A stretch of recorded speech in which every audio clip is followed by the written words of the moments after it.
All rise. County County Superior Court is now in session. Honorable Judge, extricating presiding. Good morning, everyone. Have a seat. Good morning, Your Honor.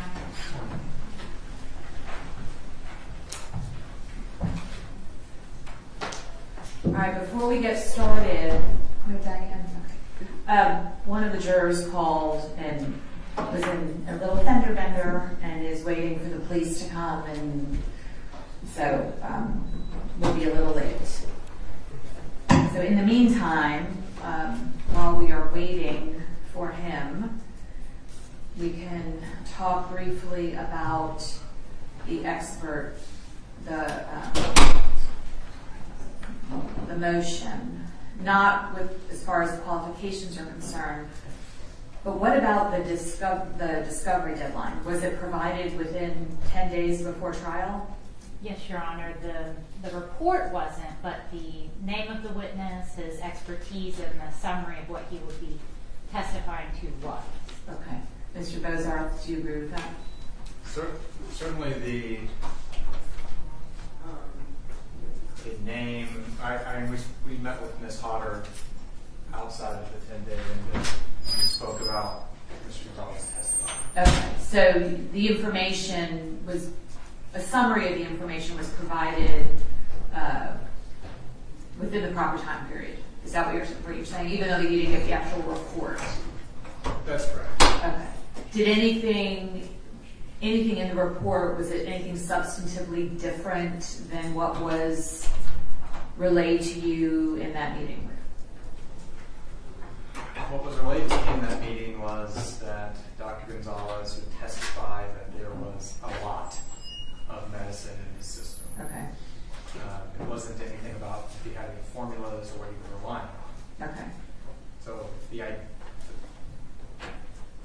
Speak it there. No, she's just getting another chair. Your Honor, can you? It's for the jury room, right? Yeah. Your Honor, can you allow us to share so we can make sure the presentation is Not right now. I will. Yes, when we're done with this. Okay. Go ahead. So the general, the title of what his testimony would be certainly didn't change, but we didn't have anything to review or consult with the experts about before it came out. As far as the quantitative numbers.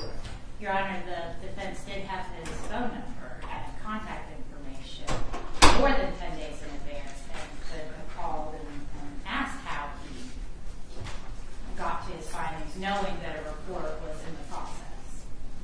Okay. All right.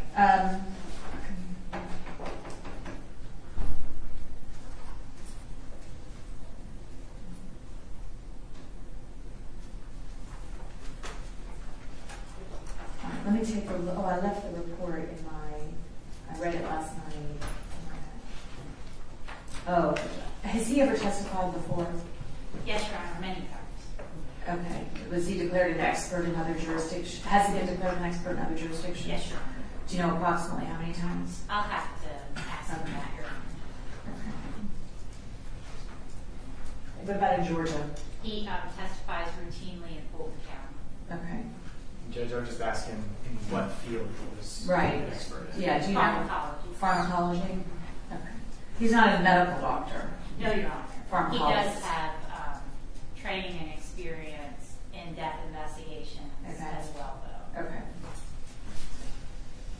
All right, well, we'll have to wait until we have him available to do the docket hearing, hopefully during lunch today. And Ms. Hodder and I have spoken a little bit. I think we both agree that the court may need to hear from another one of the state's experts to establish what the accepted practice is in the scientific field. I think the most appropriate would be Dr. Jackson, the original forensic toxicologist who performed the testing. I've sent him an email. He lives in New Jersey to see if he could be on Zoom as well. For the purposes of the hearing? Correct. Okay. All right, Ms. Hodder? I would agree with that, Your Honor. So I think we're just waiting to hear from Dr. Jackson. All right.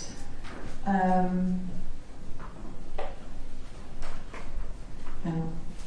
And if we have to change the time of the meeting and send the jury home, I mean, I'm flexible as far as how we get that scheduled, but we definitely need to have that done. Are there any other preliminary matters that we need to take up while we have this time waiting for the juror? Not from the state, Your Honor. Okay.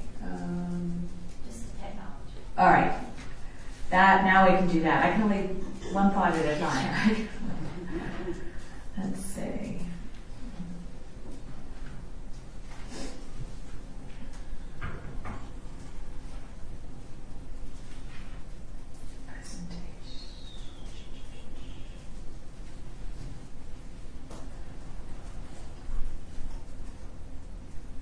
Can you see it now? Again. Hold on. There you go.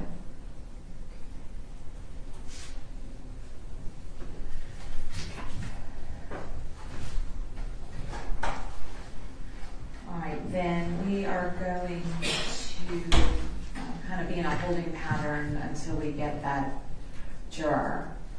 It was the juror who, by the way, is the flight attendant and absolutely did not want to be here because he was going to lose money. Yes, Your Honor. So I offered to provide a ride. He indicated that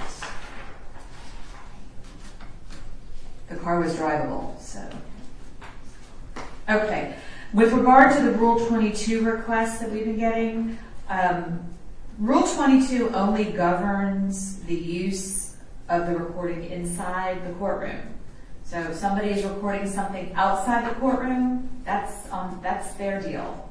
It's not prohibited by Rule 22. It's only, and I'm letting the deputies know this. I understand there was an issue with somebody trying to record something outside of the courtroom. They're welcome to do that. They just cannot film any jurors. And if they do film jurors, even if it is inadvertent, then I'll revoke the Rule 22 privilege.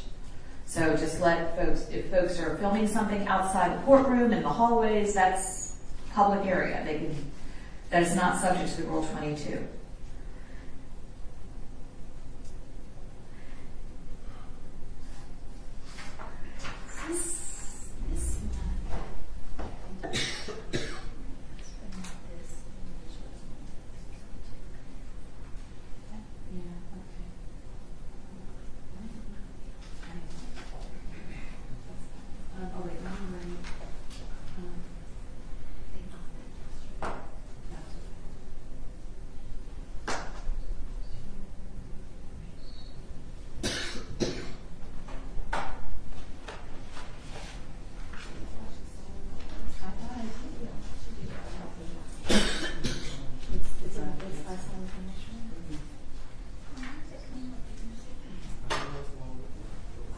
There is one?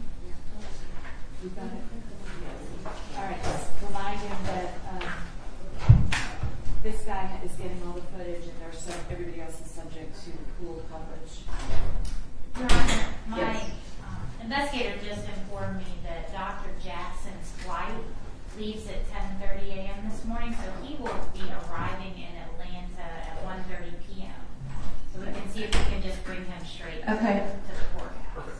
All right, so maybe what we'll do then is just proceed until 3-ish or so, send the jury home for the day, and we can stay and handle that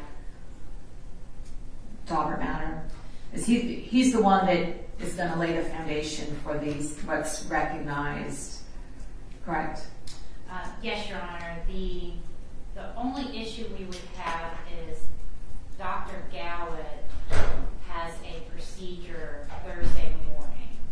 What's today? And today is... Today, I've lost all track of time this week with the holiday, okay.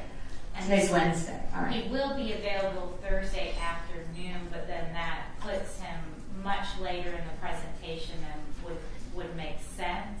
So if there's any way we can try to handle the Daubert hearing without releasing the jury, if it's possible, and see if we can get to Dr. Gowett. Today? Yes, Your Honor. If we started with Dr. Gonzalez over the lunch break and maybe... Well, I'll do what I can. You know, I understand y'all didn't get the report or didn't have them identified, but the case has been specially set since June, and now I feel like I'm in a kind of a hurry up and rush where I usually don't like to do that. Usually these procedures are handled long before the trial so that everybody knows what's happening before we get the jury started. So I'm not happy about that. But we'll do the best we can. But we still can't do anything until we get this juror. So, anything else?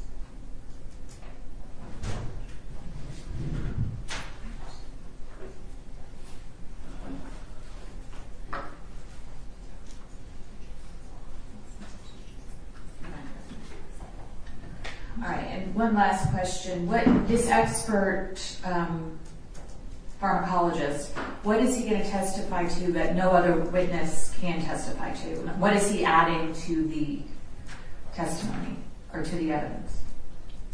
Let me just pull up. Can you grab the reports and come back to it? I want to.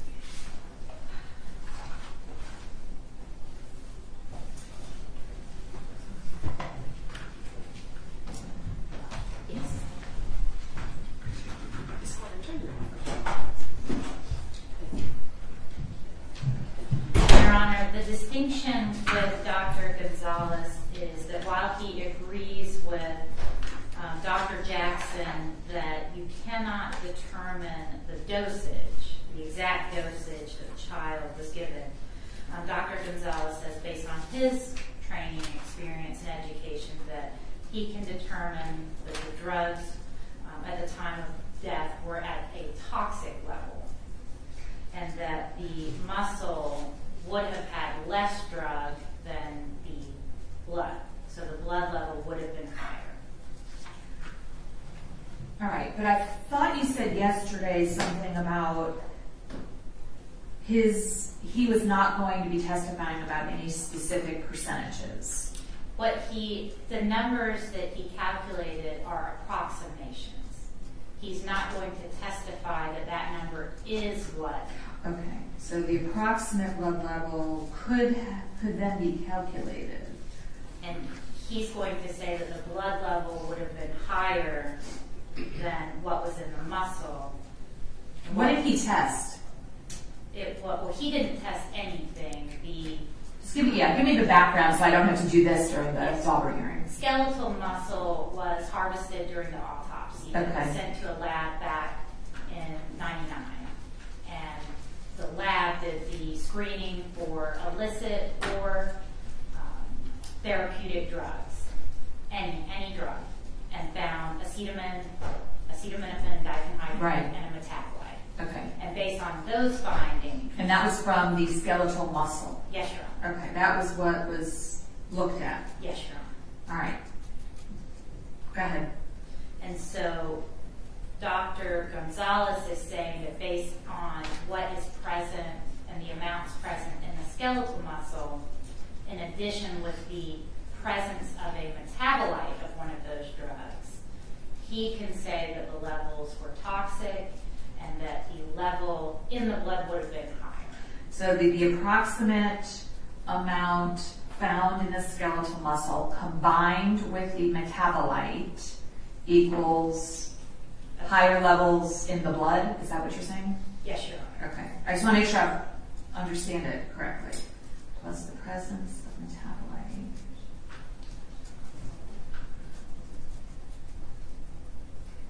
So the blood level would have been higher than the approximate level that he found from the skeletal muscle. Yes, Your Honor. Because of the presence of the metabolite, essentially. No, the presence of the metabolite goes more to the recency of when the child had the drug. Okay.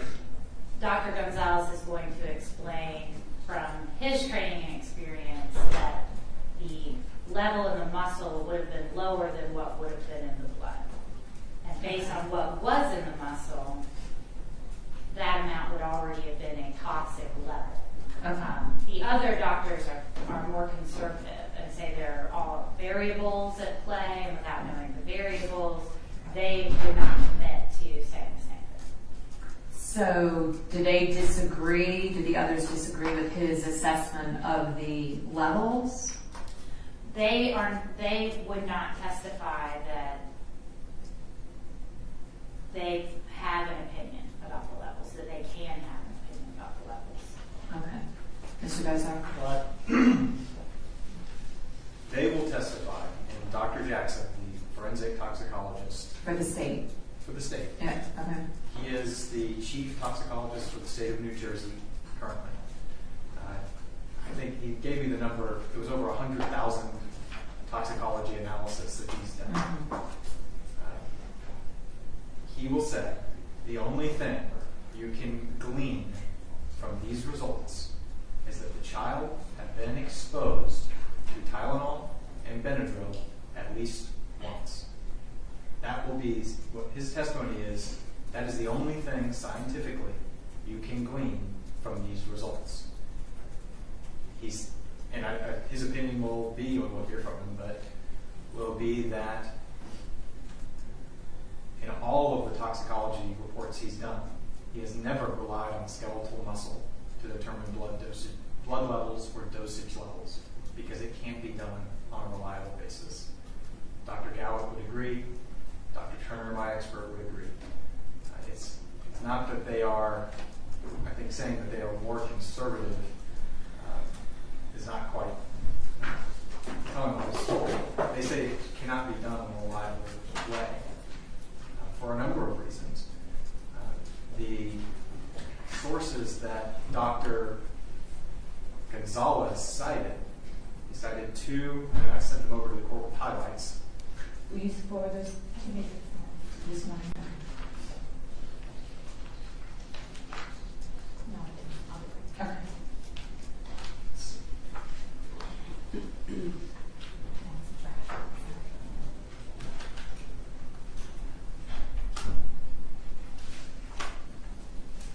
I have 2 copies of the court. Oh, thank you.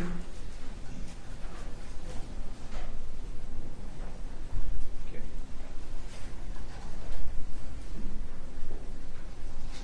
The first one, Judge, the drug concentration and selected skeletal muscles. And again, to be clear, these are the 2 journals that Dr. Gonzalez cited to supposedly support his opinion. It begins in the abstract at the bottom line there that we suggest that muscle is suitable for qualitative analysis, but not for quantitative corroboration of a blood sample or as a quantitative alternative to blood. That is what Dr. Gonzalez is attempting to do. And aside, Judge, I do want to point out, the state is saying that he's just offering an approximation. But that's not really accurate. He certainly would say, I imagine, that the 133 mcg per milliliter level of acetaminophen could be, that's an approximation. But he is saying that's way above therapeutic levels and is calling it an overdose. So we can say it's an approximation, there's a range for what that would be, but he is testifying to the direct fact that this was caused by an overdose, and this is lethal. So I just want to be clear, he's making a direct, exact measurement and opinion that no other doctor is willing to say. The reasons that skeletal muscle is not reliable, one of the reasons, is the within-case variability of drug concentration. So, stated simply, if we take a sample, say from the lower thigh near the kneecap, and we test that, we'll get a result for what's in there. But the studies say if you take a sample a few inches away on the same muscle, from the same body, same specimen, And get a different result. can be completely different with no discernible pattern.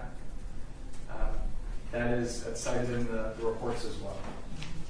So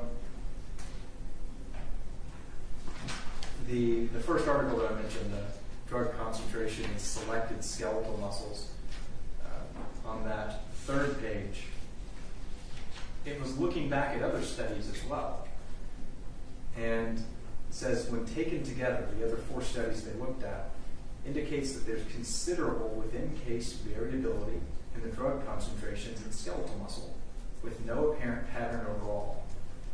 This inevitably compromises quantitative interpretation based on drug levels in muscles or muscle-blood ratios. The other article deals with a similar idea that when we are looking at sample, the only way to use skeletal muscle is if the sample is homogeneous, meaning it's the same throughout the muscle. We have no way to know if it would be homogeneous or if another sample would have done a different result because there was one sample taken that Dr. Jackson looked at. So there's no way to tell what that real level would have been. And Dr. Jackson can say other issues as well that come up because of skeletonization, all sorts of things. All right, and this article was from 1998, correct? Yes, Your I believe that's right. Have there been any subsequent studies on this issue that are more recent? Not that I have found, and not that my expert has pointed me towards. I think it's telling that there's not, as Dr. Gonzalez was stuck with citing these that don't actually support his opinion. So I don't believe there's been much continued study. There certainly has not been departure from what these studies stand for in the scientific community. That is clear. So whether there have been other studies that support this, I haven't found any. I think it's a pretty settled issue, though, that skeletal muscle is unreliable and not suitable for quantitative analysis, like the state is trying to do. Okay. That seems to be what this article says. Ms. Hodder, tell me what's your response to that? We agree. We agree. That's why we're not presenting the evidence as what was in the child's blood level. Okay, so what if we delete the amounts? Dr. Gonzalez is not going to go before this jury and say, I can tell you what the child's blood levels would have been based on what was in his skeletal muscle. Well, it says the approximate blood level in his body could then be calculated to be. So that's not a definitive opinion. It's approximation. All right, so, but if this procedure, the analysis for qualitative toxicological analysis is not necessarily helpful in determining a quantitative value, why are we even going into the numbers? I think it would be better to hear from Dr. Gonzalez why he feels comfortable and confident explaining to the jury that the child would have had a toxic level. Dr. Gonzalez has done a lot of work in overdose cases, investigations, and criminal cases involving the use of both illicit and non-illicit drugs. He has a lot of experience in those areas. We're not allowed to test on children, rightly so here in America. And so the studies, we don't have any studies of how drugs move through a child's body in circumstances like these. And so he has to rely on his education, training, experience, and cases as he's personally observed them to educate the court and the jury as to why he's able to come to those conclusions.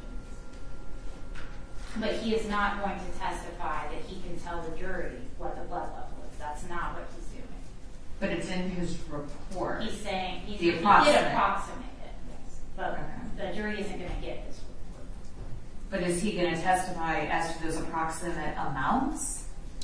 He doesn't have to. He can just discuss that there are formulas to approximate, but there are issues with using those calculations, that there are factors that come into play. He can just discuss his observations in this specific case as to why he believes the levels would have been toxic. But he doesn't have to testify to that number. And this goes to what I said a little earlier, Judge. It's not just the number. That's the important thing. We can't just take out the number and solve this issue. He is going to testify, and it's in the last statement, his conclusion.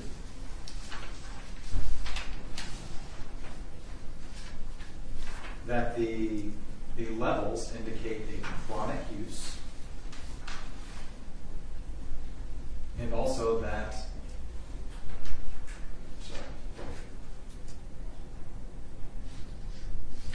William died of an overdose on acetaminophen and diphenhydramine.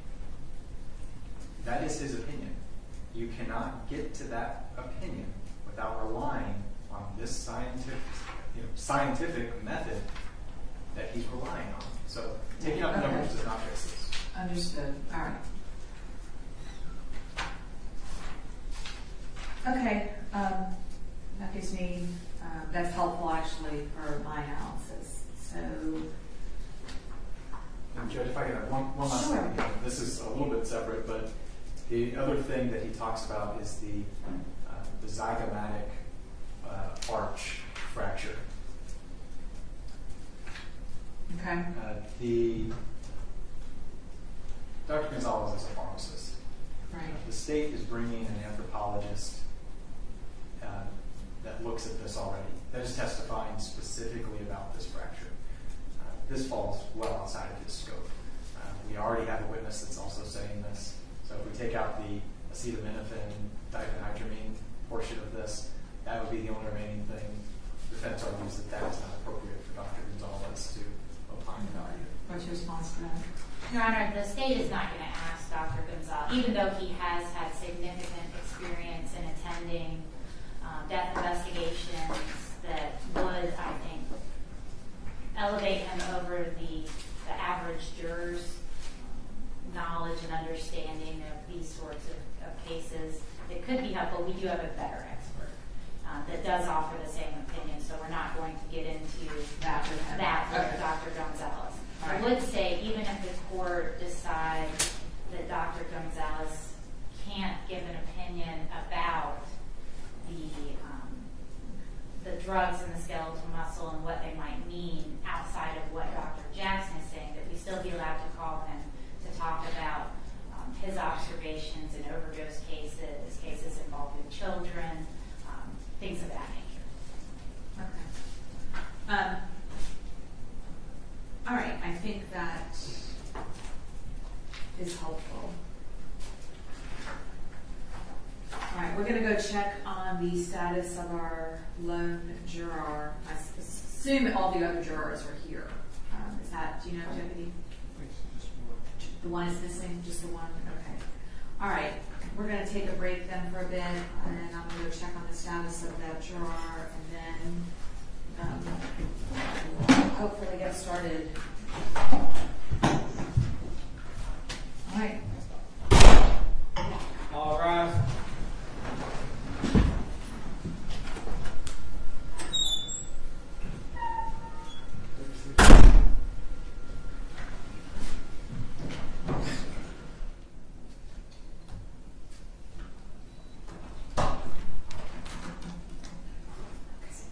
All right, you ready?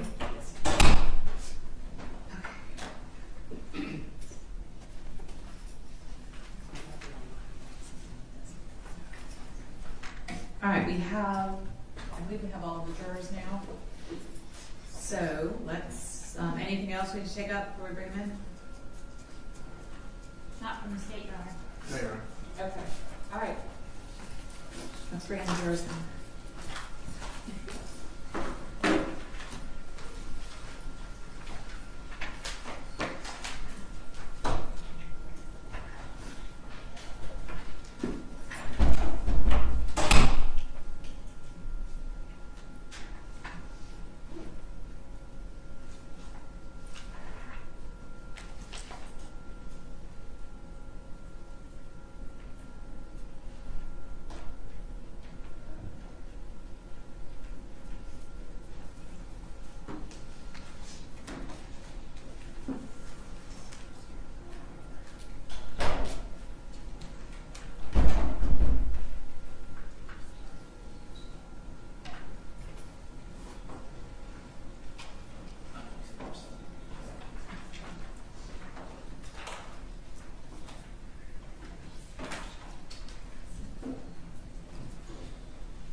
do want to point out that we've had Investigator McClendon, who is assisting us in the trial this week in and out of the courtroom. He is on the witness list. He may have to tie up some loose ends based on. Okay.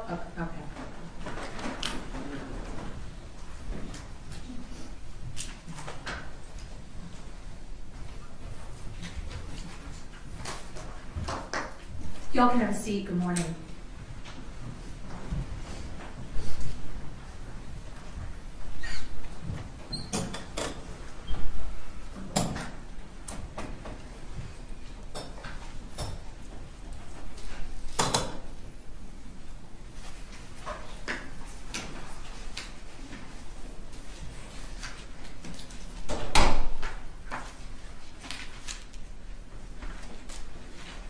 All right, good morning. Welcome back.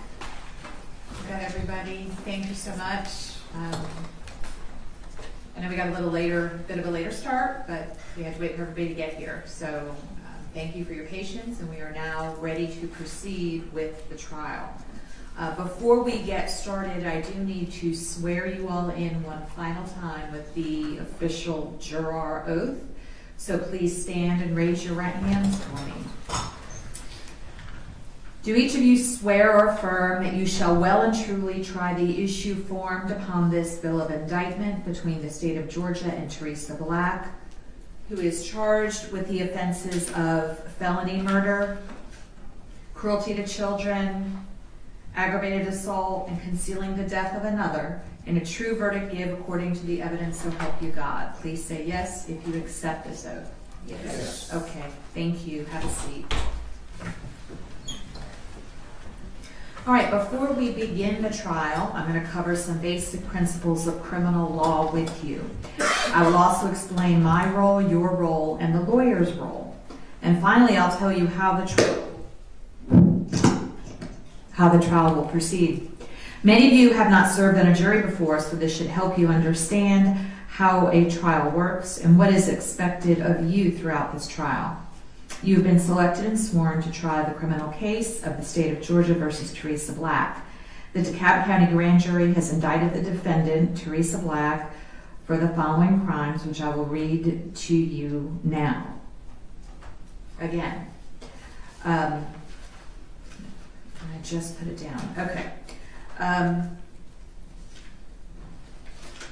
Count 1.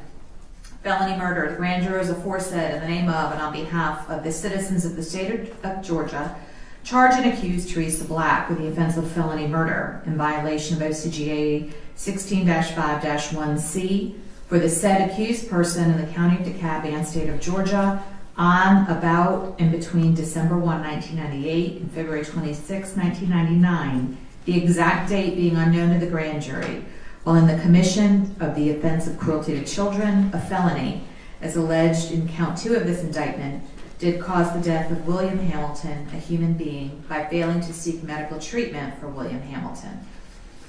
Count 2, cruelty to children. The grand jurors aforesaid further charge and accuse Teresa Black with the offense of cruelty to children, OCGA 16-5-70A, for that the said accused person in the county of DeKalb and state of Georgia on or about and between December 1, 1998 and February 26, 1999, the exact date being unknown to the grand jury, did maliciously cause William Hamilton, her child, cruel or excessive physical or mental pain by failing to seek medical treatment for William Hamilton. Further, the identity of the accused was unknown to this date until January 2021. Count 3, felony murder. The grand jurors further charge and accuse Teresa Black with the offense of felony murder in violation of OCGA 16-5-1C for the said accused person in the county of DeKalb and state of Georgia on or about and between December 1, 1998 and February 26, 1999, the exact date being unknown to the grand jury, while in the commission of the offense of cruelty to children, a felony, as alleged in count 4, did cause the death of William Hamilton, a human being, by administering a substance or substances containing diphenhydramine and acetaminophen to William Hamilton. Count 4, cruelty to children. The grand jurors aforesaid further charge and accuse Teresa Black with the offense of cruelty to children, OCGA 16-5-70A. For that the said accused person in the county of DeKalb and state of Georgia, on, about, and between December 1, 1998 and February 26, 1999, the exact date being unknown to the grand jury, did maliciously cause William Hamilton, her child, cruel or excessive physical or mental pain by administering a substance or substances containing diphenhydramine and acetaminophen to William Hamilton. Further, the identity of the accused was unknown to the state until January of 2021. Count 5, aggravated assault. The grand jurors aforesaid further charge and accuse Teresa Black with the offense of aggravated assault in violation of OCGA 16-5-21A for the said accused person in the county of DeKalb and state of Georgia on or about and between December 1, 1998 and February 26, 1999, the exact date being unknown to the grand jury, did make an assault upon the person of William Hamilton with an object unknown to the grand jury, which when used offensively against a person is likely to result in serious bodily injury, and did result in serious bodily injury by striking said victim in the head. Further, the identity of the accused was unknown to the state until January 2021. And count 6, the grand jurors aforesaid further charge and accuse Teresa Black with the offense of concealing the death of another in violation of OCGA 16-10-31 for the said accused person in the county of DeKalb and state of Georgia on, about, and between December 1, 1998 and February 26, 1999, the exact date being unknown to the grand jury, did unlawfully conceal the death of William Hamilton, which hindered the discovery of whether William Hamilton was unlawfully killed by leaving the body of William Hamilton in a wooded area and lying about his whereabouts, contrary to the laws of said state, the good order, peace, and dignity thereof, and further, the identity of the accused was unknown to the state until January 2021.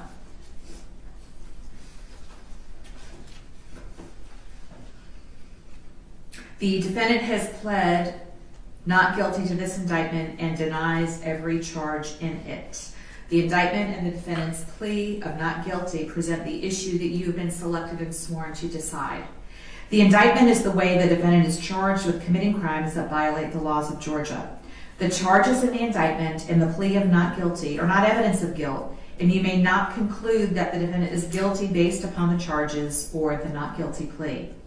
The defendant is presumed to be innocent until he is proven guilty. The defendant begins the trial with a presumption of innocence in her favor, and this presumption stays with her until it is overcome by the state with evidence that convinces you beyond a reasonable doubt that the defendant is guilty of the crimes charged. You may not convict the defendant of any crime unless each element of the crime is proven beyond a reasonable doubt. The burden of proof is on the state to prove every essential element of the crimes charged in the indictment beyond a reasonable doubt. The defendant has no burden at all, and the burden never shifts to the defendant to prove innocence. However, the state is not required to prove the guilt of the defendant beyond all doubt or to a mathematical certainty. A reasonable doubt means just what it says. It's a doubt of a fair-minded, impartial juror who is honestly seeking the truth. It is a doubt based upon common sense and reason. It does not mean a vague or arbitrary doubt, but it is a doubt for which you can give a reason based on consideration of the evidence or lack of evidence, a conflict in the evidence, or any combination of these. After considering all of the facts and circumstances of this case, if your minds are wavering, unsettled, or unsatisfied, then that is a doubt of the law and you must find the defendant not guilty. But if no reasonable doubt exists in your minds about the defendant's guilt, then you may convict the defendant. If the state does not prove the defendant's guilt beyond a reasonable doubt, your duty would be to find the defendant not guilty. My role is to determine the law that applies to this case. Then I will instruct you on the law, and you must apply the facts to that law in reaching your verdict. I am giving you some of these instructions now, and I will give you more detailed instructions at the conclusion of the trial. You, the jury, have a very important role. You must decide the facts of the case from the evidence presented, and then apply the law that I give you to those facts. Evidence is how a fact is proved or disproved. Evidence can be either testimony or exhibits. Testimony is what you hear from people who take the witness stand and swear to tell the truth. However, the questions the lawyers ask the witnesses are not evidence. Exhibits are documents, photographs, and other physical items that are admitted during trial. The object of this trial is to discover the truth, and during the trial I will admit evidence according to the rules of evidence. Those rules are designed to aid in discovering the truth by making sure you consider only the best and highest evidence. The lawyers are advocates for their clients, and they have a duty to represent their clients to the best of their ability. They must follow the rules of law, trial procedure, and evidence during the trial. They may make motions or objections if they believe that any rule is not being followed. What the lawyers say in making or responding to objections is not evidence. I will admit or exclude evidence according to the rules. If the lawyers make an objection and I overrule it, that means the evidence is admitted and you may consider it. On the other hand, if I sustain an objection, this means the evidence is excluded from the trial and you may not consider it. You should only consider that testimony and those exhibits that are admitted. You should not assume or infer anything but any evidence which I have excluded. If you happen to hear or see evidence that I end up excluding from the trial, you must disregard it entirely in your deliberations and in arriving at your verdict. None of my decisions and nothing that I say during this trial should be considered by you as evidence. My decisions and remarks do not mean that I favor or lean to one side or another in this case. I'm only interested in seeing that this case is fairly tried based on the laws and the Constitution of the state of Georgia and the Constitution of the United States. Sometimes I may need to deal with the lawyer's motions or objections without you being here in the courtroom. And if so, I will excuse you to the jury room. I promise that I will try to limit such interruptions and ask your patience in advance for when those situations do occur. Now, the trial will proceed as follows. First, the attorneys may give what are called opening statements. Neither side is required to make an opening statement. And an opening statement is not evidence. It is simply an introduction to the evidence or a preview or outline of what they expect the evidence to show. The state goes first because they have the burden of proof. Second is the presentation of the evidence. And third, the attorneys may give closing arguments or summations.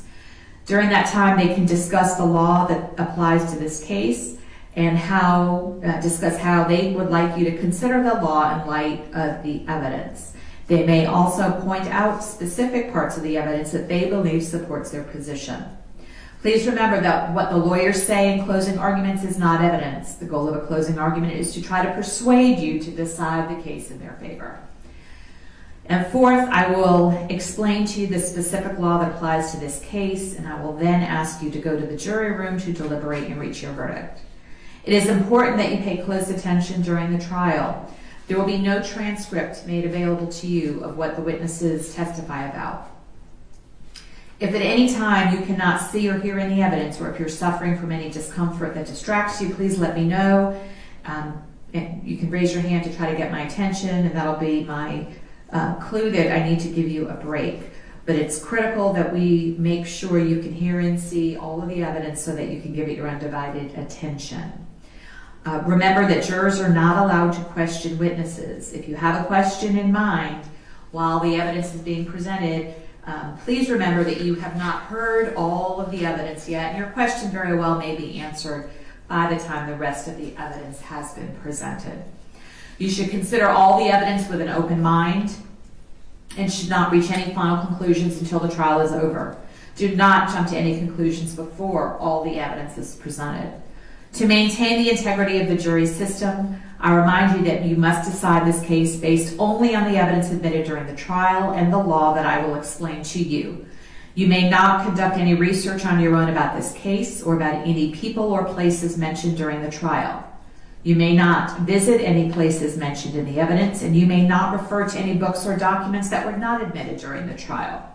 Also, you may not use dictionaries or any other reference materials. You may not use Google or otherwise search the internet, websites, or blogs, and you may not use any other electronic media to get information about this case.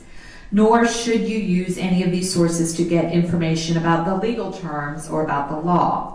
Finally, you may not read or listen to any accounts of this trial that might appear in the news media, whether online, in print, on the radio, or television.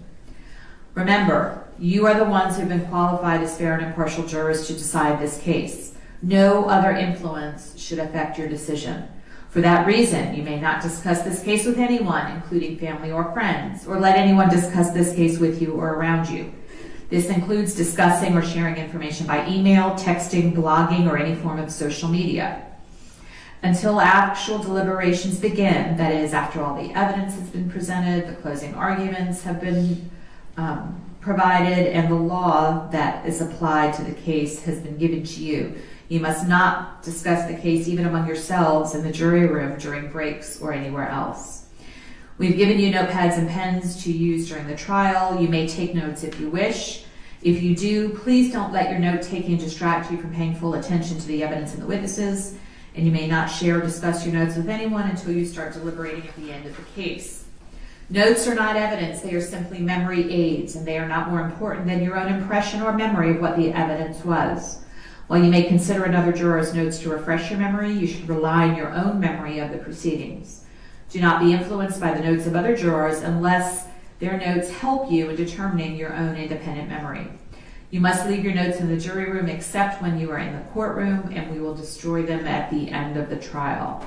Again, there will be no transcript of any witness's testimony, so you will have to remember in the way that works best for you what the witnesses said on the stand. With that, we are ready for the lawyers to give their opening statements. Hang on. Okay. Ms. Hodder? Thank you, Your Honor.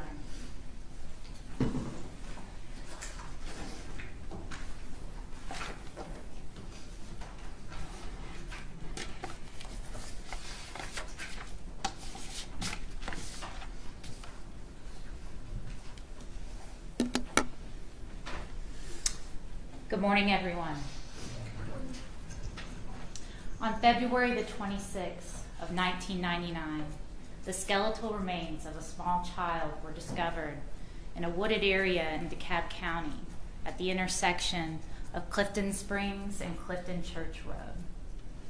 This wooded area was next to a cemetery across the street from a church nearby that location. A gravedigger who was working that day happened to walk into that wooded area to relieve himself and came upon this discovery. He immediately notified the police department, and police responded with crime scene investigators and the medical examiner's office. The scene was secured and processed, and the remains were recovered. You'll hear that the child was lying on top of the pine straw with no apparent effort to conceal his body, but it was in a secluded area of those woods, a place that he went for a period of months without being found. You'll also hear that the child's skull had become detached from his body and was located between 6 and 7 feet away from the rest of the remains. When law enforcement came and processed the scene, they collected the body. They evaluated the earth below the body. They were able to recover some additional bones, teeth, fingers, and most of the skeleton was recovered. That skeleton was then transported to the medical examiner's office, where a death investigation occurred. You're going to hear from the medical examiner that participated and took part in that autopsy back in 1999, the day after the skeleton was recovered. You're going to hear that when they examined the child, he was clothed. He had a pullover style shirt that was plaid, kind of thermal in quality. He had a pair of red jeans and Timberland boots. After the examination, they determined, based on the size of the bones, measurements that were taken from the bones, as well as the size of the clothing and the shoes, that the remains belonged to a boy, roughly 5 to 7 years of age, and that boy had been decomposing for a period of time between 3 to 6 months. That was the estimate of the medical examiner as well as the anthropologist that did the initial investigation.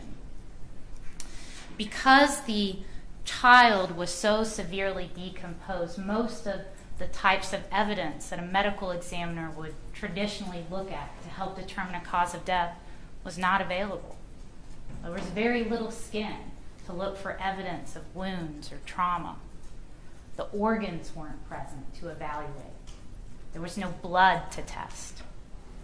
But what was present was a child's skeleton and some tissue around the legs.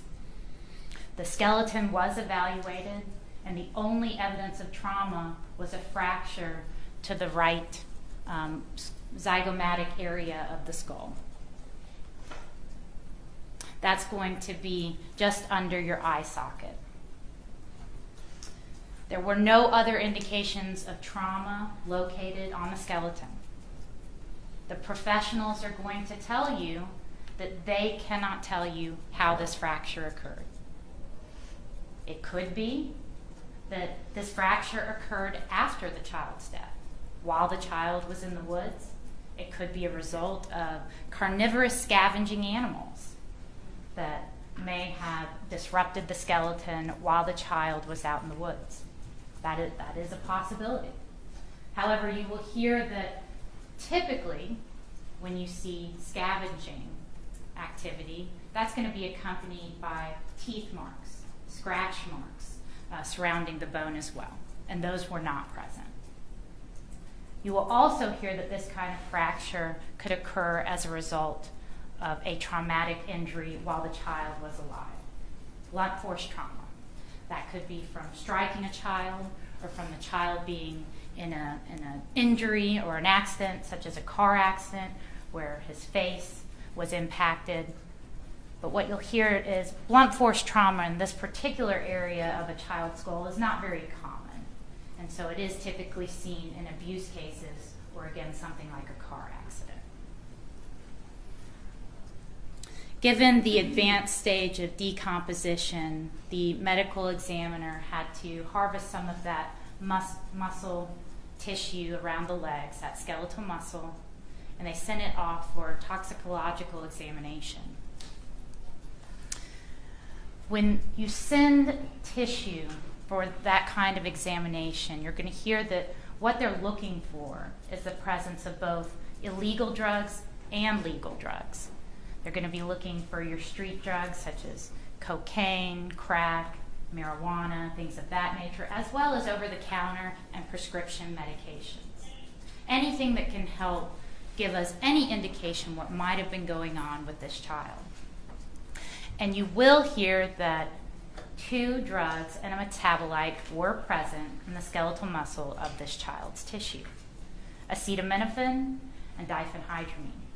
And the metabolite was a diphenhydramine metabolite. Now, what the professionals are not going to be able to tell you is how much of these medicines this child had. That is not something they're able to tell you based on what was present in the muscle. However, the metabolite is instructive and can tell us that the child was administered the drugs shortly before his death. Those are the only conclusions that the medical examiner's office, in partnership with the toxicologist and the anthropologist, were able to make at the time. And so the child's death was ruled undetermined. That's how his death certificate was filled out. He was listed as a child Doe because they didn't know who he was. And that was the findings of the medical examiner's report back in 1999, the day after the skeleton was found. From that point, you're going to hear about the Herculean effort by the medical examiner's office, the DeKalb County Police Department, to try to identify this child and determine why he ended up in those woods and what may have killed him. You're going to hear about how the neighborhood was scoured and canvassed for any witnesses. They spoke to members of the church. They sent bolos out to nearby area law enforcement. Are there any missing children that match this description, these clothing, this age, this gender, in any of our nearby counties? That information was sent out nationwide in databases that could be accessed by law enforcement all over the country to compare against their missing persons cases. The medical examiner's office worked with the Federal Trade Commission to track down the manufacturers of the child's shirt and pants and boots and then worked with those manufacturers to try to determine if they could pinpoint where those clothing items were sold. They reached out to the media. There were news stories. The AJC printed articles, all soliciting information about this child who had been found in the woods, giving details about the clothing that he was wearing, anything that they knew about him, and asking the community for help. At one point, even the governor signed a proclamation and issued an order that any tips leading to the identification of this child would be rewarded with a $5,000 reward. And that was published to the community at large as well.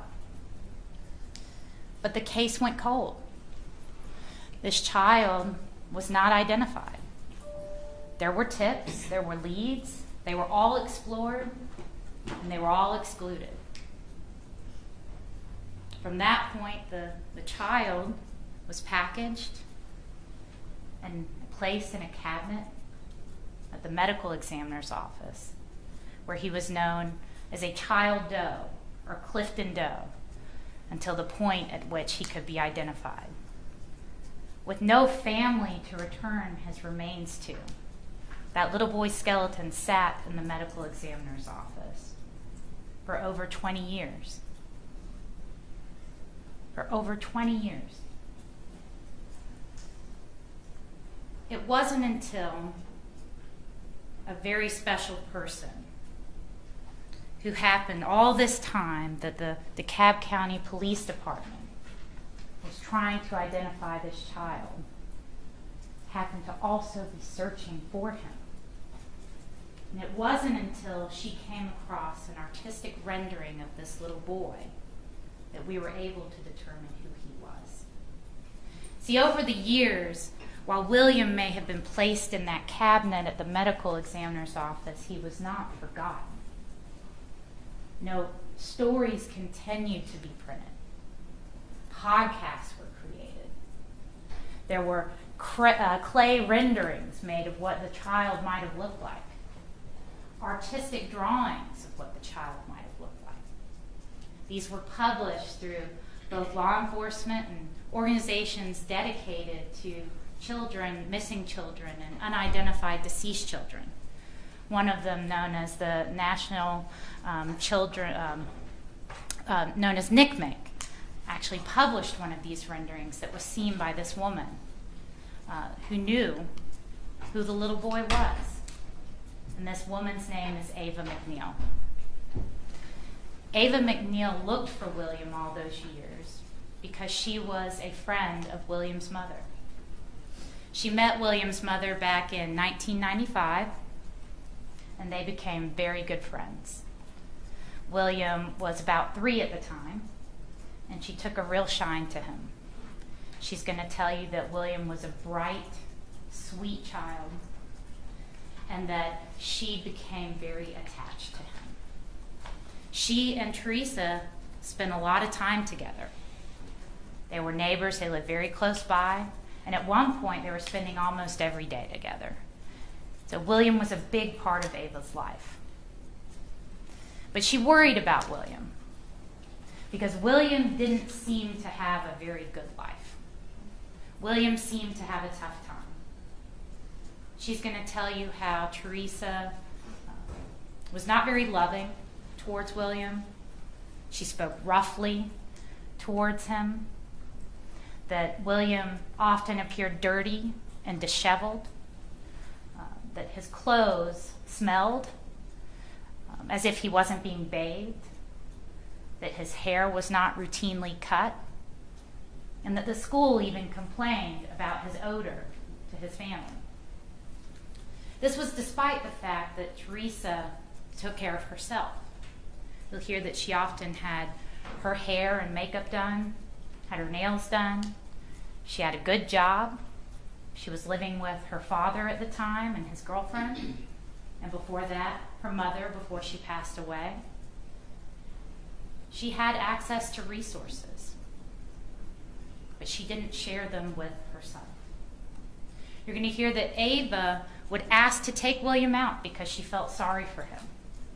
He didn't seem to ever get to leave the house. He didn't seem to get to play like normal children.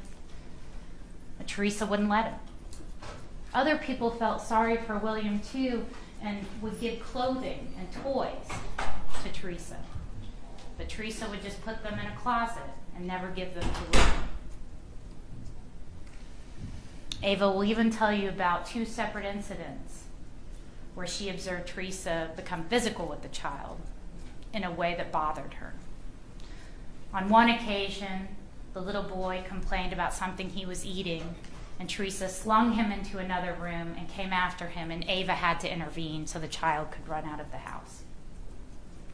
In another incident, the little boy wanted to go outside and play, and Teresa wouldn't let him, and when he got upset, she punched him in the chest and called him a punk.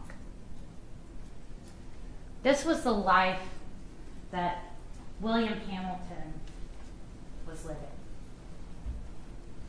Ava McNeil reported to Nick Mick that this is who that little boy was. That he was the child of Teresa Bailey. And with that information, they went to North Carolina. They investigated. They were able to pull William's birth certificate. They were able to find a little boy from Charlotte, North Carolina, whose parents were Teresa Ann Bailey, now Teresa Black, and his father was William Harris Hamilton. From that point, they went to the father. They found him in Charlotte, North Carolina, interviewed him, and he indicated he did have a son named William, but he had lost contact with him when he was a small child, that his mother had prevented him from seeing him, and so he didn't have a relationship with him anymore. But he had no idea and was completely shocked to learn that a child that was found dead in the woods in DeKalb County could be his son, William. He gave consent to provide a sample of his DNA that was then compared to a sample from the child's remains. And you'll hear that there was evidence of a relationship or support for a relationship, a familial relationship between those remains and Mr. Hamilton, the father. With that information, the case was turned over to the DeKalb County law enforcement to follow up on additional leads. It was determined that Teresa needed to be interviewed. She was located at the time living in Arizona.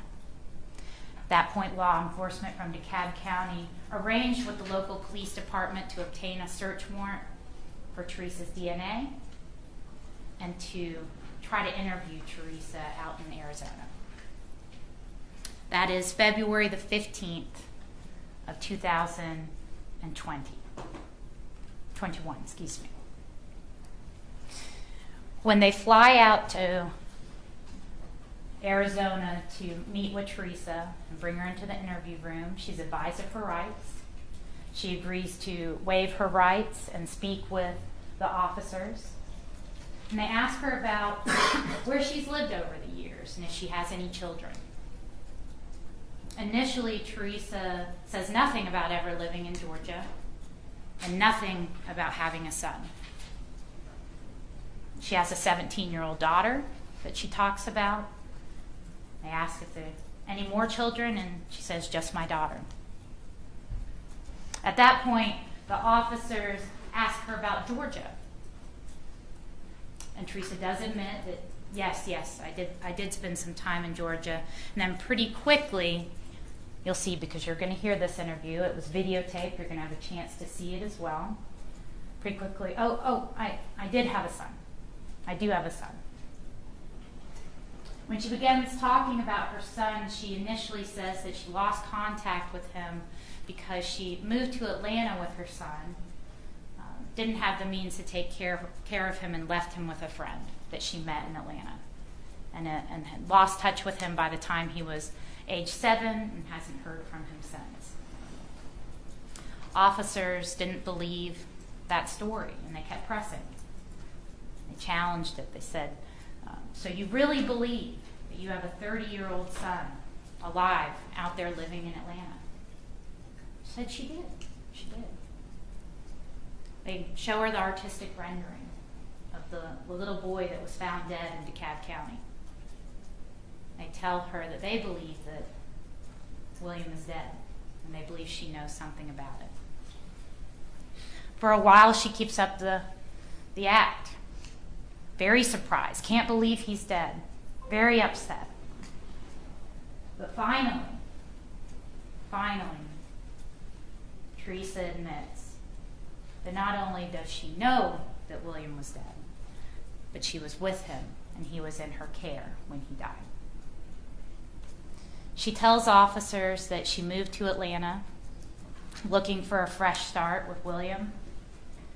That initially she was staying in hotels, but her money ran out quickly. And at that point, they were having issues with housing, finding enough to eat. They were sleeping in random parks and places where they could find, and eating out of dumpsters. She said that she knew something was wrong with William, but she didn't know what. She thought maybe he wasn't getting enough to eat, so she would get him some more food, but that didn't seem to help. She said he was lethargic, that he didn't want to get up, that he didn't want to talk. The officers, knowing that this cold medicine, this diphenhydramine and acetaminophen, are what are commonly known as Tylenol, Benadryl. And you'll hear that they are found in those nighttime cold medications like Tylenol PM. Officers, knowing that those drugs had been found in William's system, asked Teresa if she ever gave him any cough medicine. She says, no, I might have given him a lozenge, but that was so he had something to eat. And she says more than once, I didn't give him any cough syrup.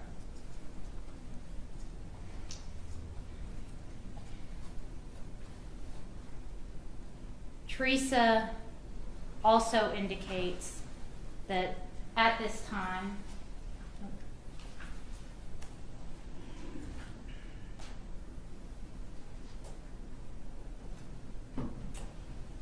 What happened here?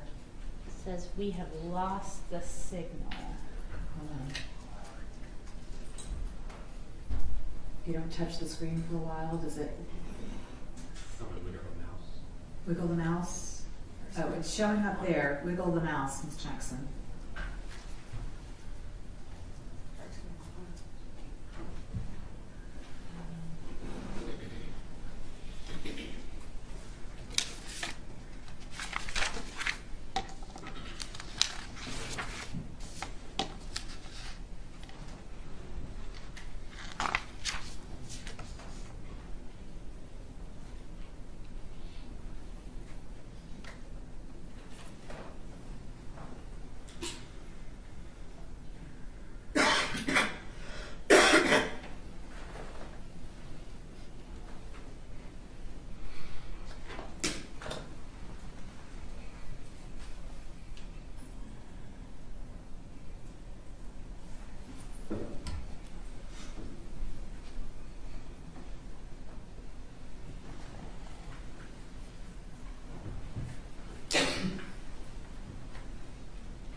Ms. Black indicated that they were wandering around and came across these woods one night looking for a place to sleep.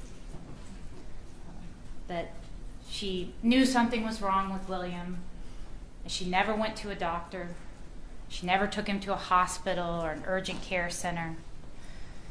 And that they went to sleep in these woods that she came across one night, and the next morning she woke up and William was dead. She didn't know what to do, so she left him there. You're going to hear that William was withdrawn from school in Charlotte, North Carolina on December the 1st of 1998. So we can narrow the time frame. That's why you heard the date range you did in the indictment, December the 1st of 1998 until February the 26th of 1999. We know that William was taken from Charlotte, North Carolina, somewhere about December the 1st of 1998. And by February the 26th of 1999, he is found dead in those woods, severely decomposed.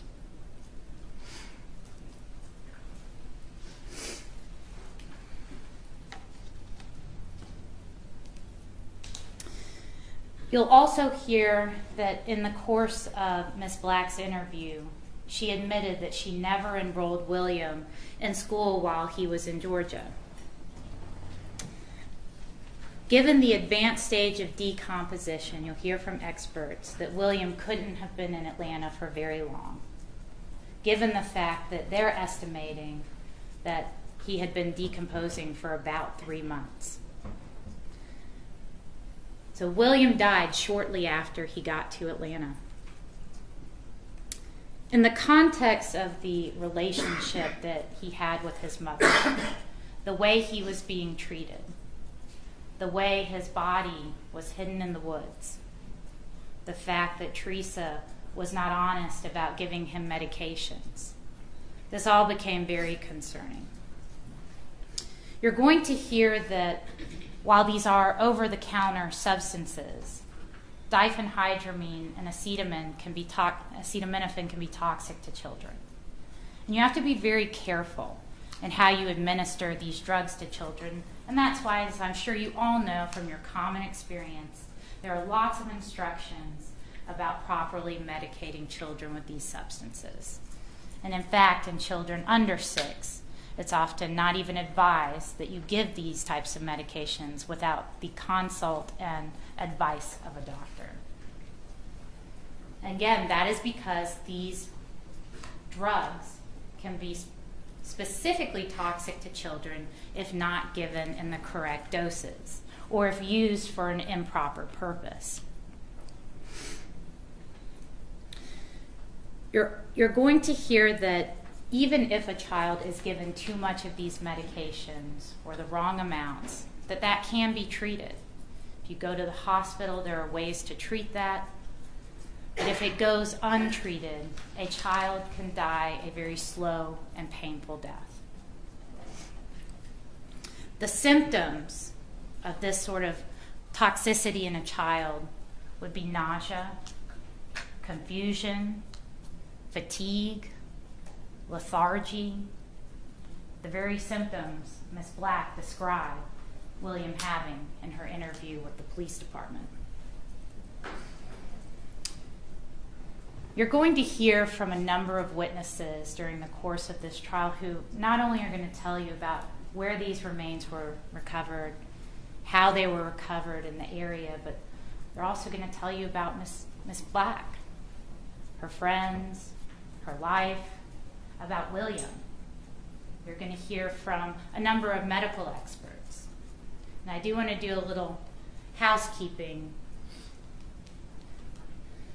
While you're listening to the evidence during the course of the trial, I just want you to be aware that not everything you see in court is going to go back in the jury room with you for your deliberations. And we like to go ahead and point this out here at the beginning just so it's not a surprise. And you can take special note of certain types of evidence while it's up if you have concerns about remembering it later. So for example, the evidence that will be back in the juror room with you for your deliberations is going to be any of the photographs that we tender, any documents or maps, and any of the physical evidence. What cannot go back with you, and this is just by law, there's nothing that we can do about it, are any of the police reports that are discussed, any lab reports or scientific reports. We're not going to have a transcript, as Judge Heydrich told you earlier on, available for you to go back and listen to or read about what witnesses testified to, or any of the audio-video recordings. You won't have them back there that you can just play over and over. But there is a little caveat with any audio or video recordings, and that's that if you need to hear something again, if you need to see something again, you can always send a note to the judge. We'll all come back into the courtroom together, and you can listen to it again. And I just like to highlight that for you at the beginning here. So again, if you feel like you need to take certain notes, you'll know what you will and will not have back in the deliberation room with you. Over the course of the trial, it's going to become clear that Teresa Black is responsible for her child's death. After you hear from the witnesses, after you hear the evidence, you'll know that Teresa Black had no connection to this wooded area where she left her son. It wasn't near the strip club where she was working at the time.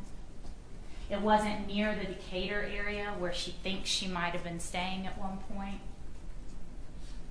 It wasn't near any shelters or places to seek assistance. It's just a residential neighborhood for someone who recently moved to Atlanta and didn't have a car. It was a significant distance from the area where she was actually staying. And what's going to become clear is that these woods were not some place she just happened upon. They weren't a location where she just decided to lay her head down one night. What these woods were a dump site.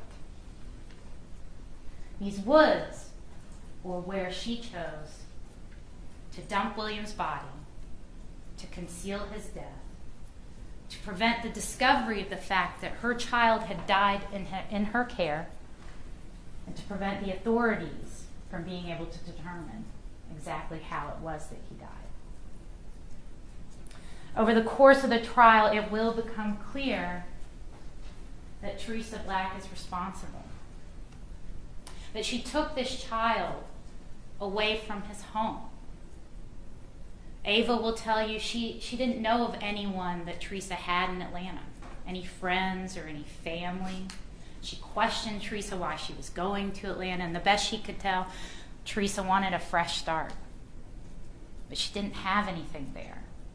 She was leaving a home where William had a place to sleep at night, where William had grandparents on both sides, both his mother's side and his father's side. You'll hear that there was a lengthy period of time where Teresa wasn't in William's life, and that her parents had actually taken care of him for her, with the help of his paternal grandparents, his aunt, and his father. That it was William's father who actually enrolled him in school and was the contact for William. She took him from all these people to go live in Atlanta, even though she had offers to help. Offers to take care of William while she stabilized herself, got a place to stay. And when William became sick because of medications that she was giving him, she didn't take him to the doctor. She didn't take him to the hospital. She didn't get him any help. And as a result, William died what was very likely a very slow and painful death, and was then left to rot in the woods until some random gravedigger happened to go relieve himself in the woods almost 3 months later. This is why Teresa Black has been charged in this indictment with 2 counts of felony murder, 2 counts of cruelty to children, 1 count of aggravated assault, and concealing the death of another. I expect defense counsel is going to stand up before you and say that there's no way that you can know what happened to William. There's no way that the state can prove beyond a reasonable doubt that the evidence left behind of his skeleton is just not enough. But remember during the course of this trial that those remains are not the only evidence. You can take into consideration the circumstances of the relationship between William and his mother. You can take into consideration how she was treating William, how she was living with William. You can take into consideration the lies that she told police, the fact that she concealed that she was giving him cough medicine, the fact that she concealed his death. All of that is evidence. You don't get to benefit from the fact that you successfully hid evidence from the police. And that's exactly what the defense is going to ask you to do. Give her the benefit because she did a good job hiding what she did to her son. At the end of this trial, we're going to come back before you and we're going to ask you to render a verdict that is long overdue.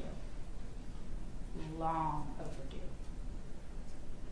For over 20 years, this child went unidentified. A child Doe, sitting in a cabinet at the medical examiner's office, waiting to be reunited with his family so that they could properly bury him. It is time to give this child justice. It is time to give his family justice. And we're going to ask you to return a verdict of guilty on each and every count. Thank you. Thank you. Mr. Welty?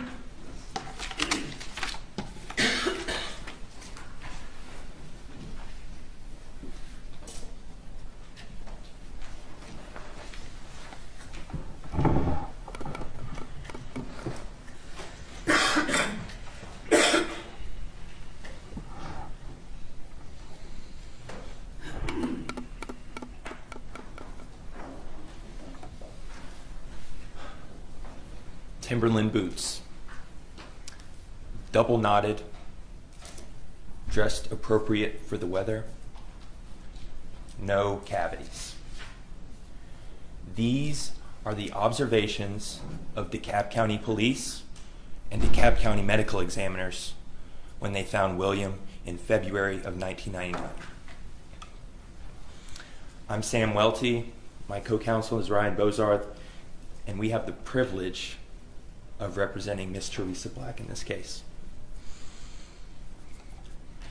After all the evidence is presented, it will be clear to you that William was not neglected, he was not abused by his mother. I want to introduce you to Miss Black. I'm going to call her Teresa. She is 46 years old. She has an 18-year-old daughter that loves her very much. She has a partner who she has lived with for many years, and they all live in Arizona together. She's been with the same company for the past 12 years, and she works very hard there. She's a good employee. Teresa has had a difficult life. She had William when she was 15, 2 weeks after her 15th birthday. When she turned 18, her mother passed away tragically. Now, her mother was her support system.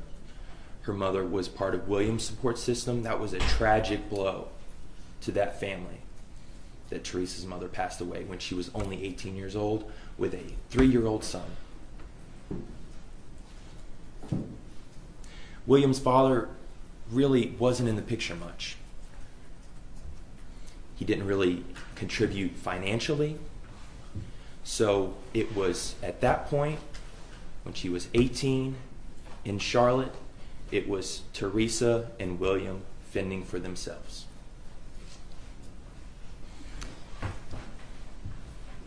Right around when Teresa turned 21 and William was 6, Teresa lost her job in Charlotte.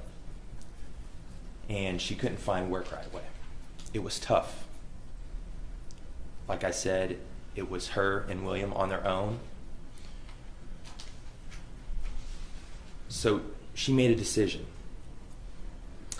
And that decision was to move to Atlanta, to seek opportunity, to seek a job, to seek work, so she could support her son, because that was the only choice that she had. Now, she'll tell you herself that 20-year-old decision, it may have been a naive one. She didn't know people here. She didn't have a job opportunity right away. She didn't know the city well. But that decision was the best decision she knew to make to find work. She thought she was going to find work here. She brought a few $100s with her for hotel rooms, and that's where they stayed for about a week. For about a week, they're in hotel rooms, but that money ran out quickly. And like many families, then and now, they fell into a cycle of homelessness. It was her and William on the street asking folks for money, asking folks for food. They would take the MARTA bus during the day just to have something to do to stay warm. We're talking the winter of 1998 going into 1999. This was tough, but she was doing her best with what she had. They could stay in shelter sometimes, but as I'm sure you understand, shelters fill up. That was not an option for them. So what they would do, once they got a better landscape of the city, they got to know the MARTA bus route well. And they would find quiet places to sleep, not near bus stops. They'd get off at a bus stop, walk a little ways to a quiet area where William would be safe and it would be quiet and they wouldn't be disturbed. Now, this went on for a few weeks, maybe a month. They're struggling, but they're making it. She is working towards her goal of getting a stable job, trying to get an ID in Atlanta. One day, like many kids do, William got sick. Now, at the time, and you got to put this in perspective, Teresa had been raising William. She knew him well. She knew that he would get sick sometimes, like many parents know that their kids get sick. They get a snotty nose about every 2 weeks, it seems. This was not out of the norm for William and for a regular parent. So she gave him some medicine, like any prudent parent would do. She gave him some medicine. They took the MARTA bus and they ended up in Decatur. They got off the bus and walked to a quiet, wooded area. What the state would call the incident location. This is near Clifton Springs Road, right across from a church, a safe, a quiet place where they can get some sleep and some peace so they can get up in the morning and continue to survive. So that night, Teresa puts William to bed. She says, "I love you."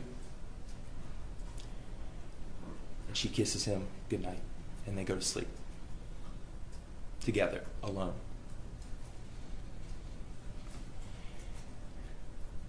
Teresa wakes up in the morning. The sun is out,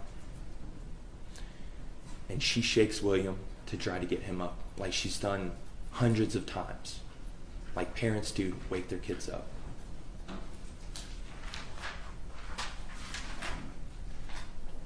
William didn't wake up. She shook him again. "William, wake up. We gotta go. We gotta get some food. Let's start our day." William did not wake up. As I'm sure you can understand, this is every parent's worst nightmare. She panicked, but she didn't leave right away. She paced around. After a few minutes later, she tried to wake him again, but it became clear to her that he was not getting up and he was not breathing. So for the next day, she laid with him. She stayed there with him and hoped for a miracle that his eyes would open and he would get up and they would start their day. But that never happened. And at that point, Teresa had a huge decision to make, and she will tell you herself that it was the wrong decision. What she did was leave William there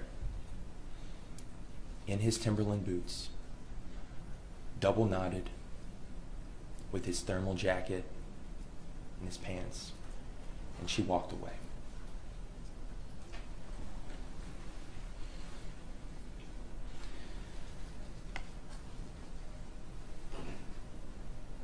But like the detective who interviewed her is going to say, and you're going to hear from directly, that is not murder. That is not murder. Speaking of that interview, the state is correct. She did not tell the truth right away. She hadn't told anybody this for years. For 20 years, this guilt was inside of her. These people are strangers. Of course she's not going to tell them right away. But ultimately, in that interview room, she tells them the truth. And she cries. And she tells them what happened. She tells them the truth that lines up with the physical evidence. She tells them the truth that lines up with her and William's life together. She tells them the truth, and she'll tell you the truth that lines up with the experts in this case that you're going to hear from. So, I want to talk about the science and the experts in this case because it's going to be a very important part. But before I do that, I want to give you a disclaimer that these pictures, some that you've already seen, are not going to be easy to look at. We're dealing with a young human boy that people loved.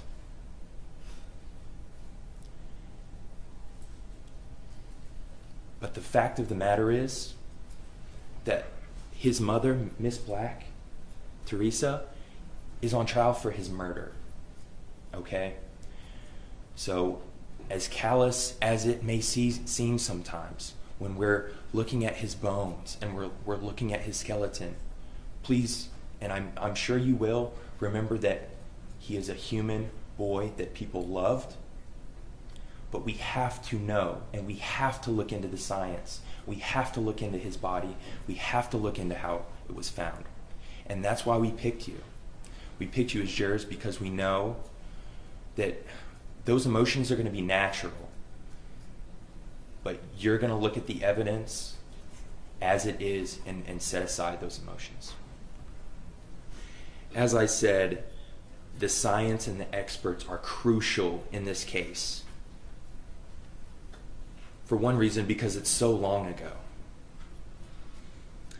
Some very important things were discovered when Dr. Gowett, who was the medical examiner in DeKalb in 1999, he is the medical examiner in DeKalb in 2024.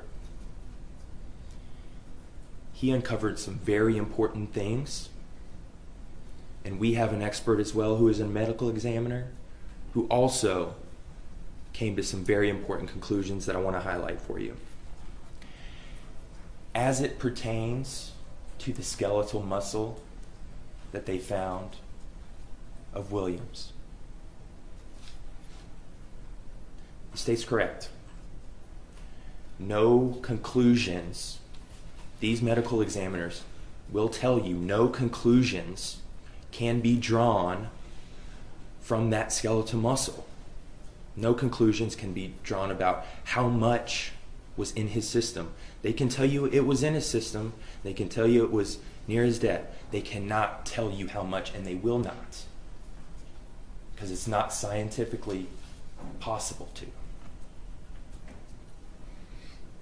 You're also going to hear from the original toxicologist in this case. His name is Dr. George Jackson. He's a leader in his field. He's going to confirm to you, you cannot derive a concentration of a drug from the skeletal muscle.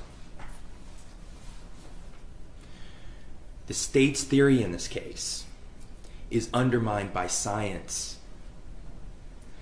The state's theory in this case is undermined by their own experts. These experts cannot show you and will not show you lethal levels of cough medicine in William's system. You're also going to hear that there was a broken bone in William's face. It's called the zygomatic arch. And you've already seen pictures of how they found William's body. At the time,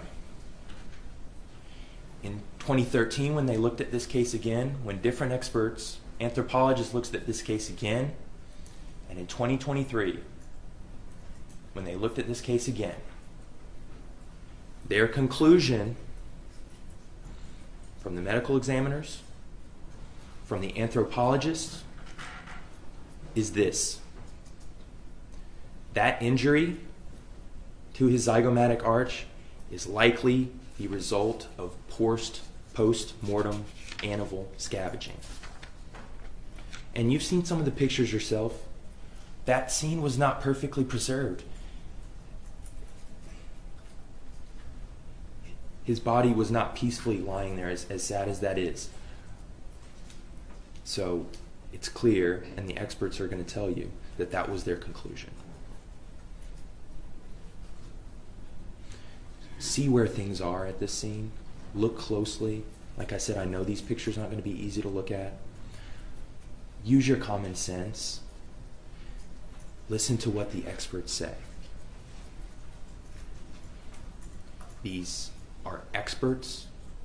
They are scientists. They are independent. They are neutral. Listen to them. You're also going to hear from people that knew Teresa and knew William at this time in the 1990s in Charlotte. And some of them are not going to have good things to say about Teresa. There are a couple things, though, that I want you to remember and keep in the back of your mind when they come up and testify. Number one, listen to see if they told anybody in any position of authority about Teresa and William, that she was abusing him, that she was a bad mom in the 1998, 1999, 2000, whenever. You're not going to get defects records. You're not going to get police reports from this time that say this woman is hitting her son and he should be taken out of the home. You're not going to get those kinds of records. You're going to hear about other records in this case. You're going to hear about witness statements. You're going to see photographs. You're going to see police reports from the DeKalb County Police Department with it. Because records are important in any criminal case, but especially in a case that is 25 years old. So the absence of those records, any records of abuse between William and Teresa, speaks volumes in a case like this.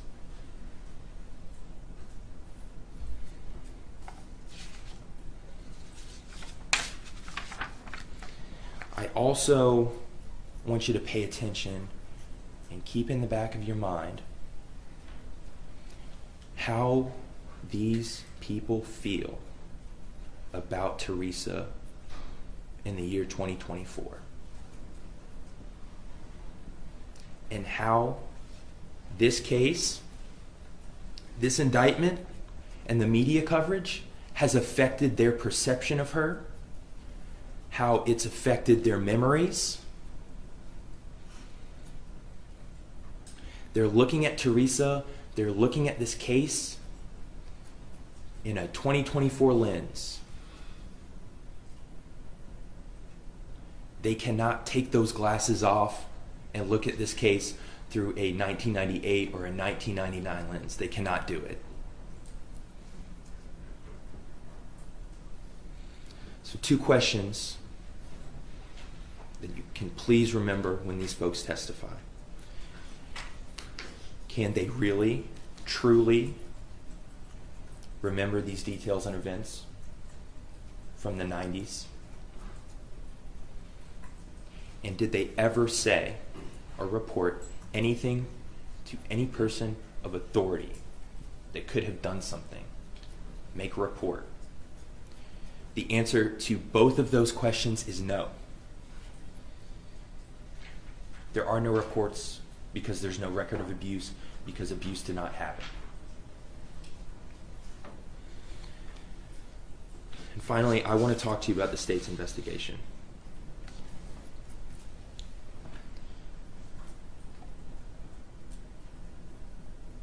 In 2021, they started out with a conclusion. It's a false conclusion, but they started out with a conclusion. And that conclusion was that Teresa caused the death of William. And as I'm sure you'll notice, that investigation, it worked backwards. What facts can we find that fit that narrative? And we're going to disregard the rest. We're going to disregard what the science says. We're going to disregard what the expert says. We're going to disregard some of Teresa's story, but we're going to believe some of it. We're going to cherry pick what we believe and what matches our narrative. And we're going to go with that. And we're going to put that in the indictment.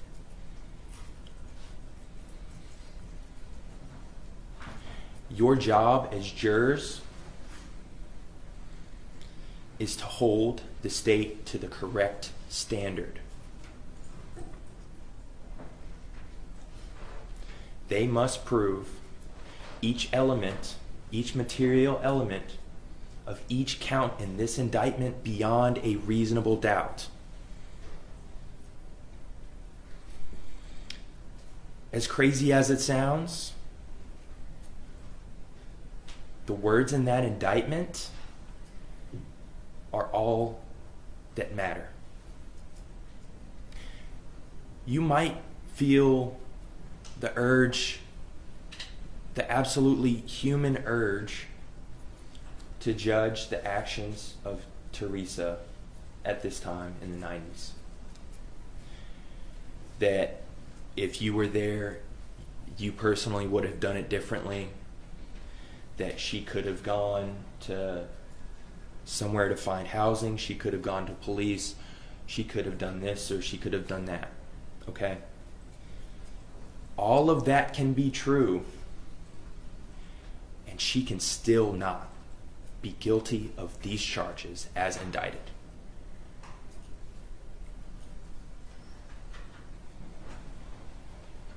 She did not kill her son. She did not cause the death of her son. She did not cause the death of her son by giving him too much medication. She did not cause his death by not seeking medical help. She did not hit him in the face and cause that broken bone. Most importantly, the state cannot show you that she did. Now, Mr. Bozarth is going to talk to you more about this at the end of trial, but I want to introduce the thought to you, and I want you to keep it in your mind as you hear these witnesses. The burden of proof is only on the state of Georgia. It is their burden to you to show to you, beyond a reasonable doubt, each element of each count in this indictment. And at the end of this trial, at the end of their evidence, at the end of their version of events, they simply will have not met that burden. Teresa was a young single mother in 1998. She fell on hard times. She and William became homeless and in a cycle of homelessness. And William tragically passed away. Teresa will tell you herself that she made a mistake, a huge mistake, by walking away. She'll tell you she's not perfect. But she did not hurt William, and the state cannot show you that she did. Timberland boots, double knotted, dressed appropriate for the weather, no cavities. This is not the body of a neglected child. This is not the body of an abused child. All right, thank you. All right, let's call your first witness. Your Honor, the state calls Eva McNeil.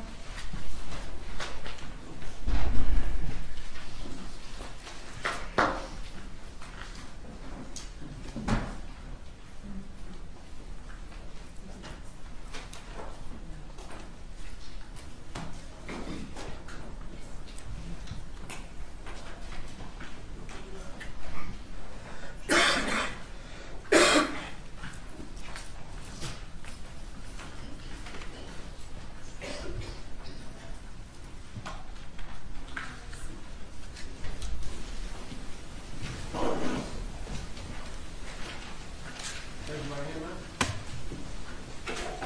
You solemnly swear or affirm the testimony you give to the court to be the truth and nothing but the truth, so help you God. Please roll your hand, state your name, and spell it for the record. My name is Ava McNeil, first name ABA, last name McNeil, McNeil. Good morning, Ms. McNeil. Could you please tell the jury where it is that you live? Charlotte, North Carolina. And how long have you lived in Charlotte? I've been in Charlotte, I've been back in Charlotte now 12 years. And if you don't mind me asking, will you tell the jury how old you are? I'm 50 years old. Did you live in Charlotte back in 95 through 99? Yes. And did you know a woman named Teresa Ann Bailey? Yes. I want you to take a moment to look around in the courtroom. Do you see the person that you knew as Teresa Ann Bailey in the courtroom? Yes. If you could, please identify what that person is wearing.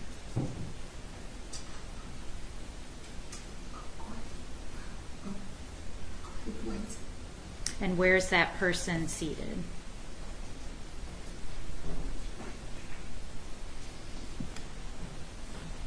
When you say right there, just for the record, if you could describe.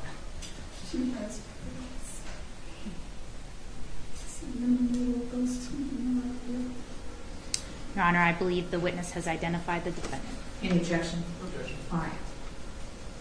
What was your relationship to Teresa? It's my best friend. When did you meet Teresa? 95. Can you tell the jury how you and Teresa met?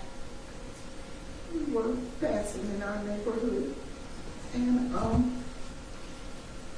William was bouncing, walking, and I saw him and I said, "Hi, handsome," and he said, "Hi, beautiful," and she looked over at him like she was shocked he said something, and I was surprised he said that also. And me and her struck up a conversation, and we went from there. You said that was in 1995? Yes, Do you recall about how old William would have been in 95? about 4 years old. Did you call Teresa Teresa, or did you have any nicknames for her? Called her Teresa, Shorty, Reed.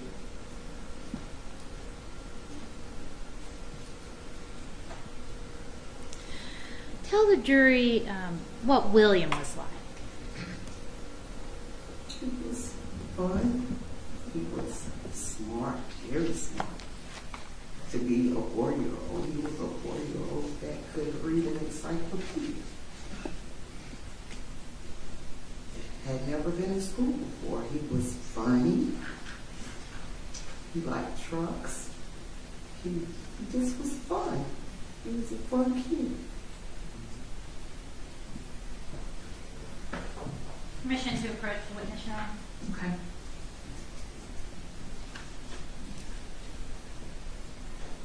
Showing you states exhibits 1 through 3. You would take a moment to look at each exhibit.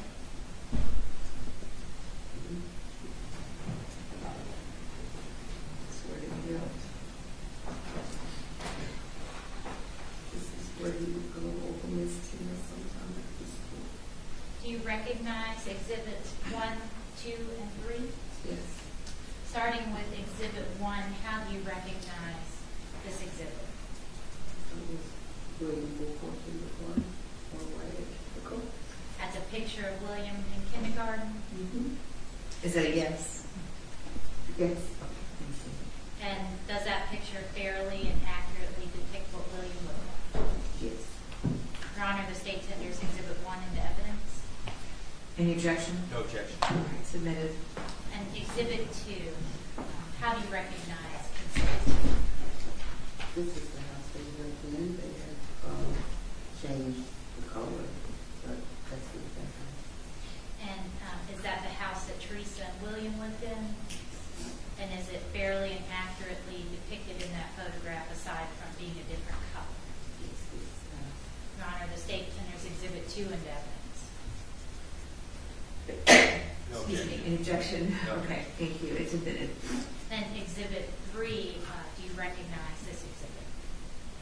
Yes, this is where you go these things. And does the photograph of that residence fairly and accurately depict Miss Tina's residence? Yes. Your Honor, the state tenders exhibit 3 and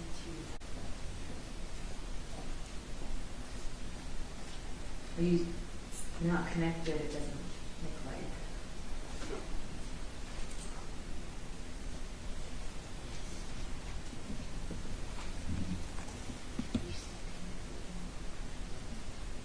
You have to reconnect.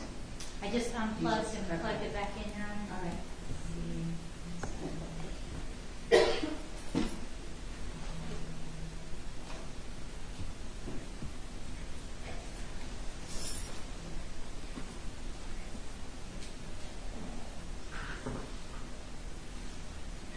Here we go.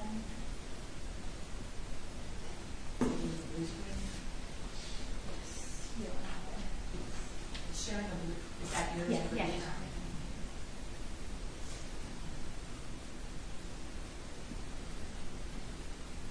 System is great when it works.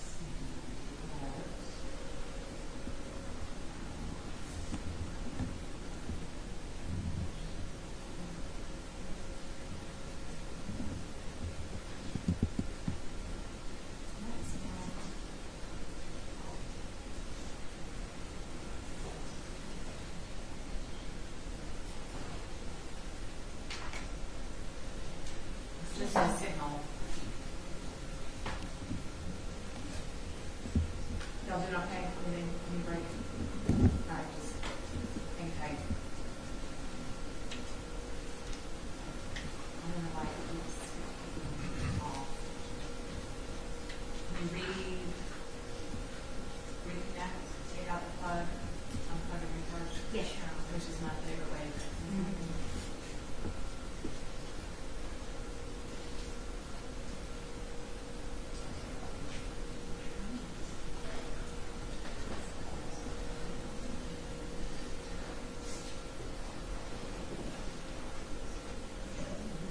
What you should do is unplug, get up on your screen whatever it is you want to show, and then replug it in. Yes, Your Honor, there's an issue with it extending the display. And so that's why you're seeing a blue screen. Now I'm seeing something that says no signal. We just wanted to fix that issue first. Well, okay.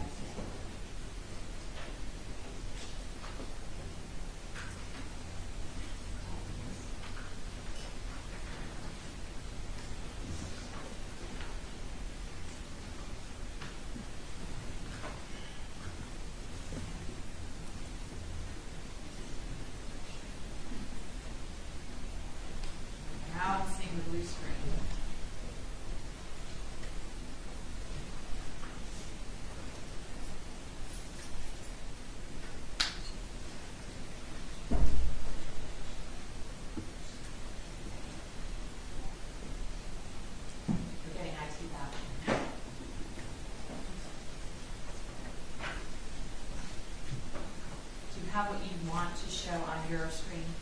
Yes, Your Honor. Okay. Try to unplug and replug and see if that is.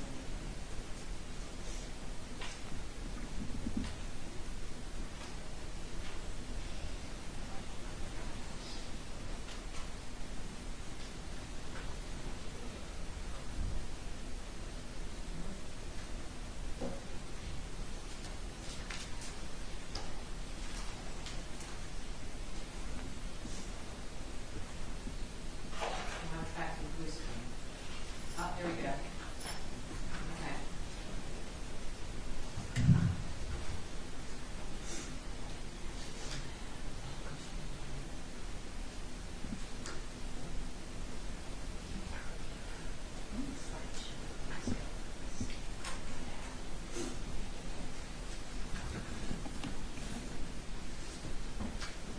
It's working now.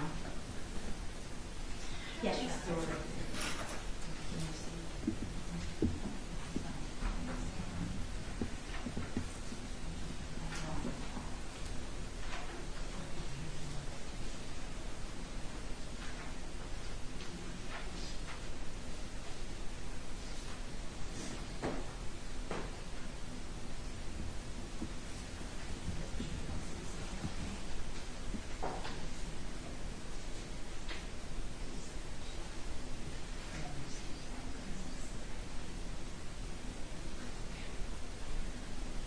Sorry about that, Ms. McNeil. So you indicated that Exhibit 1, currently on display in front of you and behind you as well, that's William, and when he was in kindergarten. Make sure you answer yes or no. Yes. Thank you. Now, when William when you last saw William, was he in kindergarten? No. How old was he? 6. He was going to the first grade. So from 1995, when you met William and his mother Teresa, until he was in the first grade, how long would you say that was that you knew them? About 4 years. And how frequently did you spend time with Teresa and William? Every day. Where was Teresa living? On Beach Nut Road. Showing you Exhibit 2. That house. And who was she living there Oh, with? sorry, I didn't know you did that. Her father. In 1995, when you first met her, who all was living in the house? Her father, herself, and William. And then when, over the years, did anyone else live there? She had a boyfriend that came and stayed maybe somewhere between 4 months and 8 months.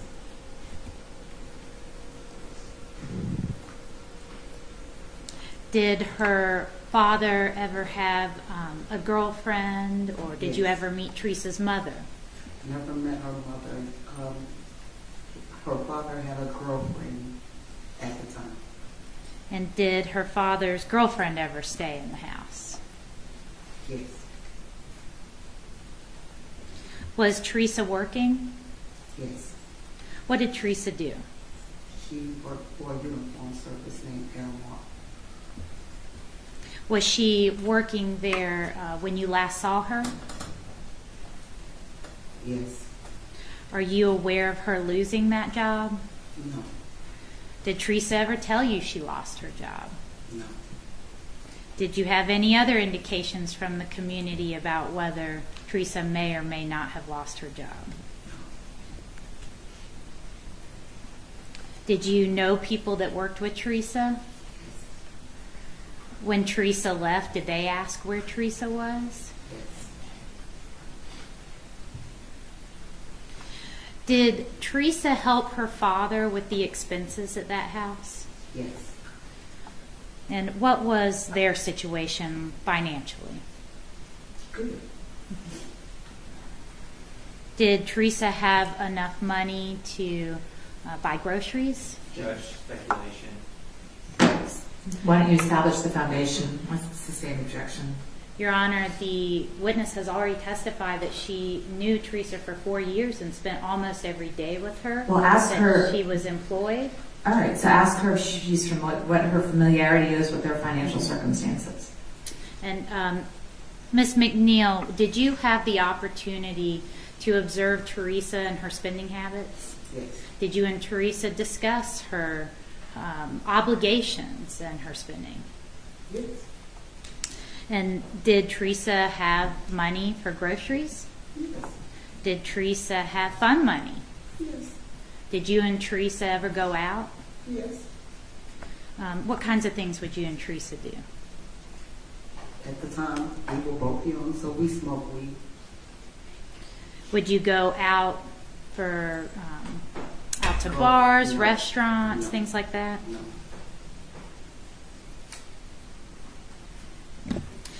Did you ever buy alcohol and have drinks together at the house? We smoked weed. She bought alcohol. She drank. I didn't. How was Teresa with her appearance? She kept herself up. Did Teresa have the ability to buy herself clothes? Yes. Did she look nice? Yes. Did Teresa ever get her hair done? No. Did she ever get her nails done? Yes.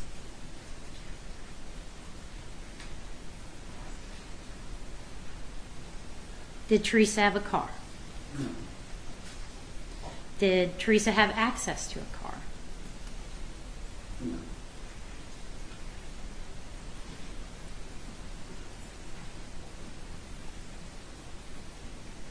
What was Teresa's relationship with William like?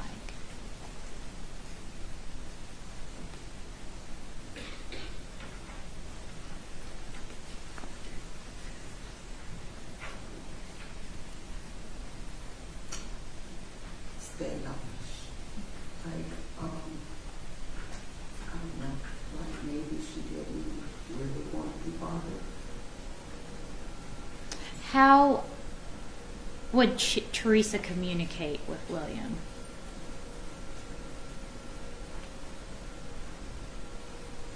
In a detached way.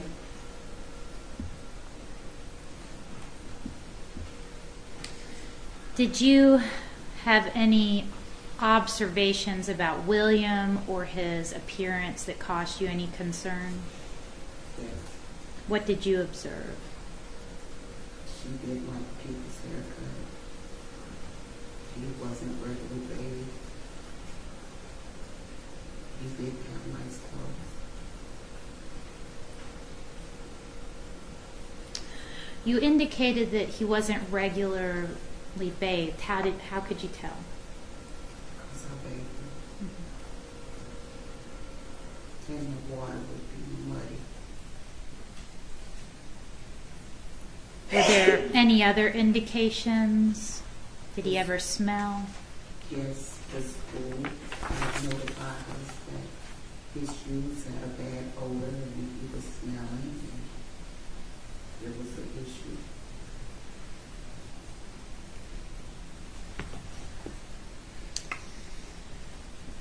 How was Teresa with allowing William to play and hang out with friends and other people? She didn't really. She what? I think. She didn't allow it really. I kind of overstepped her boundaries as a mom and did certain things like make sure you went trick or treating. Would say we would walk into the store so we would have a chance to play with his little friend guy because she didn't allow it record. Did you or anyone else ever give things to Teresa for William? Yes. What would she be given? Clothing, Christmas, Halloween, birthday, everything that you would do for a child. The people, the guys, the girls that lived in our neighborhood, all of us hung out together. We all did things.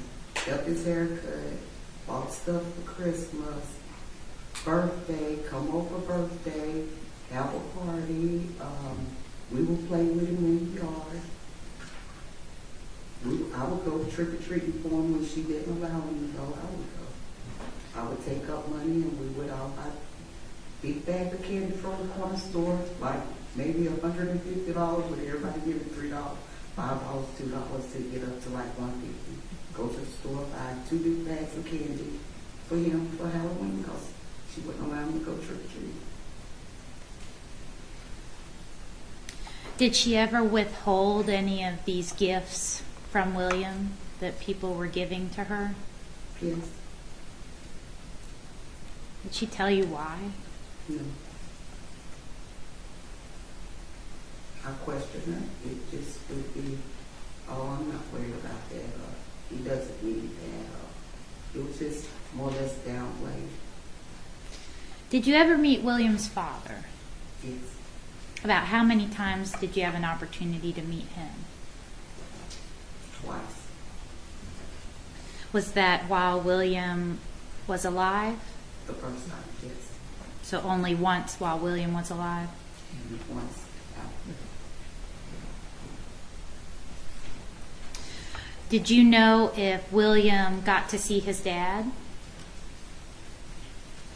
The first time I met William's dad was William's dad and the grandmother and another lady that came in and they were supposed to have him back. I can't remember if it was 7:15 or 7:30, but they were like 15 minutes late. And she was adamant when they came in the door that they wouldn't get to see him again because they didn't have him back on time. And when you say she, who are you referring to? Teresa.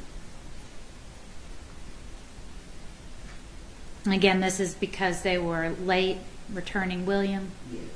By about how long? 15 minutes. And after that incident, did you ever see any of them again? No. I saw the dad one time after that, but it was after.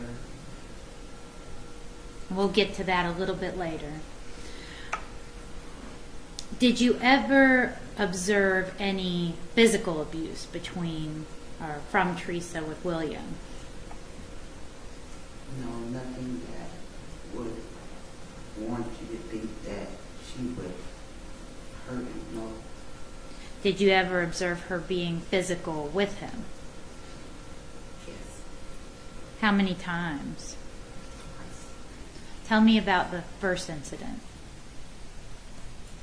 The first incident, he was in the kitchen and she had cooked something.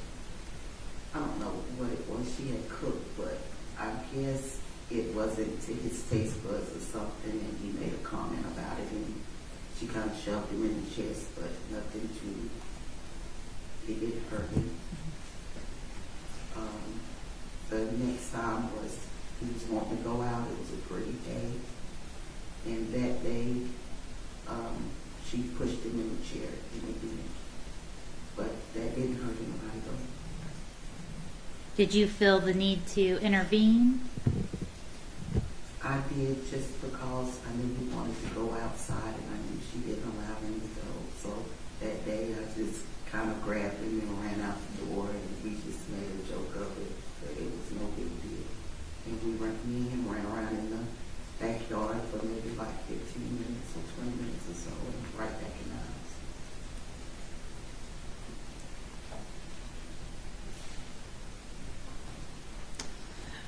Do you recall when you learned that Teresa was planning to leave North Carolina?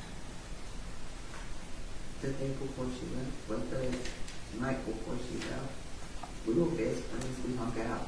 We was together every day from the moment we met. So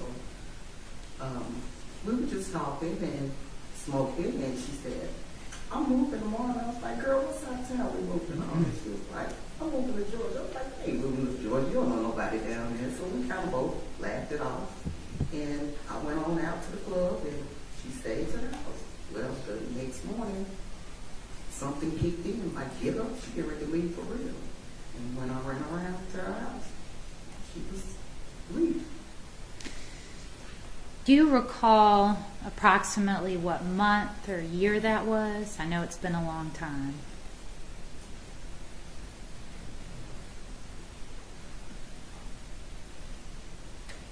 It was before school was out.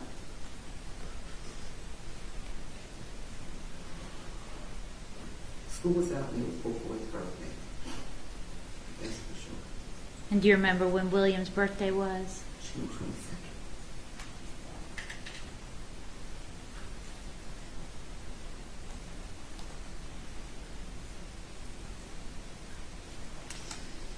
Now, you indicated she didn't know anyone in Atlanta.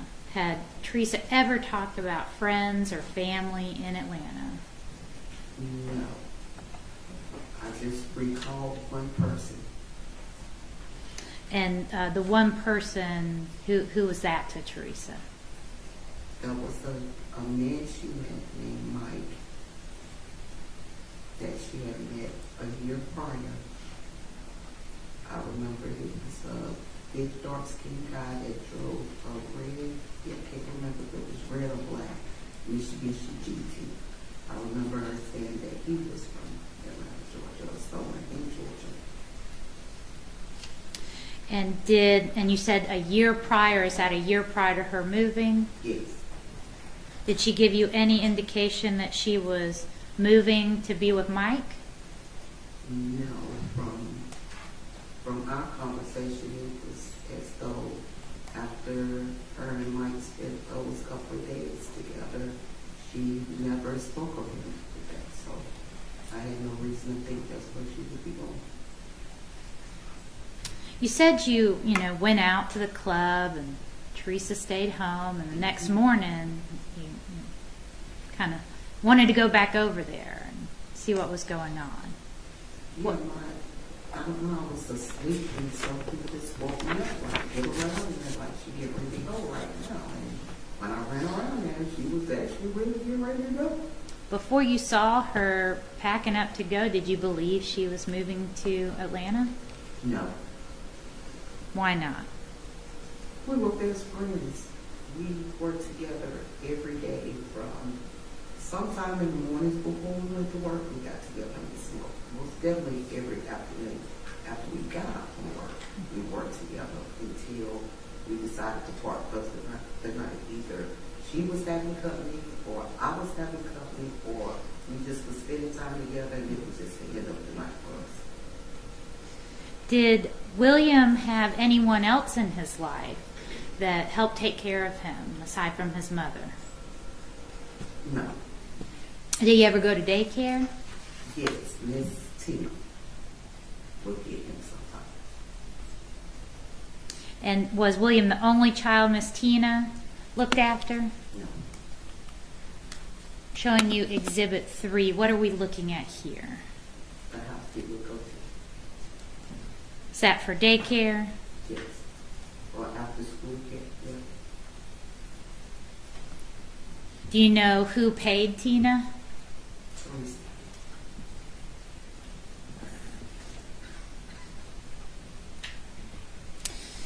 So you get there the morning that Teresa's packing up. What do you see? What's Teresa doing? When I'm in the corners of her house, she is already putting a duffel bag in the back of the Jeep. So I just sprayed William's name, William.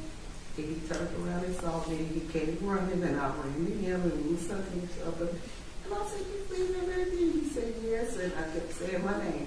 April McNeil, April McNeil. And he kept saying, William Dashawn Hamilton, William Dashawn Hamilton. I said, don't you ever forget me. And he said, I won't. So he kept saying my name. April McNeil. Okay, I got it. Did you speak to his mother as well? Yes, she's like, oh, it's going to be fine. I'm going down to his grandparents' house. They already have me a job. I just want a fresh start. But I still took it upon myself to question her because we were friends. And I knew that she was a very private person, so I questioned her, like, because her dad had moved out, so I asked her, is it too much? Do you need a break? It's summer. I'll watch him. You can go and get it together. I'll bring him down. Can I go with you? She talked as though she had already had a plan with the grandparents. Everything was fine. She had a job. She would call me. I would be coming down to visit soon. You indicated that her dad had moved out.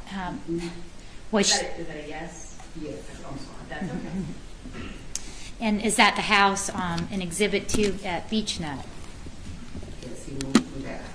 How long before Teresa left had her father moved out of the house?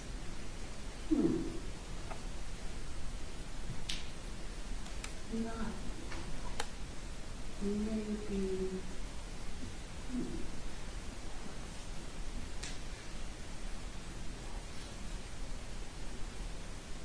I want to say under 45 days. And where do you know where her father moved? He moved to Lincoln, North Carolina.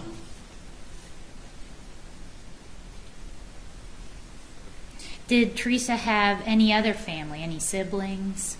She had brothers. How many brothers? 2 that I knew of. Did you meet the brothers? Once, briefly.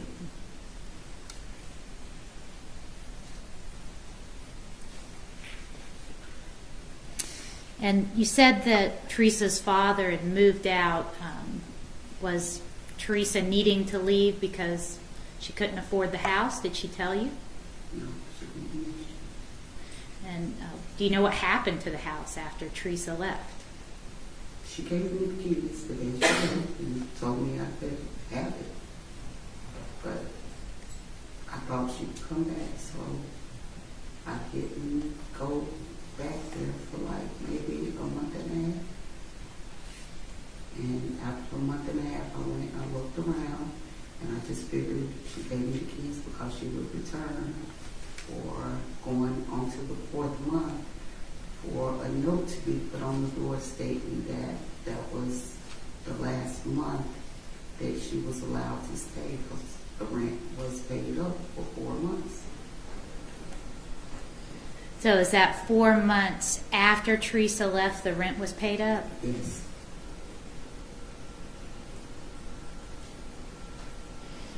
Did you say Teresa left belongings there? Yes. What sort of belongings were in the house? The whole house.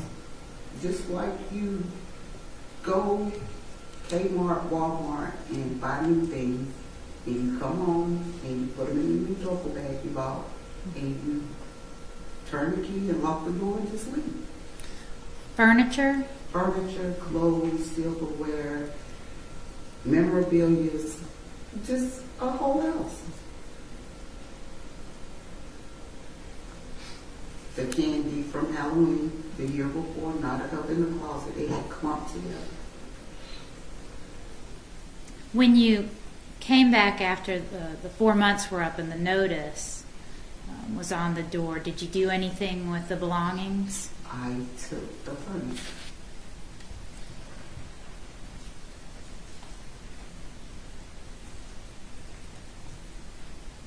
And you mentioned when you arrived that morning that Teresa left, that she was putting her duffel bag into a Jeep. Mm-hmm. Whose Jeep was that? Miles. Who's Miles? He was a friend guy that she had met prior. And was Miles going with Teresa to Atlanta? No, he was giving her a ride.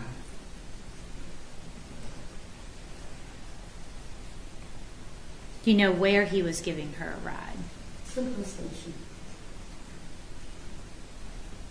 Bus station, train station? Bus station. Okay.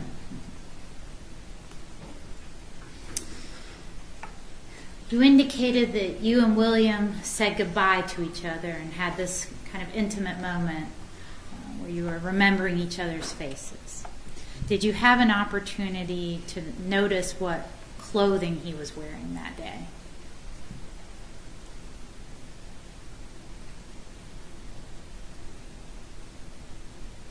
Because it was found in. And what type of clothing was that?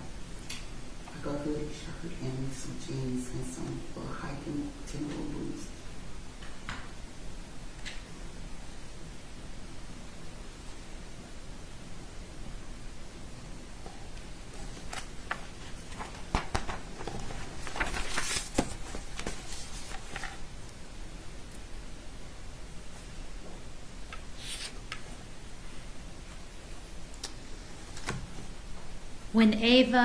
When Teresa, you were talking about her getting a fresh start, did she tell you what type of job she had lined up? No. She just stated that William's dad, grandparents, lived here in Georgia, and she had spoke with them. And the granddad, someone he was attached to, had lined up a job for her, and that she would be starting that month.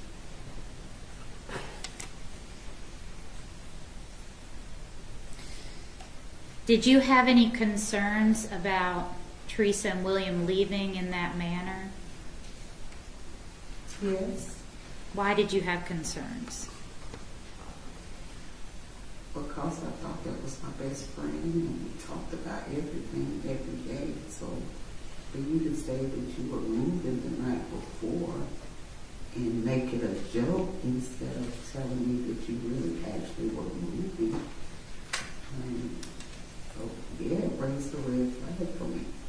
So I questioned her that day to see where exactly she was going and the reasons why. How did you feel about Teresa leaving with William? I don't know. Like, I didn't want her to go. I didn't want to see her go, but at the same time, if she was saying she was going somewhere to start over fresh, I was happy and excited for her to do that because I saw myself following behind her. Did you think you might meet up with her eventually? Yes, that's what I thought. We were already speaking like within the next month.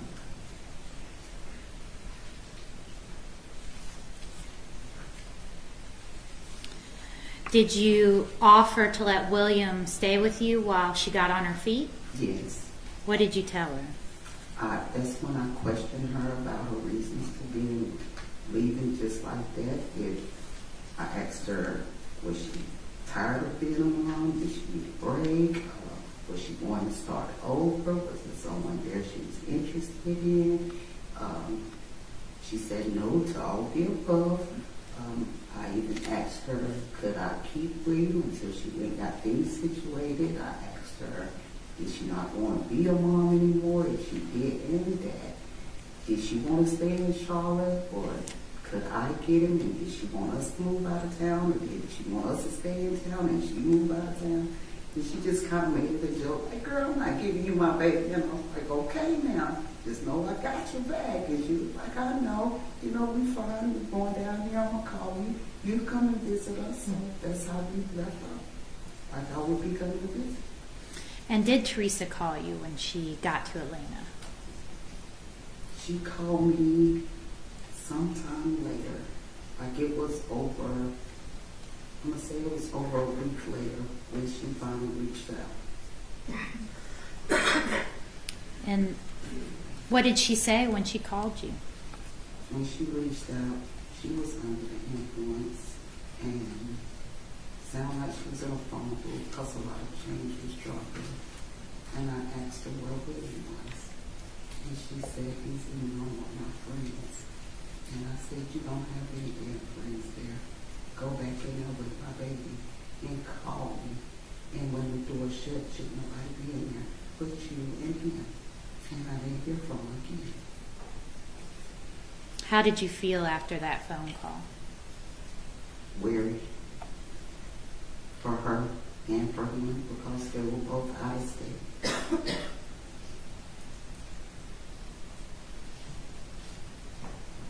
You indicated that you asked her to put William on the phone.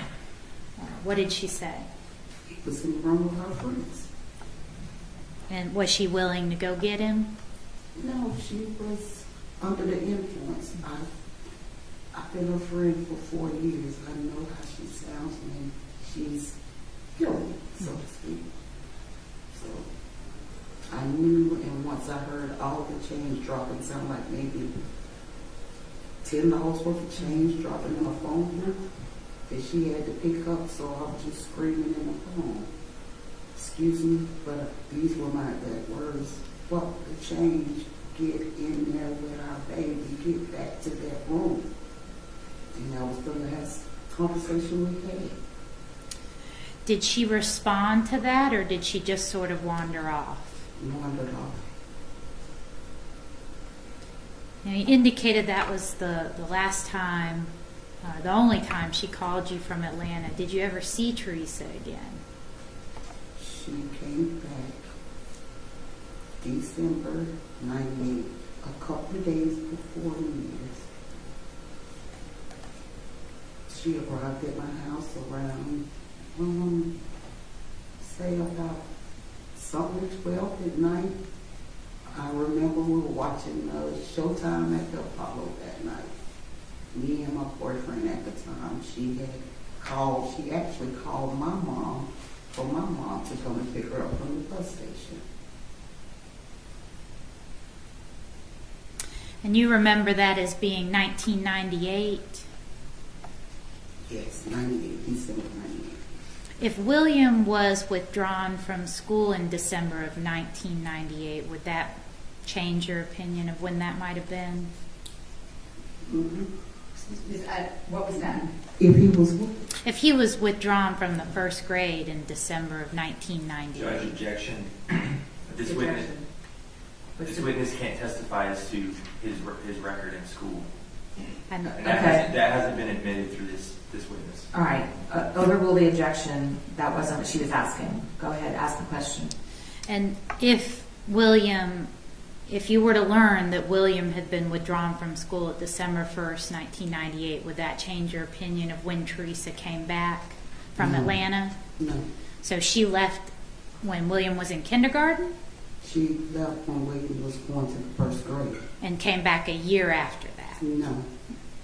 When she left June 98. Mm-hmm. She came back December 98.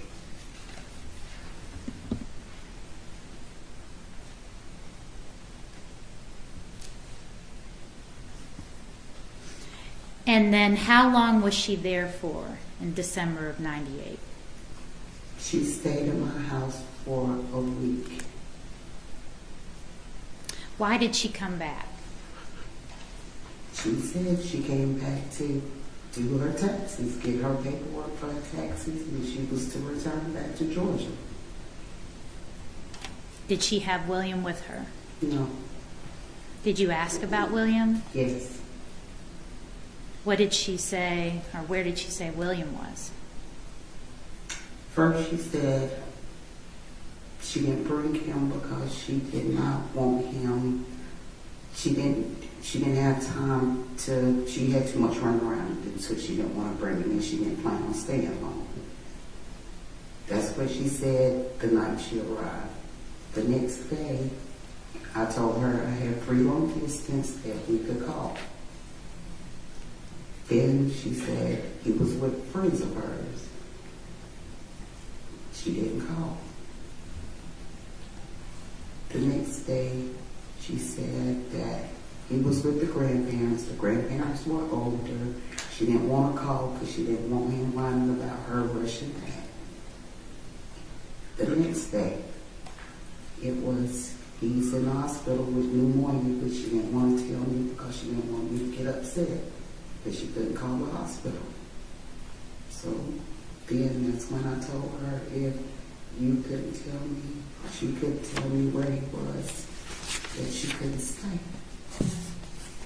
And she left. Did you ever see her again? Yes. When did you see her next?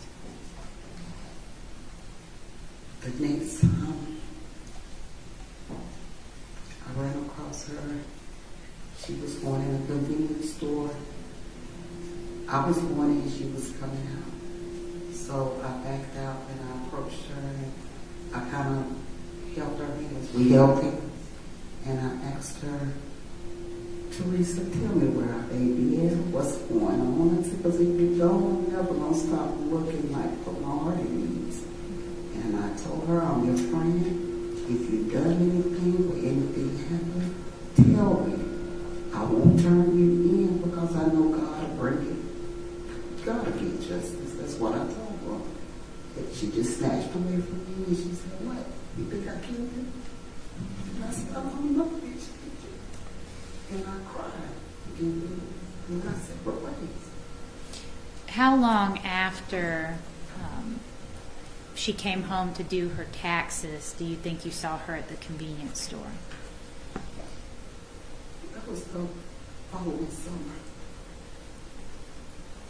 So that was the summer of '99.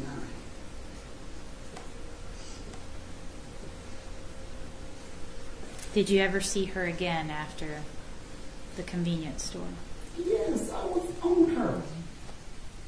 So yes, I constantly saw her and she would come to my house still. She came to stay with me and wanted to come and stay with me again. Did you let her? I couldn't.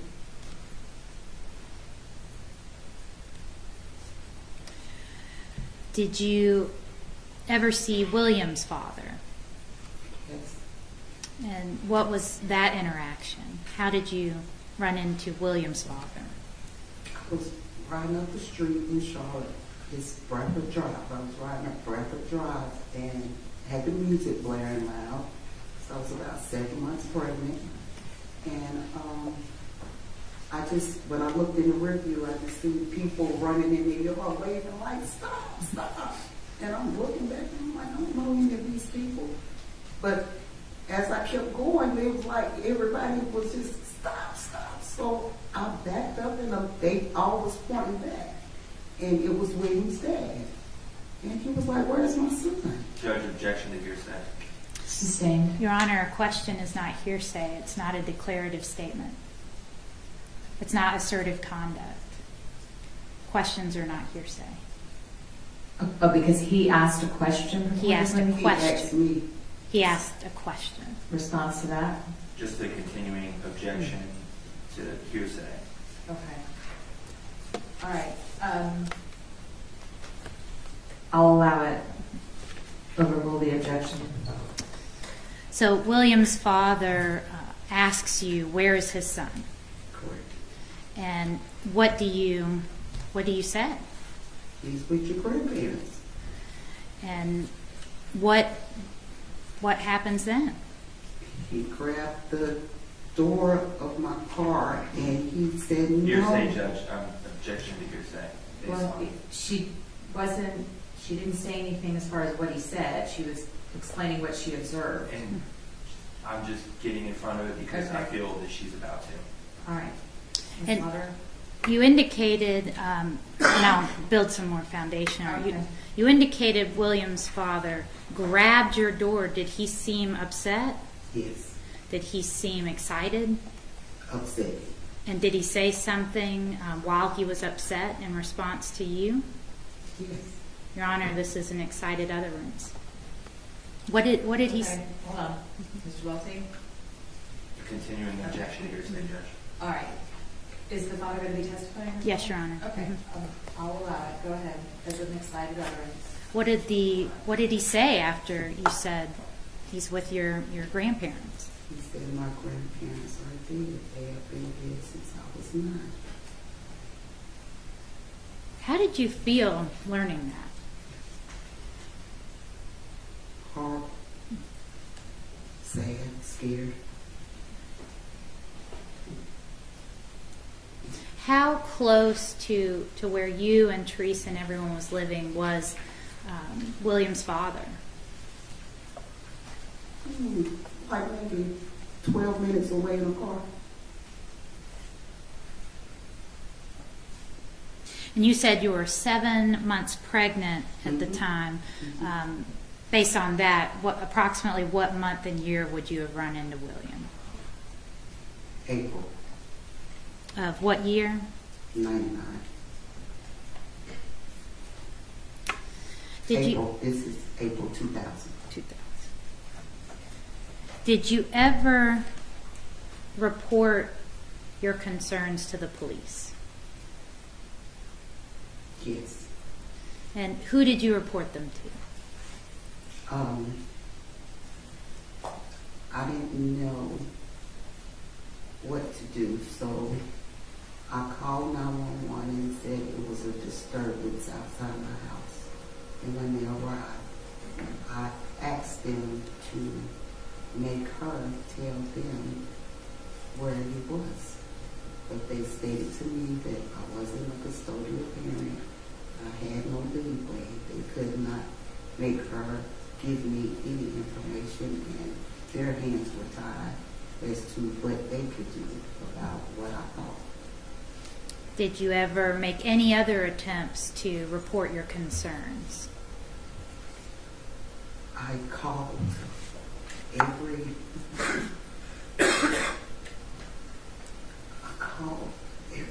hospital in South Carolina, Georgia, and Florida. I called every DSS office, every homeless shelter, anything that took in or helped anybody that would maybe be in the street.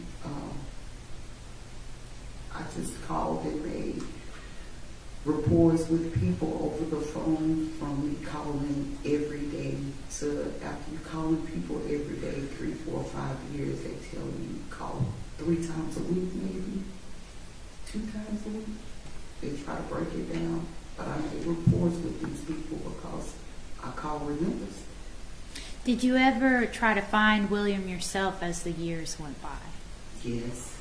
What sort of ways would you look for William? I didn't have anything to go on but Georgia. Big as Georgia is, I knew nowhere in particular to come to.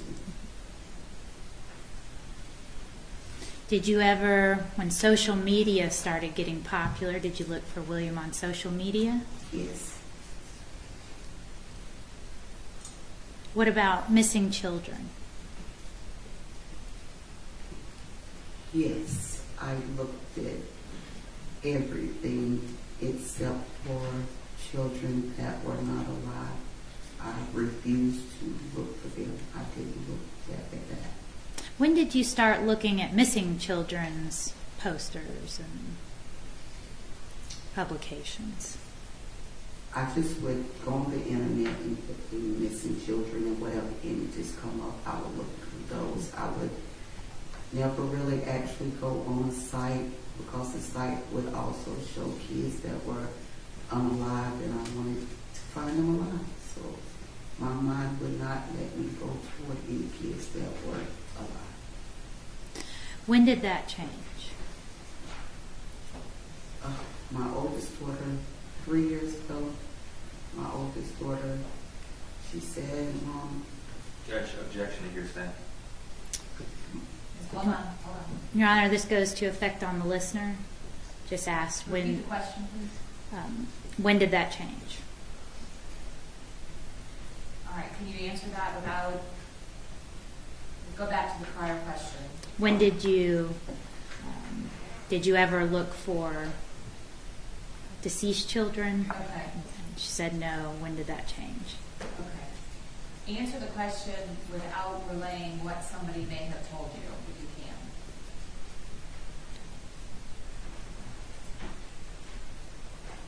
When did that change? You're asking for a time, a month, or what are you asking for? Just generally speaking, why she started Why did I looking. start? Why is different than when? Why did you start looking for deceased children? My oldest daughter said, Mom. Judge, objection to hearsay. I think that Explains the the- conduct and the reason as to why she made the inquiry, so I'll allow it for the rule. my oldest daughter stated that I have been looking for him all her life, so she said, maybe you should look for kids that are no longer with us. And did you start doing that? Not right off, it took me about 4 months. And when you did, how did you start looking at unidentified deceased children? I Googled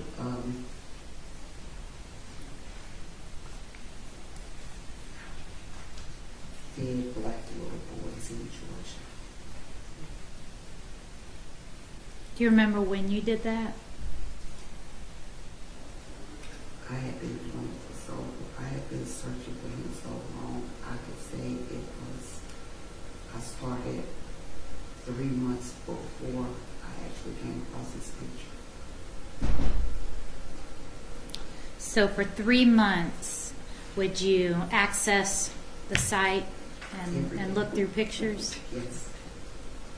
And after 3 months, did you see a picture that you recognized? Yes.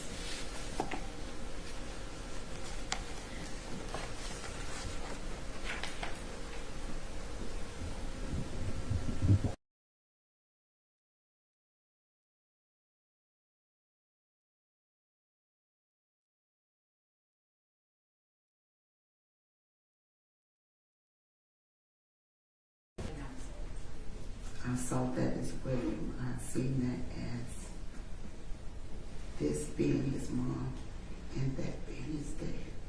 And is this a true and correct copy of the image you observed that reminds you of William? Yes. Your Honor, the state tenders Exhibit 4 in evidence. Any objection? No objection. All right, submitted. Permission to publish, Your Honor. Yes. We're looking at Exhibit 4. You indicated this is the image you came across after Googling. Yes. What did you do after seeing this image? Scream, cry, and got myself together so I could call in. Did you know who you were calling? Did it list an organization or just a number? I seen Nick, but nothing was. I just saw him. I really didn't at the time. You might have been calling Nick Mick. I was calling Nick, but I just only saw William and the phone number. And when you called, what did you tell them? So I think I have information on the little boy that they call Clifton Doe. And did you tell them everything you knew about William? Yes. Did you tell them his mother's name? Yes.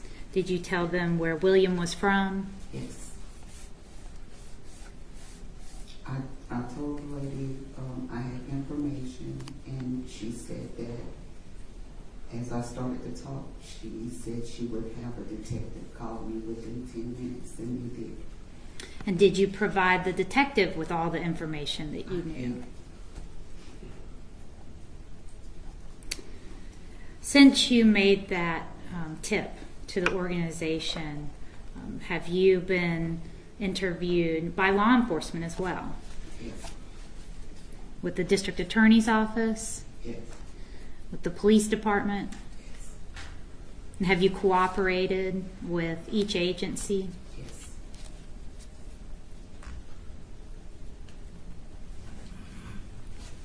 Thank you. And when was it that you saw this photo? You said that already, I missed it. She said 3 months prior to reporting, but best you can estimate.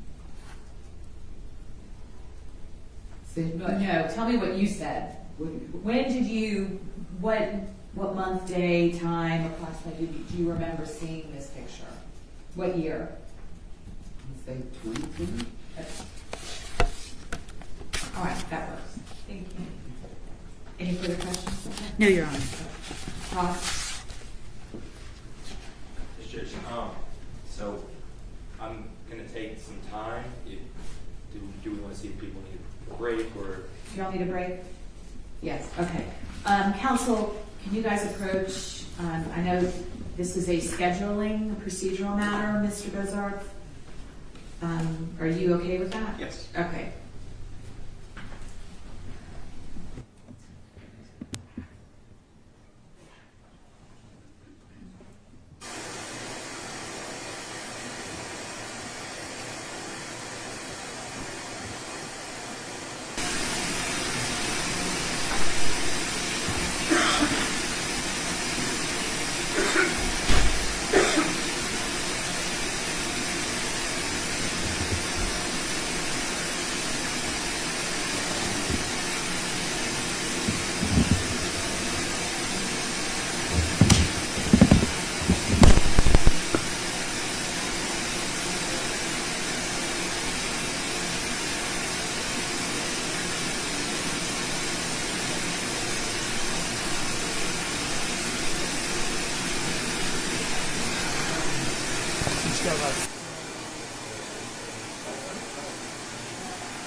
That's better. Okay, it is 20 after 12. We're going to go ahead and we're going to break for lunch.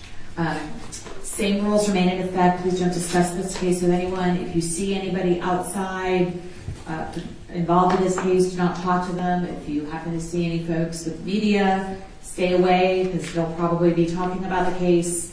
And don't research anything. Just take a break and try to get back by like 1:15-ish. Okay? Any questions? All right, and you'll have access to your phones during the lunch break, but again, no Googling anything or researching anything about the case. And I'll see you back at 1:15.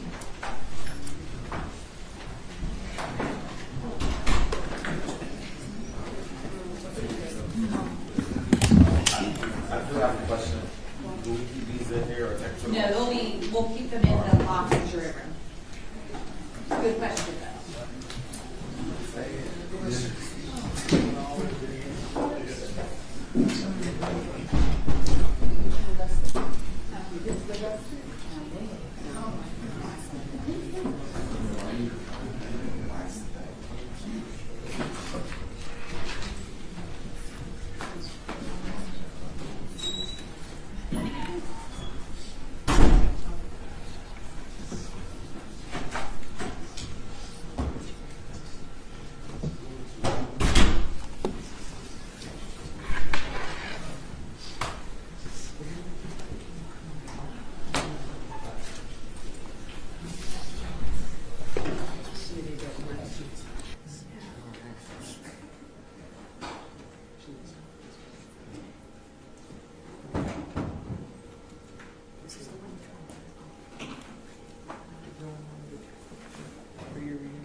So, two things keep happening.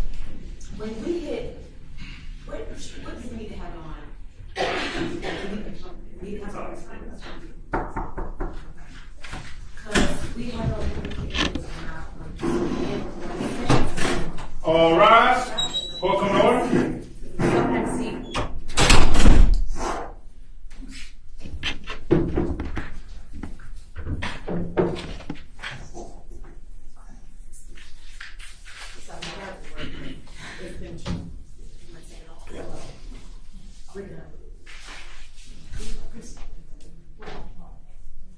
Might as well just stick around. We need you all. How are you?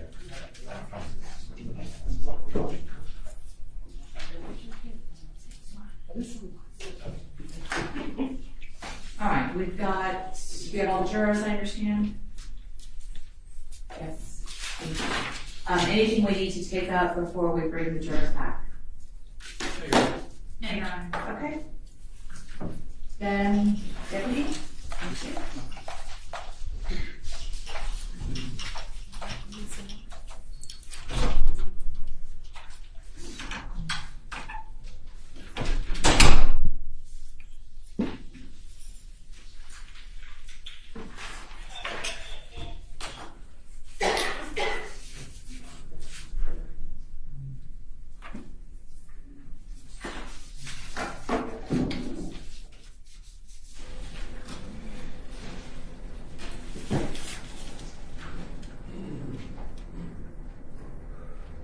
Dan, what happened with the real time? Listen, I'm saying, I understand that the server certificate is network, yeah. It's session green. Okay.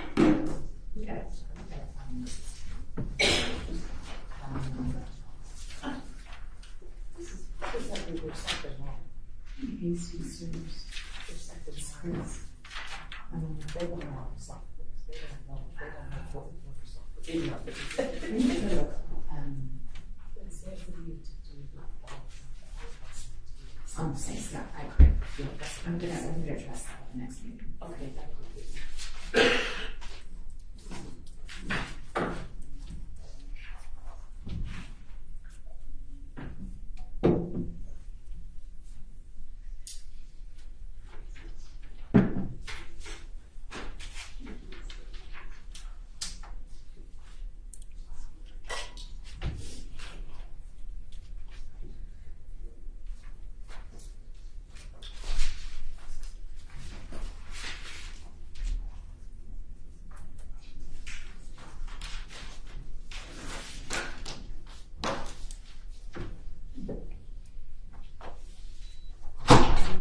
Jury.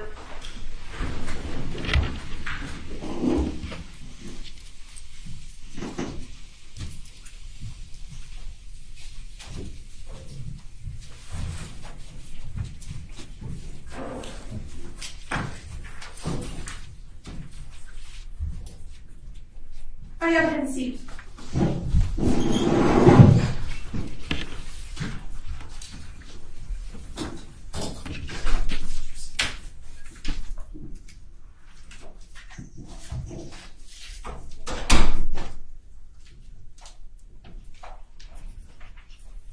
All right, welcome back. And we are ready to proceed with cross, Mr. Welty. And you're still under oath.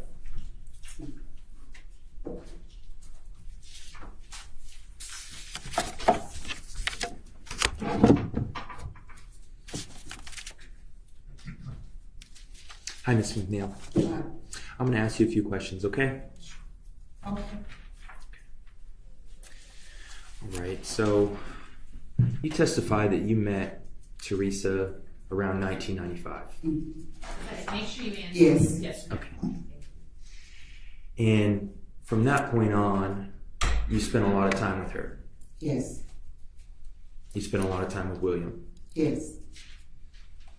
You said on your testimony is that you're best friends with Teresa. Yes. Okay. And that's because Teresa liked you?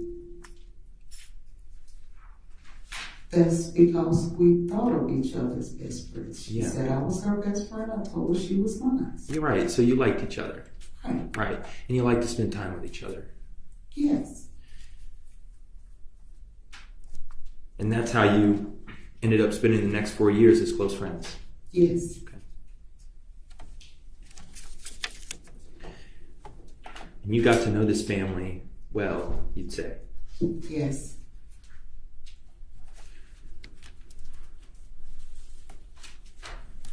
You'd spend holidays together. Yes.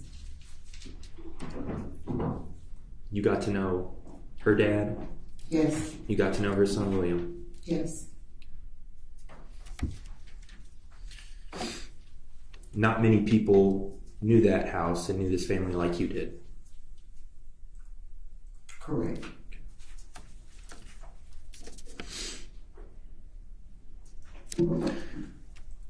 So I want to talk about, Miss McNeil, what you saw as the relationship between Teresa and William, okay? Okay. From in that 4 years you spent with them, there are things that you saw between them that caused you some concern? Yes. In the way that she treated him? Yes. In the way that she took care of him? Yes. In the way that she would react to things and how he would act as a child? Yes. All right. At this time in the 90s, you had access to a telephone, correct? Yes. Okay. And at this time, people use phone books. You had access to a phone book, right? Yes. Okay. And you'd agree that, one goal of DFACS or Department of Children's Services to protect kids, right? Yes. Okay. And then another one of their goals is for people that call in and report instances of abuse, they can do something about that, right? Yes. Okay. From this time in the 90s, you did not call into DFACS and report Teresa's behavior. No. Okay. And you didn't report her behavior because it didn't rise to any level of abuse that you thought was serious. Correct. And you didn't report her behavior because it didn't rise to any level of serious neglect. Correct. She was really trying her best? No. Okay. But from what you saw, it wasn't worth reporting. I don't know how to answer that. Okay. I'll reframe it just to establish you did not call in to DFACS about Teresa or William. No. Okay.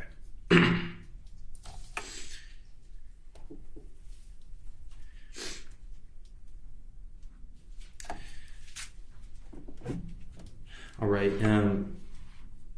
We've established that you had access to a phone at this time. Yes. And you had access to a phone book. Yes. Okay.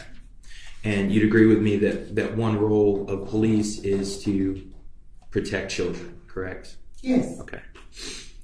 And at this time in the 90s, you did not call into police to report Teresa's behavior. No. Okay. That's because in your judgment, it didn't rise to a serious level of child abuse. Correct. And it didn't rise to a serious level of child neglect.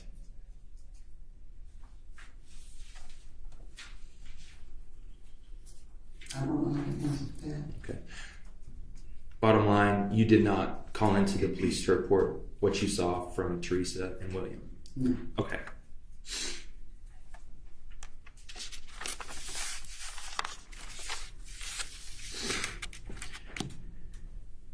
All right. Part of your testimony earlier was that you knew that Teresa had a job. Yes. And so she had access to money. Yes. She would help her dad pay the bills. Yes. From what you can tell, she wasn't struggling. No. Okay. But at this time, she didn't have a car. No.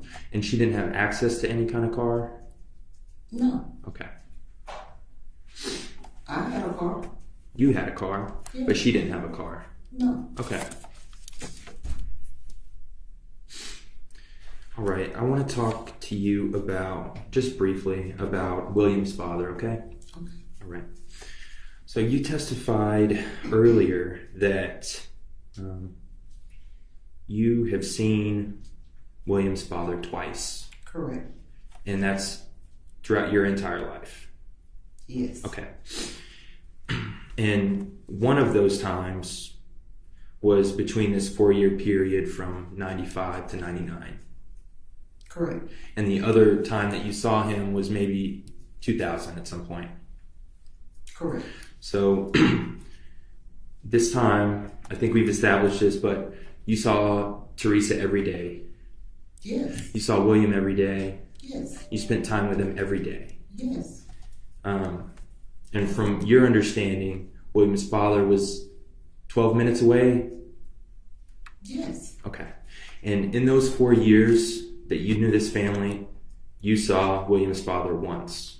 Yes. Okay.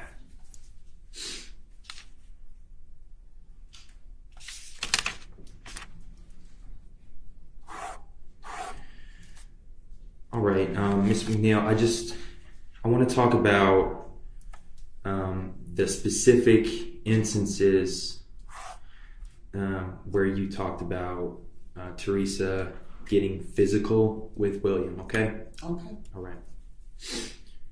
You said you saw 2 instances where she got physical with William.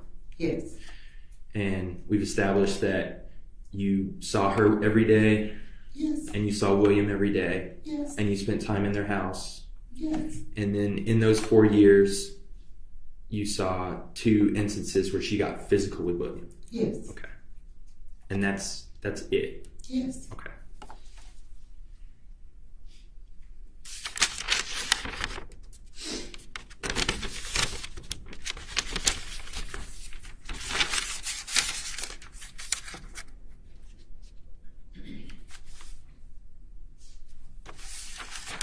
All right, Ms. McNeil, you said that when Teresa left for Atlanta, she just gave you the keys to her apartment. Yes. Okay. And after that, you didn't go over there for a little while? For about 45 days. Okay, about 45 days. Yeah, I would cap it off maybe around 40 or 41. Okay. You took the furniture from her house? Yes, once they were ready to just throw everything out. Okay. And you asked if you could have the furniture, right? No, I already had the keys. Okay. I already knew I could have it. She had already told me. Right. And she told you that you could have the furniture? Yeah, she was like, here, you can have, here go the keys, you can have the house. Okay. She said she didn't plan on returning. Sure. So you asked if you could have the furniture? No, I didn't ask anything. She offered it. She offered you the furniture. Okay.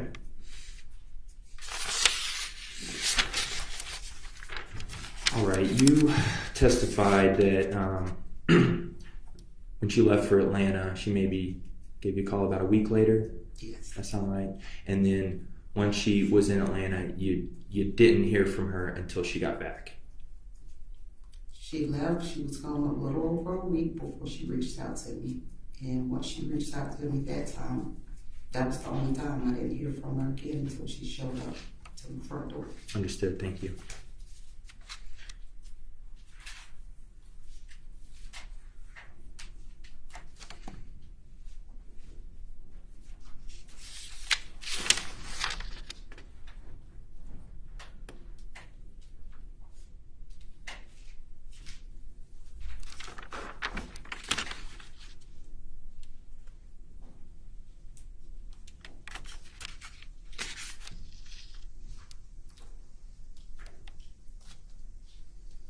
One moment, please.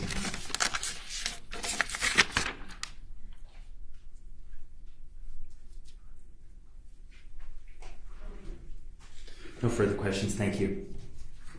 Any redirect? No, Your Honor. Thank you so much. May she be excused? Yes, Your Honor. You're welcome to remain in the courtroom.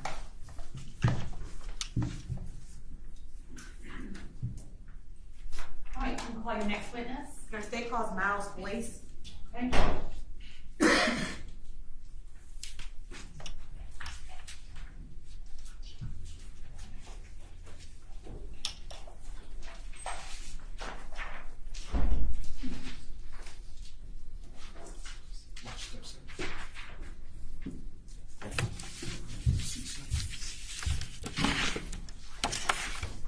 Raise your right hand, ma'am. Sir. Do you swear front testimony about to give this court the truth, the whole truth, and nothing but perjury? Yes. Okay, lower your hand, sir. State and spell your name for the record. Miles Boyce, M-I-L-E-S, B-O-I-C-E. Could you do me a favor and just sit a little bit closer to the microphone? I want to make sure I Good afternoon, Mr. Boyce. How are you today? I'm fine. Just want to get some introduce yourself to the jury. Are you currently employed? Yes. All right. And where do you work? Company in Charlotte called English Law&Crime. It's a company where? In Charlotte, North Carolina. Okay. And how long have you worked there? About 11 years. And what do you do? What's your role? Shipping coordinator. And you said that the company was in North Carolina. Do you reside in North Carolina? Yes, I do. And what area of North Carolina do you reside in? On the west side. Right. Is that the metropolitan area of what city? Charlotte. Of Charlotte, okay. All right. And approximately how long have you lived in the Charlotte area? About 30 years. And Mr. Boyce, do you have any children? Yes. How many children do you have? 4.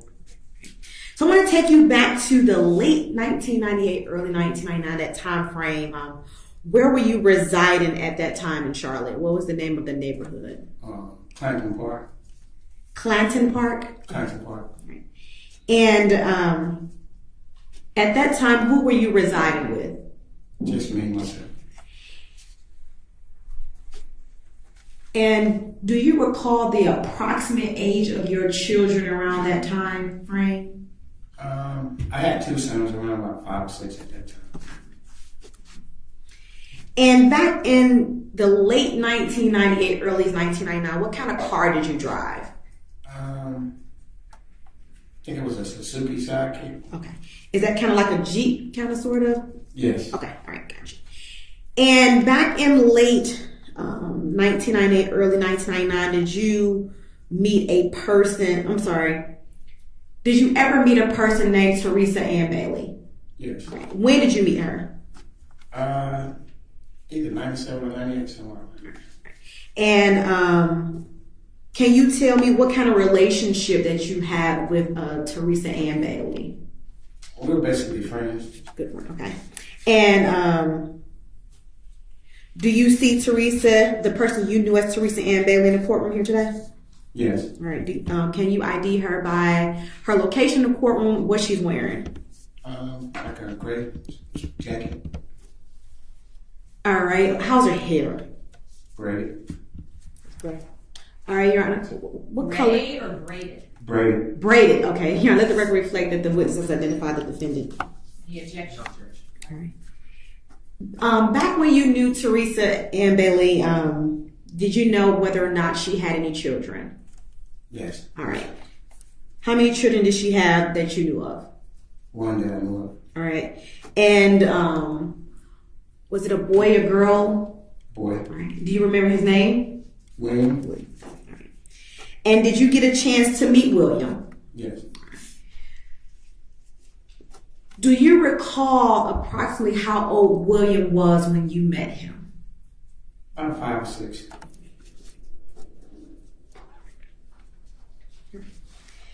And when you and Teresa were friends, did you ever see Teresa with William or William with Teresa? Yes.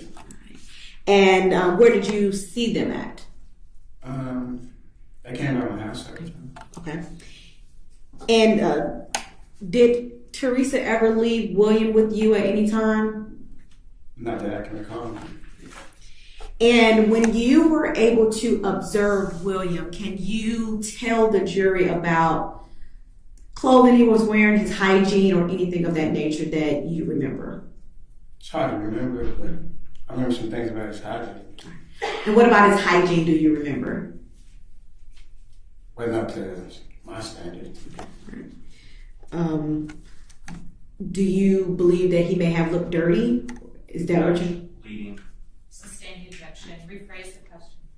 All right. When you said it's not up to your standards, what do you mean by that his hygiene wasn't up to your standards? Sometimes it was a little dirty, yes. Do you recall the last time you saw William and Teresa? The day I took him to the ground station. All right. Roughly, do you recall what year that was? No, I don't. Maybe 98, I'm not sure. Okay, you're just not sure, but it was in the 90s that you recall. And you took him to the Greyhound bus station. Where was that Greyhound bus station located? It was located on East Cherry Street, Charlotte.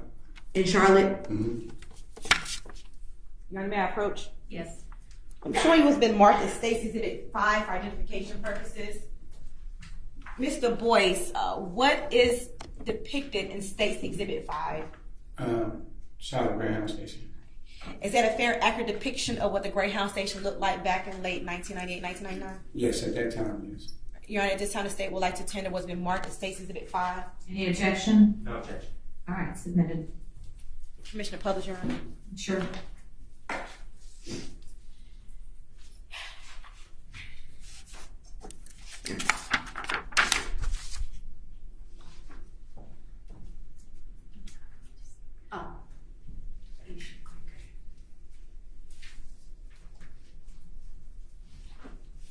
Let me, hold on, it's to be, no, it's not, there you go, it's not publishing, hold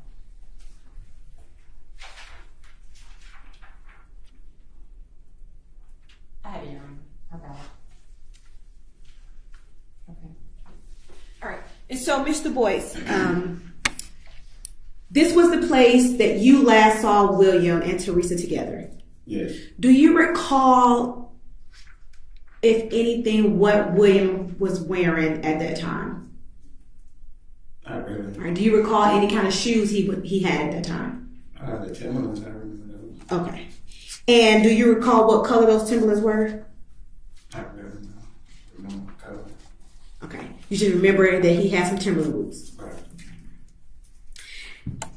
When you dropped them off at the bus station, did Teresa tell you where she was going? I already knew they was going to Atlanta. Okay, you knew that she was going to Atlanta. All right. And did she tell you why she was going to Atlanta? No. Did she advise you if she had any family in Atlanta or if William had any family in Atlanta? Supposed to be a grandmother or something? Whose grandmother, William's or Teresa's? William's grandmother was in Atlanta. And when you were preparing to take Teresa to the bus station, did she have any luggage that you can recall? I could recall one big tote bag, like A big bag, a tote bag. Yeah. And do you recall whether or not if William had any luggage or tote bags?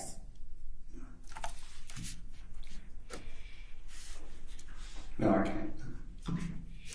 And tell me, how was Teresa dressed? Was she well dressed? Could have dressed better? What was your thoughts on how she was dressed as she was leaving to go to Atlanta? She was well dressed. What about William? He was well dressed also. Do you recall when you dropped off William and Teresa, the weather? Was it cold? Was it hot outside? What do you remember? It's kind of cold. It was early in the morning. And how do you remember it was early in the morning, it was cold? Excuse me, say that again? How do you remember that it was cold that day? Because I had on a sweatshirt myself. And do you recall what month it was that you dropped her off? I don't recall that. After you dropped off Teresa and William at the bus station, did you ever see William again? No. Did you ever see Teresa again? Yes. And do you recall where did you see Teresa? At a gas station on the corner of West Boulevard and Remount. Okay. Is that near the neighborhood where you were living at the time? Yeah. Do you know whether or not if Teresa is from that neighborhood? Yes, she was from the side. And so tell me what happened at the store on West Boulevard. Who else was present?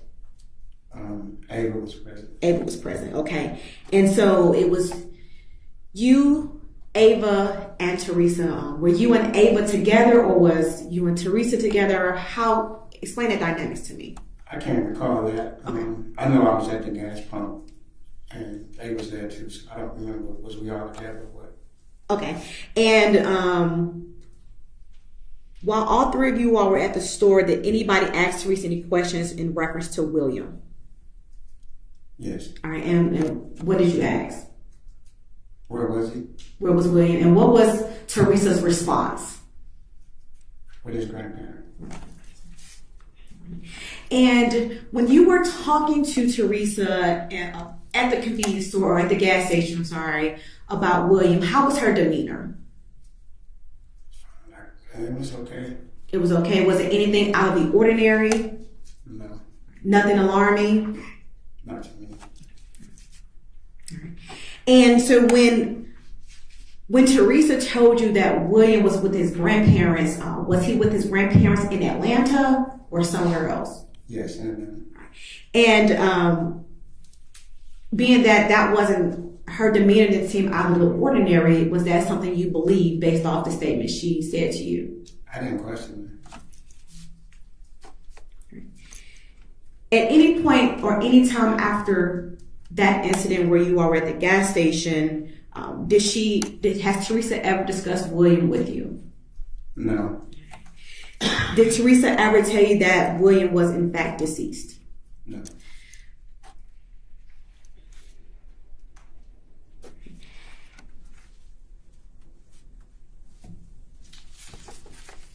Give me one mirror.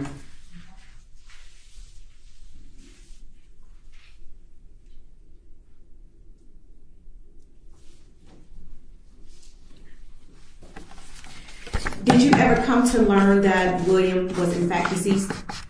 Yes, when they contacted me. No additional questions. Cross? Yes, Judge.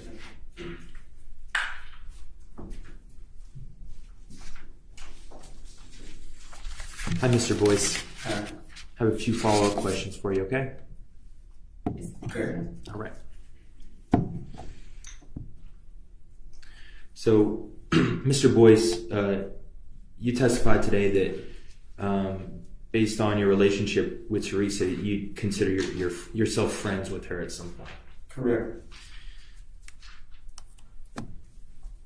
You would spend time with her? If she called me. Okay. And you testified that you spent some time with William? Yes. Okay. And you have kids too, right? Yes. Okay. And she would bring William over to your house? Correct. And maybe your kids would play together? Yes. Your kids around his age, right? Yeah. Okay.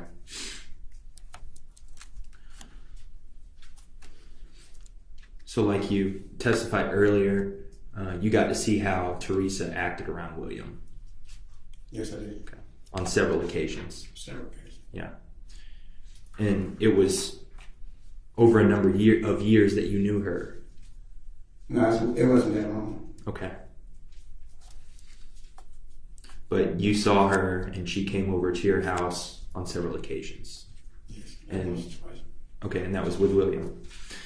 Is that, you didn't answer that question. I said maybe once or twice. Yes. Okay. And Mr. Boyce, on those occasions, you never saw Teresa be abusive with William? No.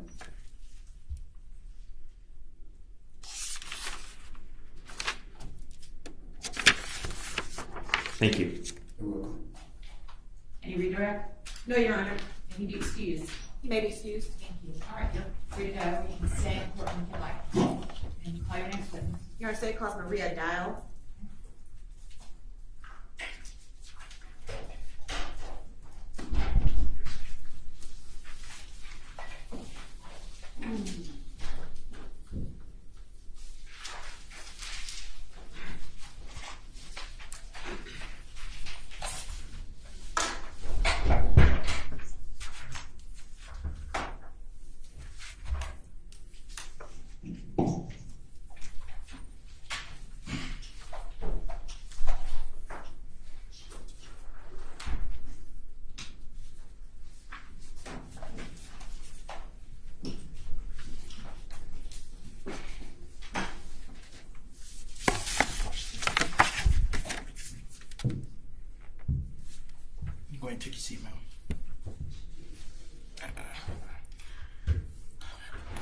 Raise your right hand, ma'am.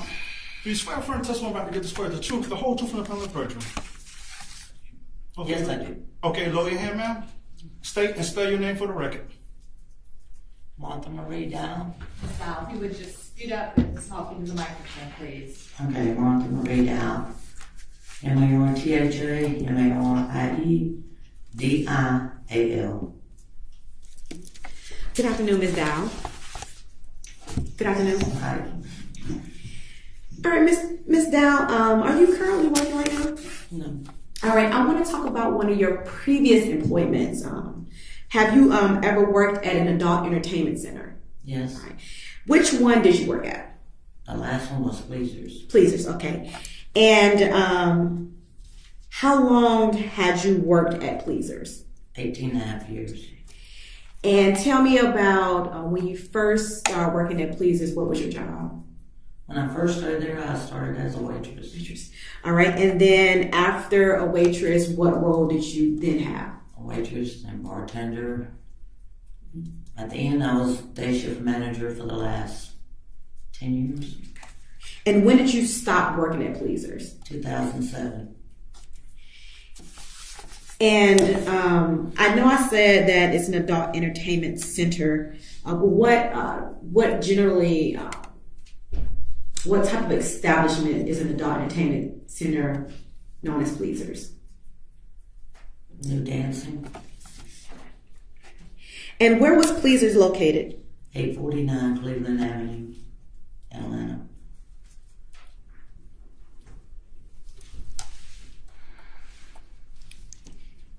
Is it still open today? Yeah. Do you recall when it closed?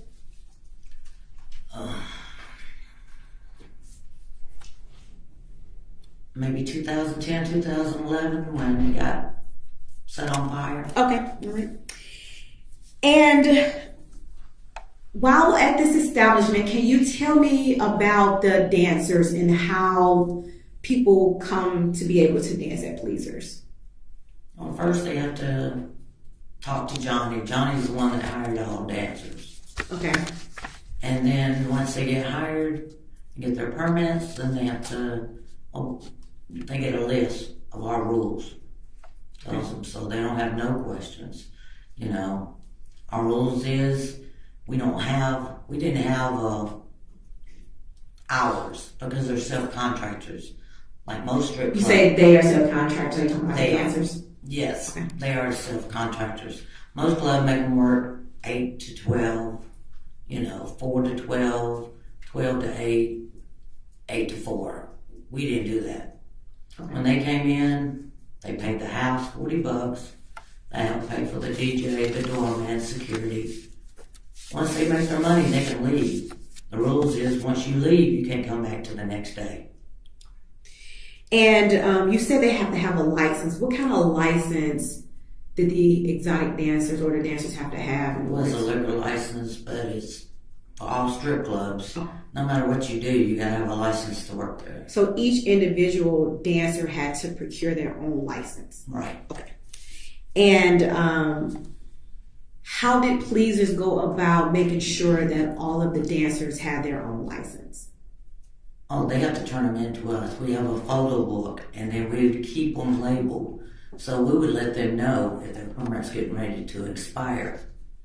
So we never let anybody work without a permit. You have permission to approach. Okay. Ms. Dow, I'm showing what's been marked as State's Exhibit 59 for identification purposes. All right. Do you recognize what's in State's 59? One of the dancers. Okay. They work night shift. All right. And do you recall the name that the dancer that's depicted in State's Exhibit 59, what she went by? Baby something. We had so many girls that went by Baby something. So I'm not sure exactly, but I know it's Baby something. And is this a fair and accurate depiction of a dancer at Pleasers back in the late 90s that you recall? Yes. Your Honor, at this time, State would like to attend was been marked State's Exhibit 59. Any objection? No objection. All right, submitted. And I'm also holding what's been marked as State's Exhibit 6 for identification purposes. Ms. Dow, what is depicted in State's Exhibit 6? Pleasers. Is that a fair and accurate depiction of pleasers back in the late 1990s? Yes. Your Honor, at this time, the state would like to tender what's been marked as State's Exhibit 6. Any objections? No. 6. No objection. All right, 6 is committed.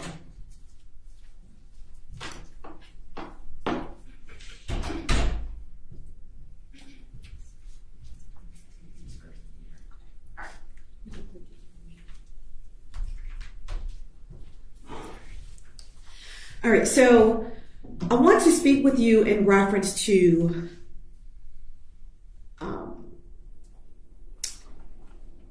the atmosphere and pleasers. I know you were stating earlier that the dancers can come and go as they please. There's no particular time frame. However, do you all schedule for dancers who have to come at any time during the day? You have to show up at this time? No. Okay.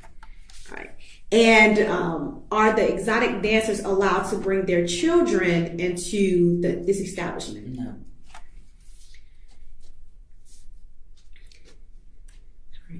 And is it common for dancers to go by a name that's not provided, that's not their government name, but a stage name? Yes.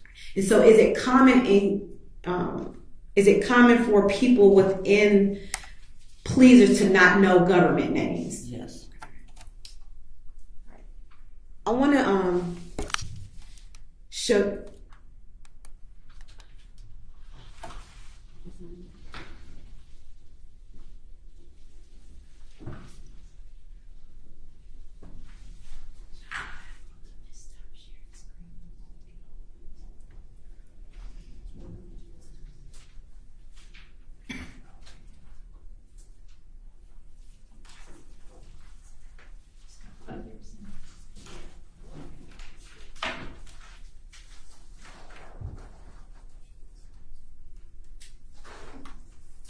I think they have to plug it in after they pull up what's on the screen that they want to display, right?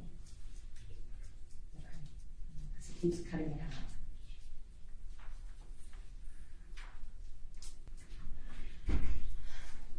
Thank you. Okay.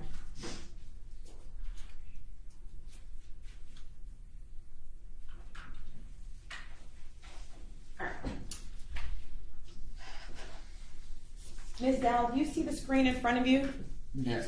Is that the person that you knew to be named Baby Something? Yes. Is that the person that you knew to be named Baby Something that was a dancer at Pleasers? Yes. I want to talk to you about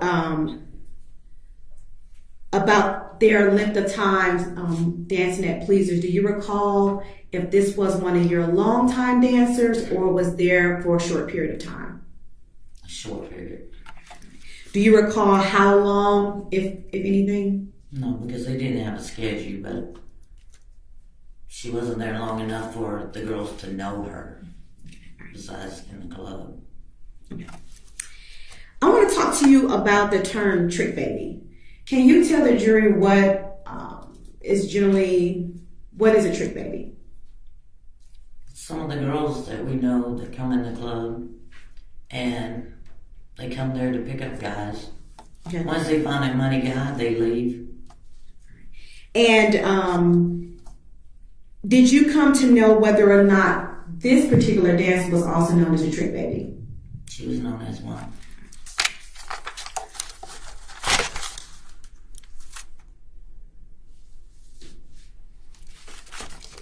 Does being that now Pleasers is closed, do you all keep in touch in some kind of way, you and the dancers? Or yes, I have 48 on the web page. It's invitation only. It's just Pleasers family. Pleasers family. So me and my girls, we still stay in touch. All right, and is that like on Facebook, social media? On Facebook. And is this person depicted in the State's Exhibit 9? Is she a part of that Facebook group? No. No additional questions. Thank you. Cross? Yes, Judge.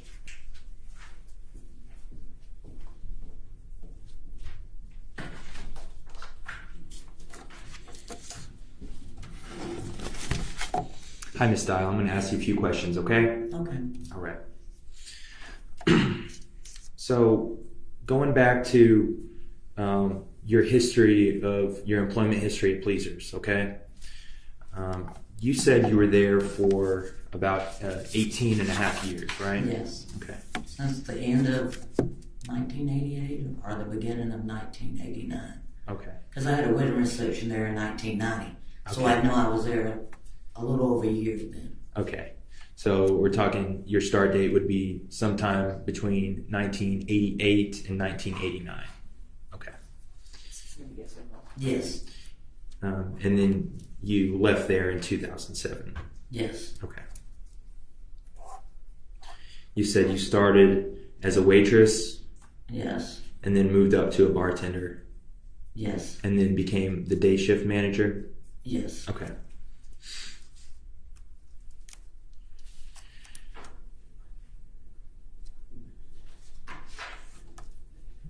So during this 18 and a half years at Pleasers, I'm sure a lot of people came through that door. Is that fair to say? Oh, yes.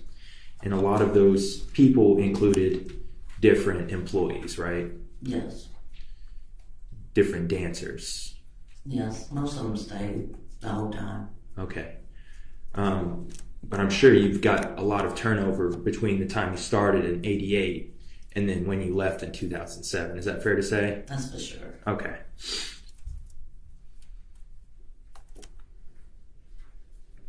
And in that time, that 18 and a half years, you'd say you may have come across hundreds, potentially, of different women dancers for this club at Pleasers. At least.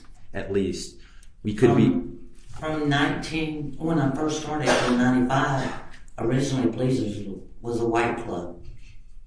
It was 95 when we got our first black dancer. Okay. And that was Dimples. Okay. And then after that, everything changed. Right. So what I'm gathering from what you're saying is the different dancers that you came across in this club, it could be in the thousands. I don't think thousands. Hundreds. We'll say hundreds. Okay. In the time that you saw Miss Black at Pleasers, you were the day shift manager. I was day shift manager, yes. Okay. In the time that you're saying that you saw Miss Black, she would work during the night. Yes. Okay.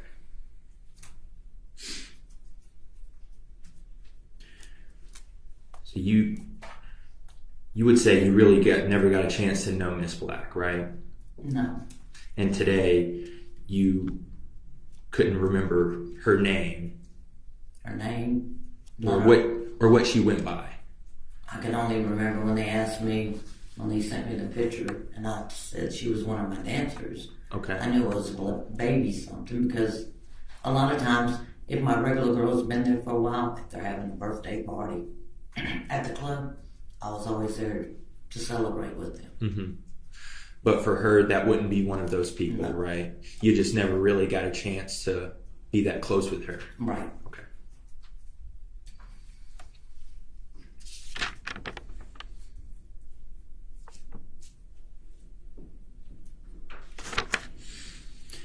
Now, Ms. Dial, I want to talk to you about the permits you're listing. You talked about earlier, okay? Yes. So what you testified is that a person named Johnny was the one that hired all the dancers. Yes. And part of that hiring process was they had to obtain a permit or a liquor license. Right. To be even able to work there at all. Right. Okay. And part of getting that liquor license was they had to have an ID. Yes. Okay. Do you know if it had to be a Georgia ID? Oh, that's up to a downtown permit place. Okay. I don't know what their rules are. Okay, so you didn't know? No. Okay. And Miss Dial, I assume during your time working at this one business for almost 2 decades, you got to be familiar with the operation side of things, right? Yes. Okay. And I would assume a business that has been going for as long as Pleasers, part of doing business was keeping records. Yes. Okay. And part of those records would be these permits. Yes.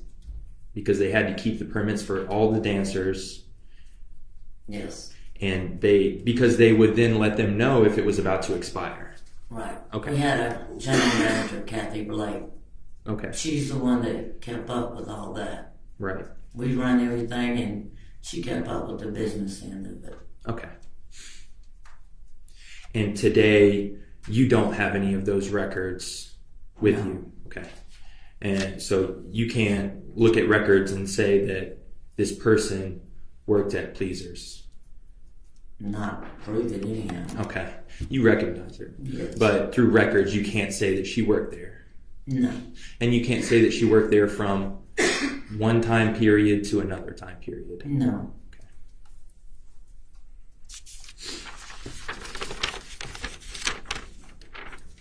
But at some point, if she worked there, those records would exist. Yes. Okay. So we talked about you worked there for a long time. You saw a lot of faces. This particular person, you wouldn't be able to put a month or a year on when you saw them. Is that fair to say? No. Okay. Okay. Is that fair to say, or is it not fair? Is that fair to say you would not be able to put a month or a year on when you saw this person? Well, I know it was in 98. Because I just got right before it. It was right after I got remarried. Okay. But you're I not don't know sure. the month. You don't know. No. Let her finish. Let her finish the answer before you ask the next question. You knew it was 98, but you don't recall the month. Right. You can't say what month that she worked. And you can't really say how long she worked. No. Some girls, they worked at other clubs, so they would disappear for months before they came back to the club. Mm-hmm.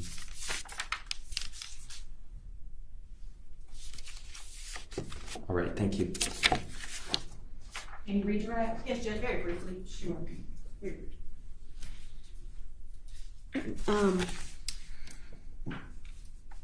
Ms. Dow, what happened to Club Pleasers around 2007? Well, the first thing is the owner, Paul Hicks, fired Kathy as the general manager and put his nephew in charge, Jason. What happened to the building around that time? They got set on fire by a cocktail bomb in the front. And when Pleasers got set on fire, was there extensive damage done to the building? Not really, because one of the regular customers saw it happen and called the fire department, because it happened right outside the liquor room, but it didn't make it to explode the liquor room. Okay. But nevertheless, it caught fire. Yes. And then subsequently after the fire and at some point in time, did the establishment close down? Yes. Is the building still standing here today? No, it's a bank now. It's a bank. Do you know whether or not at some point that the actual building of Pleasers was torn down? Yes. We have videos of it. Of it get torn down? On our site, yes.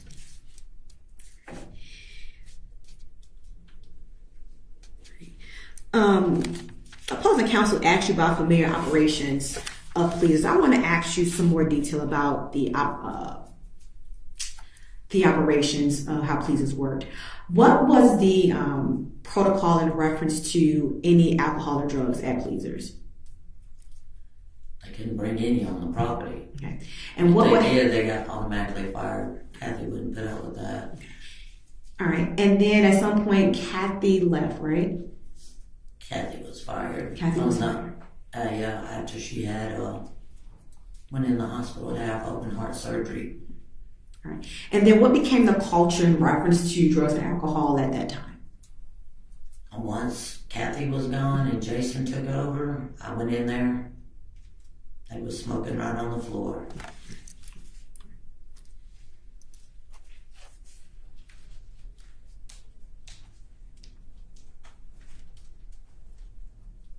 Thank you. Anything else? Just briefly.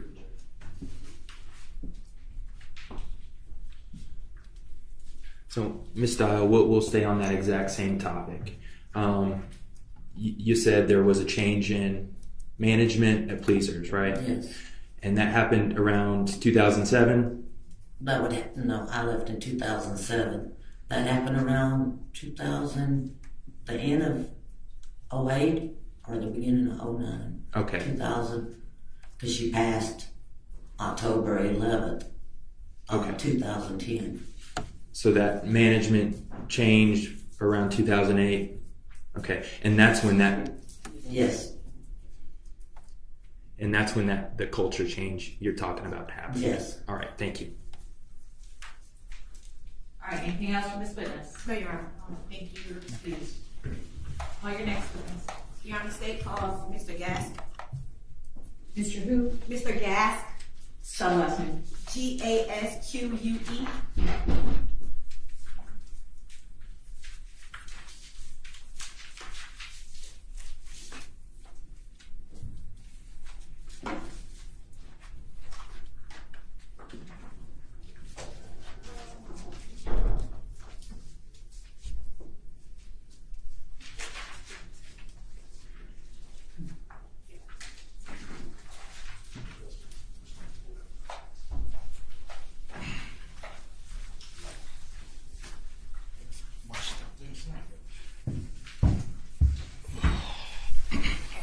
Raise your right hand, sir. Do you swear affirm testimony about to give this court the truth, the whole truth, and the public perjury? All right, lower your hand, sir. Say and spell your name for the record. Thomas Gasque. Thomas Gasque. Good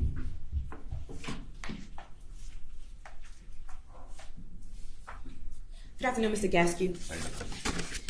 Mr. Gasque, where do you currently work? I work for I'm a flight coordinator, flight operations at the Gwinnett Airport. And how long have you worked there? Since June of last year. And what generally are your duties there? What are your duties? I'm a coordinator. Basically, the company itself is flight air ambulance, where we transport patients from ICU to ICU, for example, across the country, or international. If you say, for instance, if you go to Cancun or anywhere out of the country and you get hurt, and say, for instance, you have travel insurance, we're the company that would go and pick you up and bring you to the hospital here instead of having to be hospital in a foreign country or state. So, sorry. All right. So, what did you do prior to working at that location? I was a sales manager, or salesperson at Best Buy. Okay. All right. At some point in time, did you work for the DeKalb County Police Department? Yes. Prior to me going to Best Buy, I was at DeKalb County. Okay. And do you recall how long were you employed with the DeKalb County Police Department? 6 years. And I'm sorry. About 6 years. And what was your title at the DeKalb County Police Department? My last title was Master Police Officer, which is short of being a sergeant. And what years were you working? I know you've been there 6 years, but what years were you working? I want to say 93 to 99. Okay.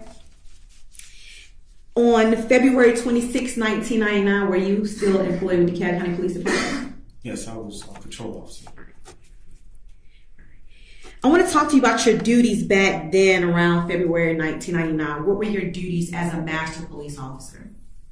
I was a field training officer. I trained the officers that came into, from the academy. And as a master police officer, you're there to assist the junior officers in the field to make sure they come along as they, their journey as being a police officer. Someone to help the police officers when they become, officers in the field. Okay. Did you even, I understand that you kind of trained the junior police officers, but even as a master police officer, did you ever respond to 911 calls? Yes. Did you ever investigate cases to which you were the responding officer? The initial part of the case where it began, like when you call 911, I responded first on the scene and make sure the scene is preserved for CID at the time. They called them and a major felony if it was a felony type crime. But so, preserving the scene was my primary duty, is making sure that I had it ready for others. Okay. I want to talk to you about February 26, 1999, at approximately 1:23 a.m. Do you recall if you were on duty at that time? Yes. Do you recall that while you were on duty, were you in a marked patrol vehicle? Yes. At this point in time, did you have additional officers in your vehicle with you, or did you kind of ride solo? I was solo. Did you respond to a call in the area of Clifton Springs? Yes. Do you recall if that's in DeKalb County? Yes. Do you recall why you were responding to that location? The call was called out as a body in the woods, basically. All right. And were you the first officer to respond to the scene? Yes. And you said the call, it was called out as a body in the woods. What do you mean by it was a call out? The witness at the time had called and said they found a body in the woods, and so I was called upon to investigate and make sure that that's what they saw. And how are you called upon to investigate? Tell me about that process. We have a radio on the body, and it's called out. I can't remember the codes now, but they called it out, and I responded and said I would, be around on a computer. You just, also let them know that you're around. All right. And who are you letting know? I guess that's what 911 operator. Thank you. Okay. Sorry. Yes. All right. Dispatch. All right. And so, were you the primary officer and the first officer on scene? Yes. And as a primary officer, do you write a report as to your findings and the role that you played in the incident? Yes. Back in 1999, did police officers have body cameras? No, I wish. Okay. And did they have any video surveillance on their vehicles? No. So at some point, you responded to a call based off what dispatcher sent you. Do you recall where you went to once you got to the area of Clifton Springs Road? I drove, and once I got there, it's like a wooded area, and then the two guys were standing there waving me down when I got there, and I parked right where they were standing. Do you recall where you parked your vehicle? Next to the wooded area. All right. Is there a church next to the wooded area? Yes. All right. Did you park in a church parking lot or somewhere else? I can't recall exactly where I parked, but it was close by where I had to meet the guys.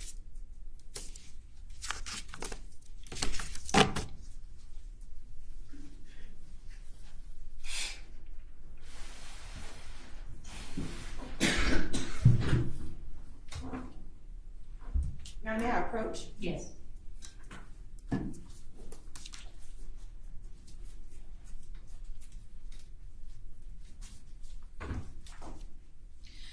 Okay, I'm going to first show you what's been marked as State's Exhibit 7 to State's Exhibit 10. Can you first tell the jury what is depicted in State's Exhibit 7? This is just churches next to the woods. What's the name of the church? Clifton United Methodist. Is that a fair, accurate depiction of Clifton United Methodist Church that's near the wooded area to which you responded to back on February 26, 1999? Yes.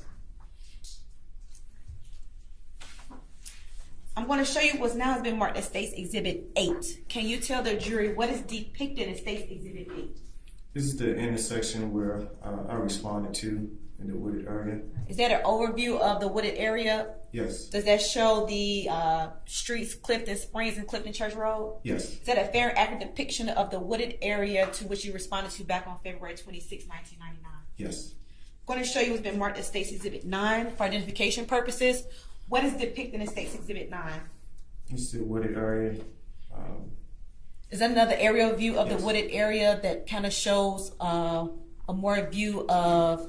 Yes, because the street intersects with each other, so it's basically like in the middle of both streets. Is this a fair, accurate depiction of the incident location, an aerial view that you responded to back on February 26, 1999? Yes, it's just a little bit more greener. All right. Your Honor, at this time, the state would like to tender what's been marked State's Exhibit 7 through State's Exhibit, 9. Any objection? No objection. All right, third minute. I'm going to show you the marked at State's Exhibit 10. What is depicted in State's Exhibit 10? This is where we walk down. This is a pathway. It's a pathway, yeah. Is this a pathway that is located in the wooded area between Clifton Springs and Clifton Church Road? Yes. Is this a fair, accurate depiction of what it looked like back in February 1999? Yes, just a little bit more greener. Your Honor, at this time, the state will tender what's been marked as State's Exhibit 10. Any objection? No objection. It's submitted.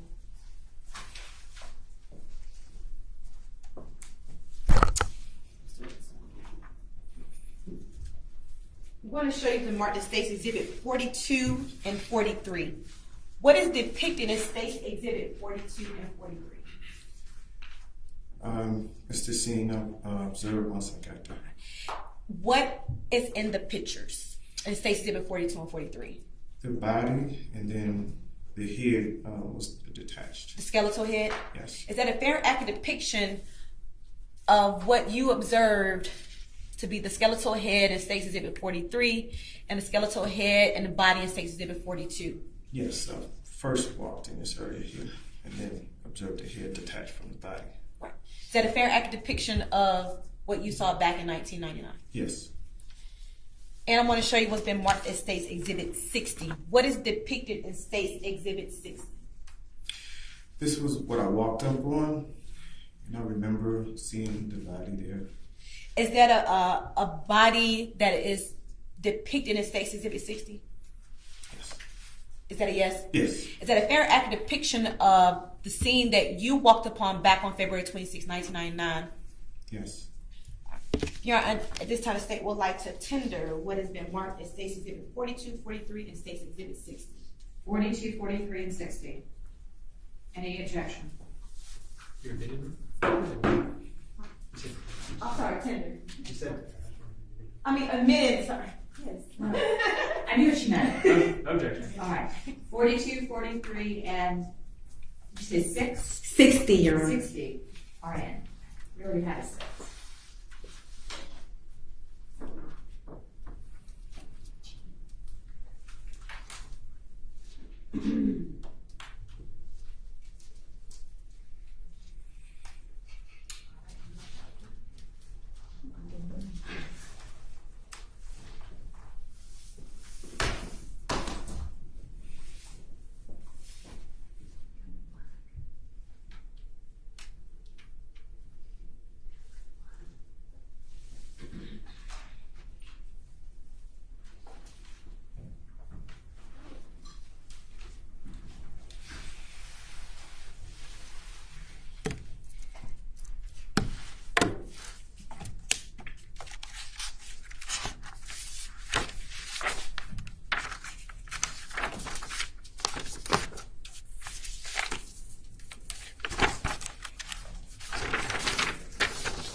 Are you saying that as you arrived to the incident location, you were flagged down by 2 individuals? Do you recall who those 2 individuals were? The names? Yes. From my report, I can. So you need your report to refresh your recollection? Yes. Young man, Coach. Yes.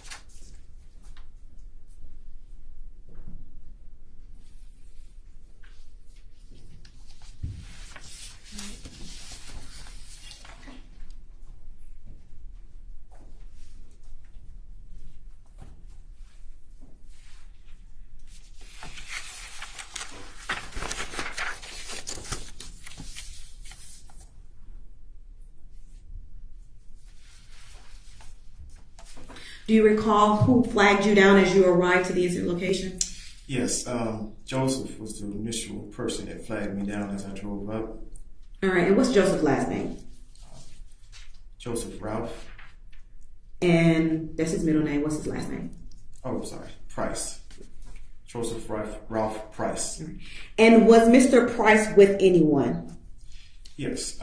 He was with another guy. I wrote his name down. It's Michael Carter. Michael Carter. Okay. All right. And so once they flagged you down, did you park somewhere near the church? Yes, of course. I wasn't too far from where they were standing, which was by the pathway.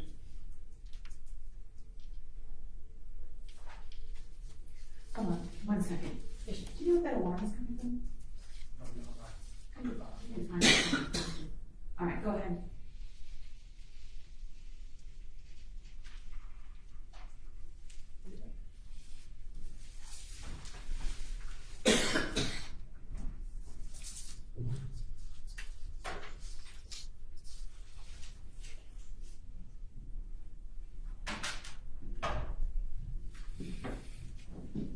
I'm showing you the mark that states Exhibit 7.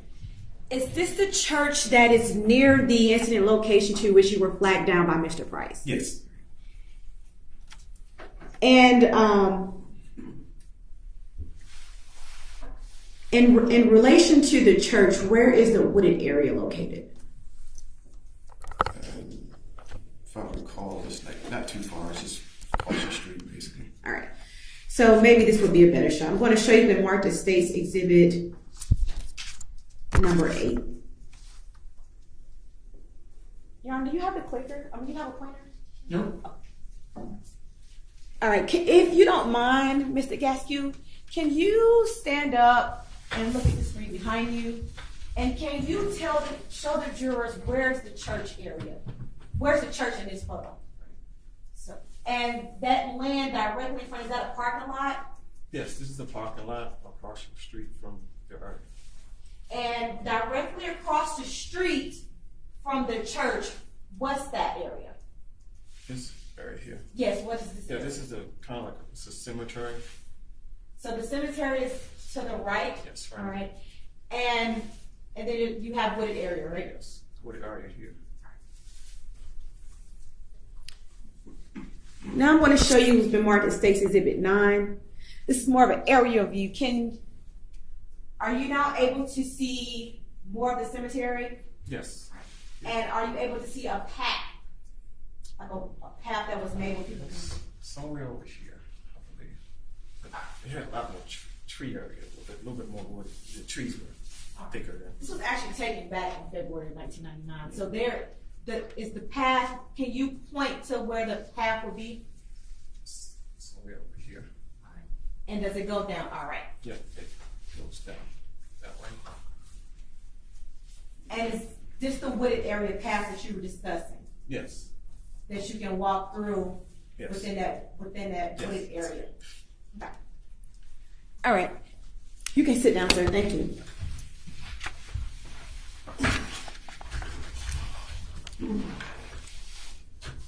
I'm going to go back to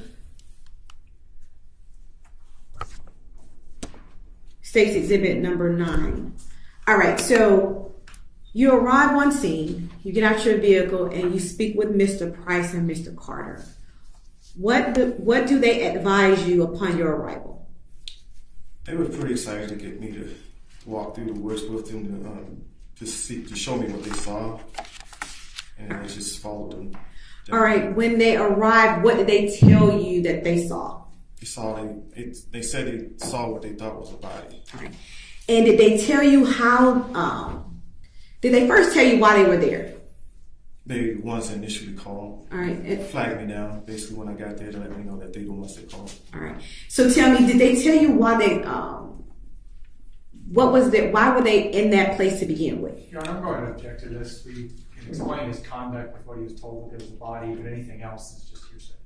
Your Honor, Response. I disagree. I think it's not hearsay. It's going to be an effect on the listener, and that's why I'm asking this question, so they can respond. They can tell him why they were there, so he can respond to that place. Overrule the objection. All right. What were Mr. Price and Mr. Carter doing at that area? Working. Working. What was their occupation? Not exactly sure what their occupation was, but they worked in that area across the street from the church and let me know that what they saw when he was working. Okay, help me understand. What area is across the street from the church? This is a cemetery here. A cemetery. Yes, sorry. All right. This is a cemetery here. Were they working in the cemetery? Yes. Okay, thank you. Yes. What were they doing working in the cemetery? Well, when he explained it to me, my report, he went to go relieve himself, basically, and that's how he found it. And he was explaining himself as I was walking up, and he said he went to go relieve himself, and then he showed me what he saw. He wanted to show me what he saw out there. And at some point in time, did they ever tell you that the reason they were out there was because they were preparing for another burial, or were they doing something else? Objection meeting. He's answered what he said, what they told him. Rephrase the question, please. Your Honor, first I didn't finish the question, and I think once I finished the question, it was no longer leading. All right, finish the question and then let her finish, and then you can make your objection. Don't answer until I roll. Go ahead. At some point in time, did they advise you that the reason they were out at the cemetery to begin with was to prepare a grave, or was they out there to do something else? Okay. Thank you. Go ahead. Prepare a grave. Okay, thank you. So at some point, now you become aware from Mr. Carter and Mr. Price that they saw what they believed to be a body out within near the cemetery. Well, in the wooded area near the cemetery. Do you then go out to view what they perceive to be a body? Yes.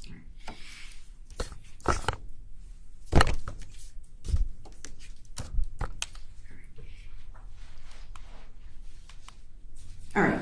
I want to show you what's been marked as State's Exhibit 60. What is depicted in State's Exhibit 60? When I first walked up, with the shoes, that's where I saw first as I walked up. And, I thought it was just clothes at the time, but you get closer and you can tell. You can tell what? You can tell that it was a body because it appeared to be decomposing. Okay. And what kind of shoes does this body have on? Oh, when I walked up, it looked like boots to me. Boots, okay. And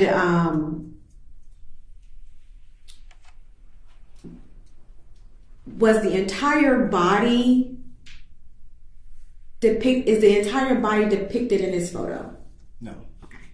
There are parts of the body that had become detached, and there were in other places that wasn't in this photo? Yeah, okay. When I walked up, it looked detached. It wasn't together properly. All right.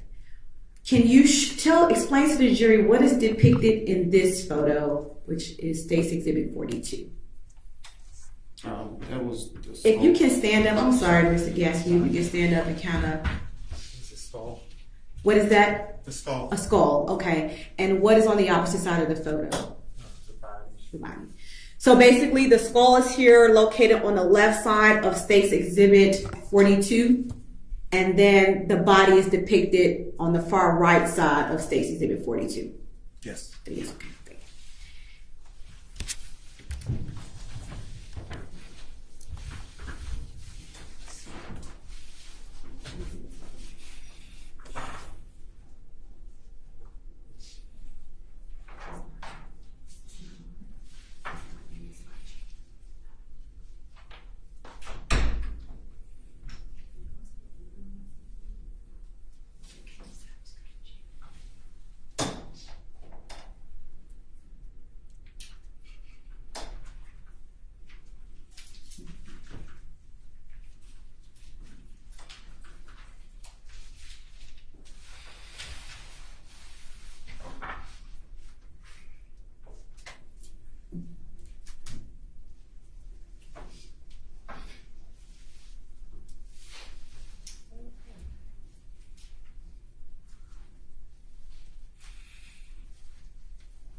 So after you were able to review the findings of Mr. Carter and Mr. Price, what did you do after that? Immediately got on my radio and notified that I need major felony there. I called my sergeant. I called for CID, which is crime scene. All of responding. I had also show up too because we had to secure the scene as well. All right. And so talk to me about securing the scene. What does that entail? Well, crime scene tape for one, so nobody else will walk into their area. So start securing the area with crime scene tape.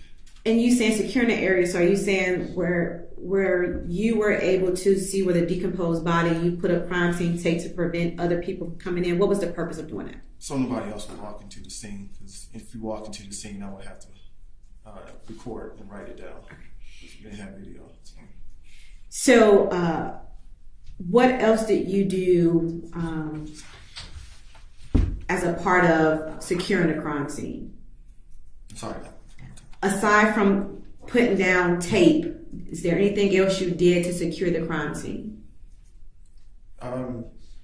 Well, no. It's basically recording who's coming to the crime scene, who's answering, responding to the call. Just make sure I listed those people, and just basically make sure nobody else walks into the crime scene. So you stated that you began to contact other agencies and other units within the County Police Department. What were those units exactly? Major felony, okay.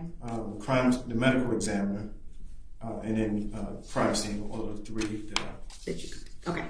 And do you recall if any persons from those respective units or respective agencies did they arrive to the crime scene? Yes.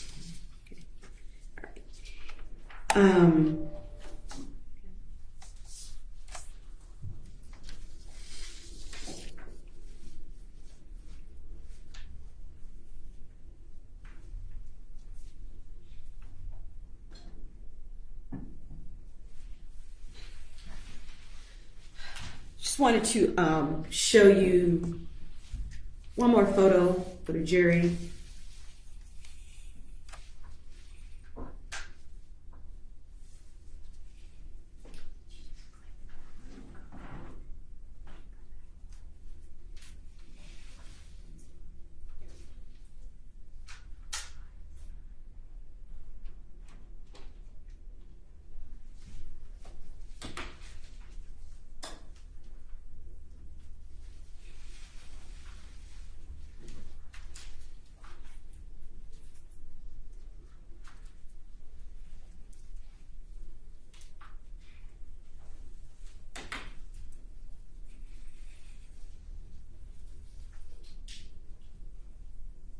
Maybe we take it out and put it back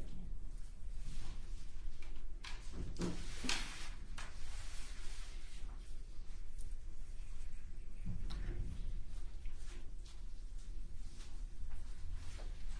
All right, what are you trying to do? Reconnect? Yes, Your Honor.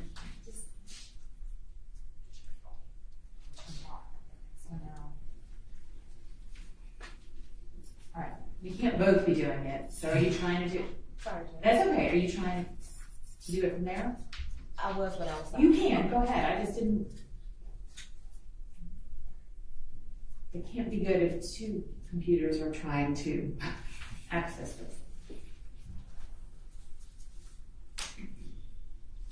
Y'all doing okay? Anybody need a break? Okay.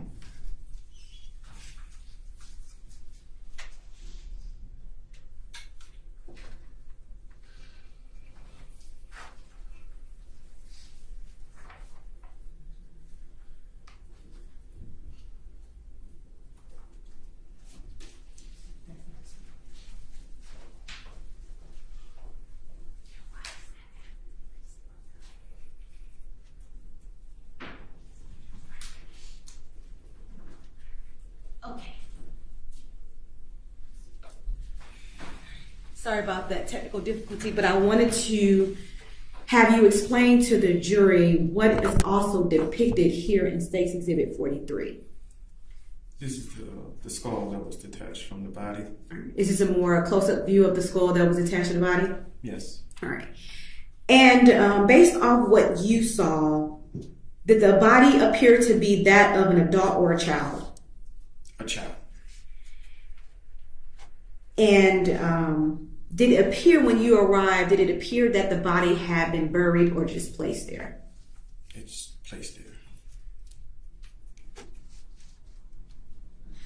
And when you arrived and the portion that you investigated, were you able to determine the name of the decomposed body?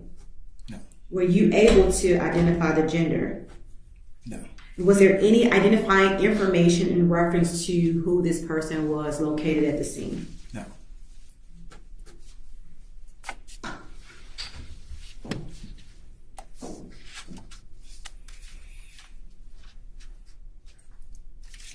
And based on what you observed in your investigation, did it appear that this decomposed body had been there for some time, or was it recently placed there?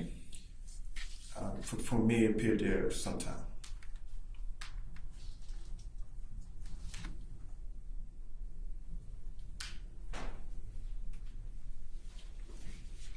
Once Major Felony, the medical examiner, and crime scene responded to the location, do you at some point turn the crime scene over to those respective agencies? Yes, immediately when they got there, they asked me what's going on, and I directed them to what I observed.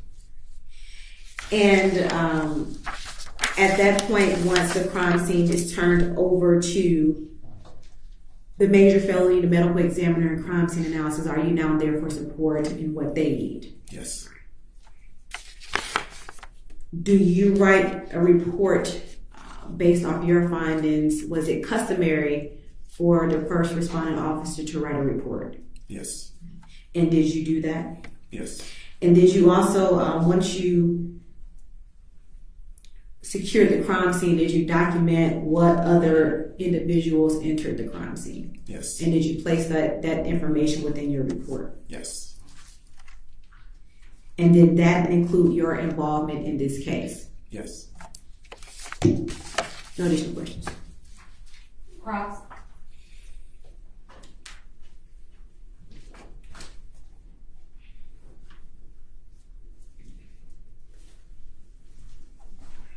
Good afternoon. Hi, yes.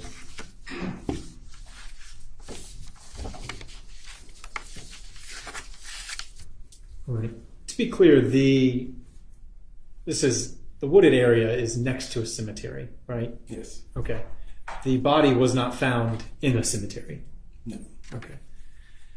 If you're standing on that dirt path and you have the cemeteries to your back, you are looking into the wooded area. You picturing it with me? Trying to. Okay. You're looking towards where the body was found. Yes. On the other side of that wooded area, that's Clifton Church Road? I believe so, yes. Okay. And the body was closer to Clifton Church Road than it was the wooded path, right?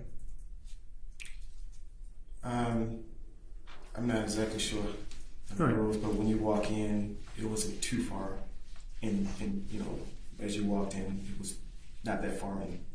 Not that far from Clifton Church Road or the dirt path? I believe it was Clifton Church Road. I Okay. just got to whatever the asphalt road is. Yeah, I just don't remember what that road is, but when you begin to walk in it, you can observe it as you not too far into it, but you can observe it.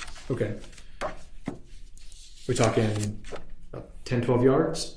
Yes. Now there was no portion of this body that appeared to be buried to you, correct? No, just laying there. All right. There was nothing that you observed covering up the body, right? Just the clothes. Okay. But no limbs, no debris? Leaves. All right. Like the natural. All right. Did it appear that any leaves had been piled on the body? No.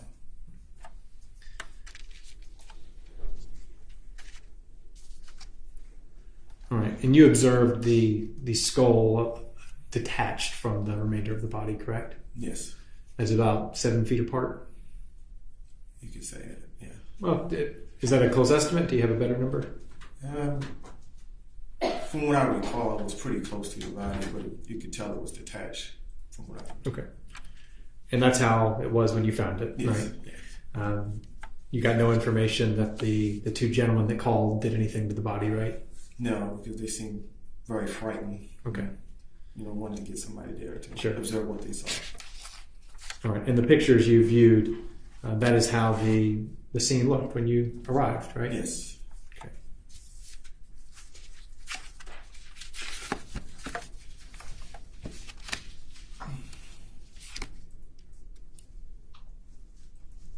That's all I have. Thank you. Any redirect? No, Your Honor. All right. Maybe we just be excused. Yes, Your Honor. You're free to go. Thank you. Call your next witness unless anybody needs a break. Your Honor, the state calls Chris Harvey.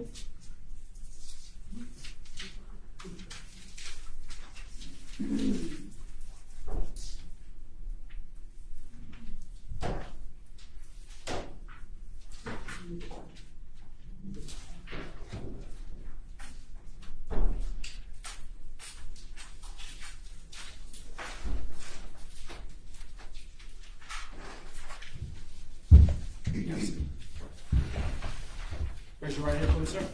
You swear affirm the testimony you should give to the court should be the truth and nothing but the truth. I do. May lower your hand, state your name and spell it for the record. My name is Chris Harvey, CHRISHARVEY. Good afternoon. Good afternoon. Can you please tell the jury how it is that you're employed? I'm currently employed as the Deputy Executive Director of the Georgia Peace Officer Standards and Training Council, also known as POST. And what does that organization do? POST is the state agency that certifies and sets training standards for all the peace officers in Georgia. We also investigate officers that are accused of misconduct, things like that. And how long have you been overseeing that agency? Since July of 2021. Back in 1999, were you employed with the DeKalb County Police Department? I was. What was your assignment back in 1999? I was a homicide detective with DeKalb County Police Department. How long had you been with DeKalb County at that point? I started the DeKalb County Police Academy in late 1994. I graduated from the academy and was certified in May of 1995. Could you tell the jury a little bit about how the unit was organized back then? The homicide squad was part of what was called the major felony unit. Major felony unit was divided into basically robbery and assaults. And I was assigned to assaults, which meant anything like an aggravated assault, homicide, shooting, stabbing, anything like that, even up to simple assaults and batteries we would investigate. The robbery side would handle armed robberies, robberies by force and things like that. What about remains being located? Would your unit typically respond out to calls like that? Yes, we would with the medical examiner's office. Do you recall being called out to a scene back on February 26th of 1999 in a wooded area at the intersection of Clifton Springs and Clifton Church? I do. And what sort of response or what sort of call were you responding to? I think the call was of a body found or a person dead would have been the call. And that would have been the kind of thing that would have prompted a major response from basically anyone in the unit to go out, especially when it was revealed that it may be a child. So I think anybody in the office, whether they were robbery or assaults, probably would have responded to the scene. Do you remember about how many people might be working on a typical day? There were probably about 5 or 6 from each group working, so probably 10 to 11, something like that, plus a couple supervisors. What about the crime scene unit? Is that a separate unit? That's a separate unit. And what is their responsibility?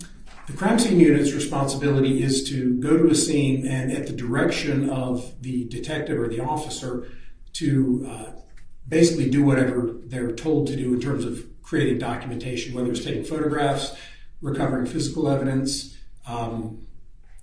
taking fingerprints,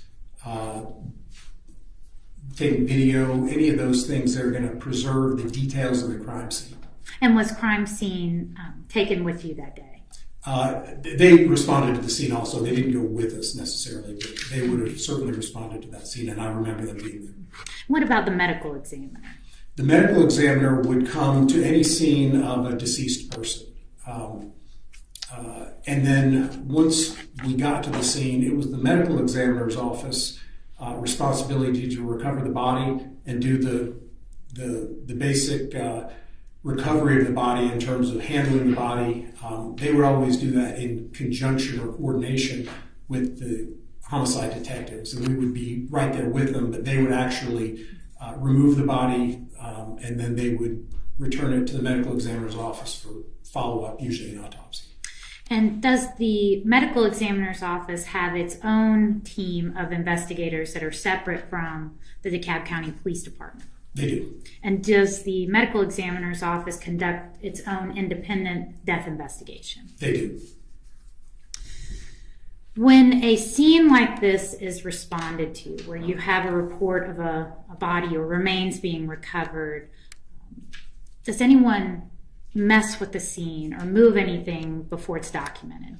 They certainly should not. Every uniform officer, usually you have a uniform officer that would respond to the scene first, and they're trained to basically secure the scene, maybe mark off the scene, keep anybody from going in and out, and not to disturb anything, and leave it as they found it as much as possible. And then once detectives and crime scene arrive, how is that scene then documented? It's documented by a number of ways. Usually you would have the detective who's in charge direct the crime scene unit to take photographs, take video, and then somebody would generally be assigned to do a sketch of the crime scene, which would be kind of a rough hand approximation of where certain things were, whether it's a body, whether it's a knife, a gun, whatever they see in the area. You would generally have somebody that would keep a log of people coming in and out of the crime scene. So those would be some of the sort of scene secure procedures that would take place. Permission to approach the witness, Your Honor. And was the scene, in this case, documented by both the sketch and video? It was. Showing you exhibits 11 and 12. We'll start with 11. Do you recognize this exhibit? I do. How do you recognize it? It's got my initials on it. And is that the recording of the scene, the video recording of the scene? Yes, ma'am. Is that a fair and accurate depiction of the scene as you observed it on that day, February 26th of 1999? Yes, ma'am. Your Honor, the state tenders Exhibit 11 into evidence. Any objection? No objection. Exhibit 12, do you recognize that exhibit? I do. How do you recognize that exhibit? I recognize this exhibit as a sketch of a basic sketch of the crime scene that was done after we responded to, or while we responded to the scene. And does that sketch fairly and accurately depict your observations of the scene on that day, February 26th of 1999? Yes, it does. Your Honor, the state tenders Exhibit 12 into evidence. Any objection to 12? No objection. All right, it's all submitted. Permission to publish. Yes.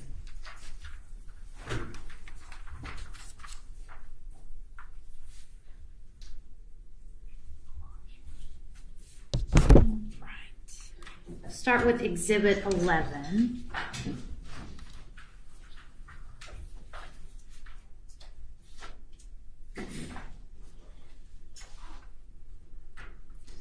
And I can see that the video is loading, so we'll just give it a minute.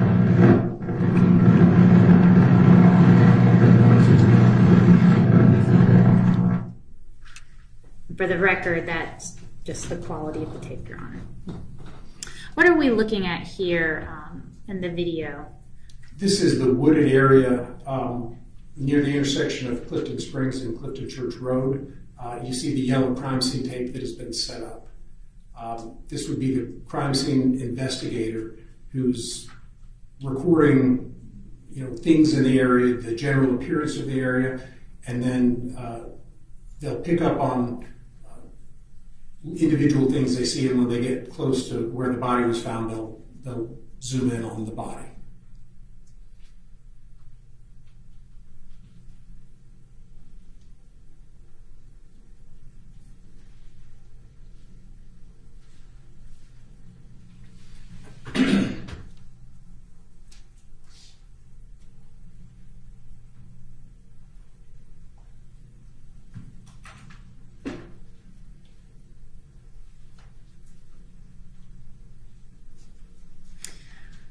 What kind of area was this in reference to sort of the greater plot of land? Were we near the path, near the road?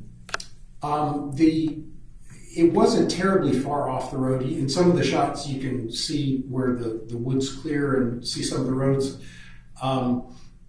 It's sort of behind or next to there's a cemetery there. It's kind of behind that.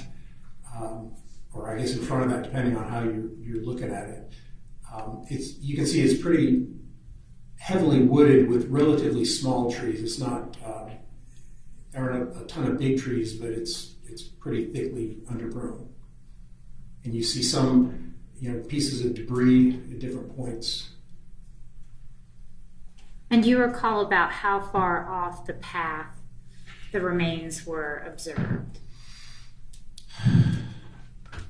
I want to say about 25 or 30 feet, maybe a little bit farther. It wasn't 3 or 4 feet off the path, but it wasn't a really huge area either. We're not talking, miles. We're talking, 25 to 50 feet maybe.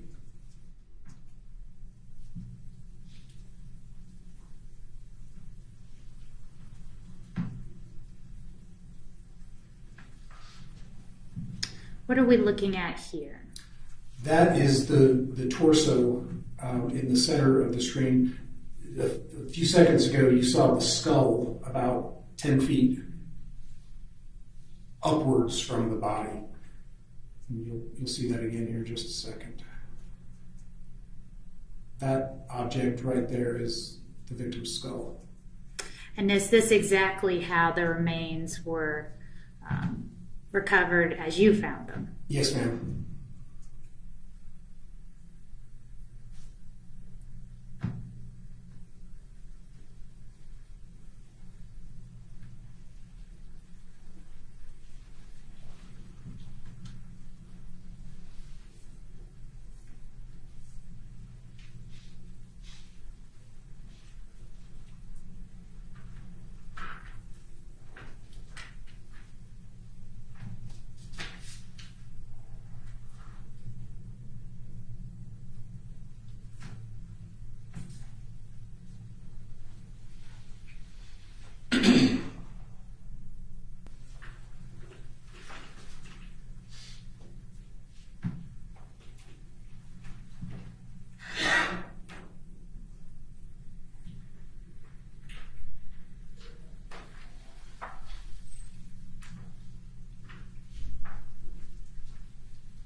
Now, when crime scene and the homicide unit responded to the call, how did all of you access the area where the remains were located? Did you come from the path, or did you come from the street alongside the woods? I can't say for certain. I just don't remember. Okay. We would have been directed there by the uniform officer that had found it, but I just can't remember exactly the path we took.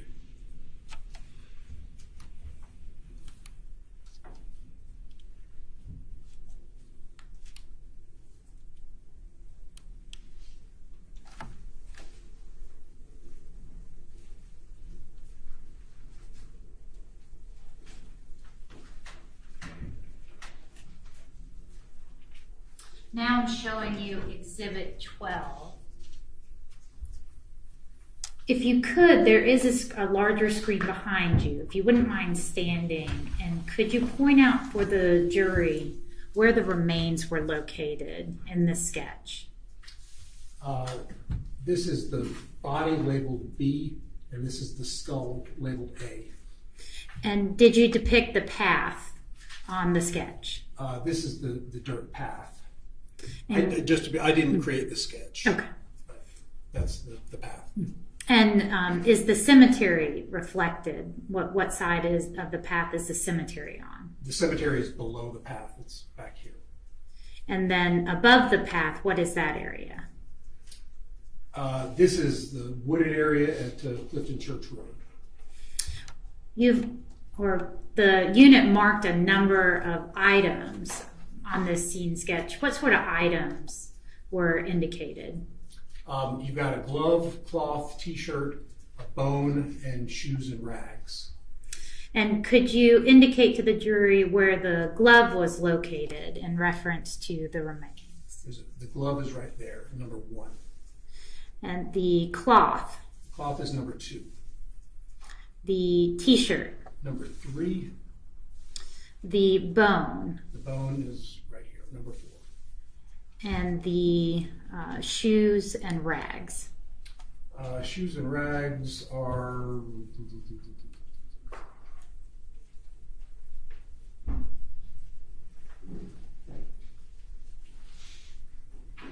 I don't see them depicted on the sketch.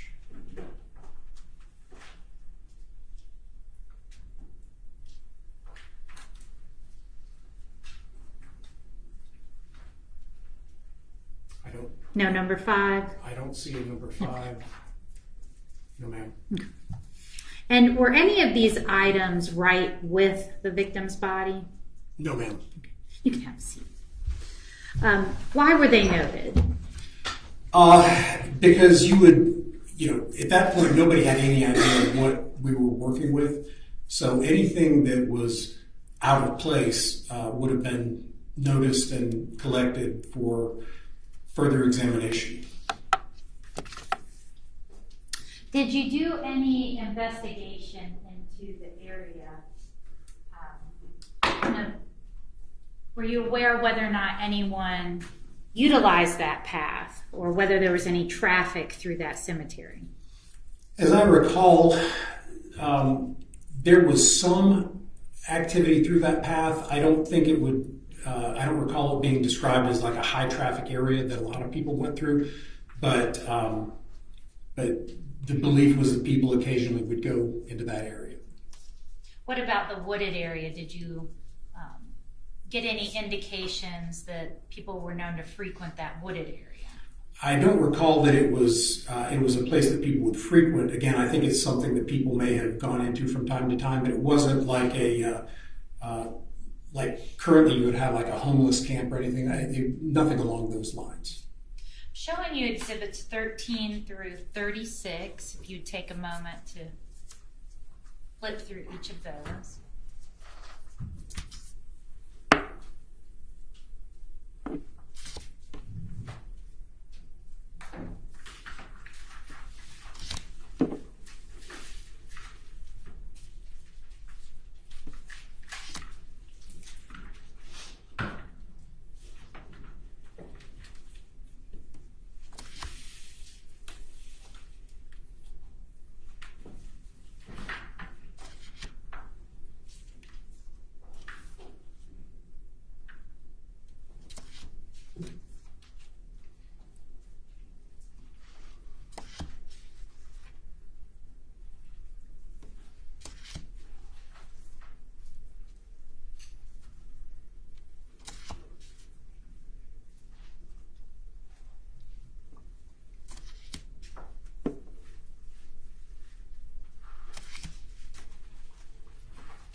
Do you recognize these photographs? Yes, ma'am. How do you recognize them? I recognize them as being from the scene of the body we responded to at the location. And do they fairly and accurately depict that scene as you observed it on February the 26th of 1999? Yes, ma'am. Your Honor, the state tenders Exhibit 13 through 36 into evidence. Any objection? Objection.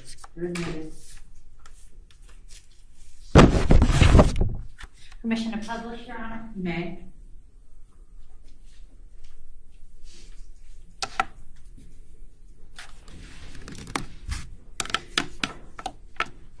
Detective Harvey, we're looking at Exhibit 13. What are we looking at here? This is an elevated scene, I believe, from a helicopter of the whole wooded area, including the cemetery and the wooded area where the body was found, with Clifton Church and Clifton Springs Road. And if you could you point out on the screen behind you where the church is located? This is the church up here. And the cemetery? This is the cemetery. That's the area to the right of the wooded area? Correct. And are those the woods where to the left where the remains were recovered? Yes, ma'am.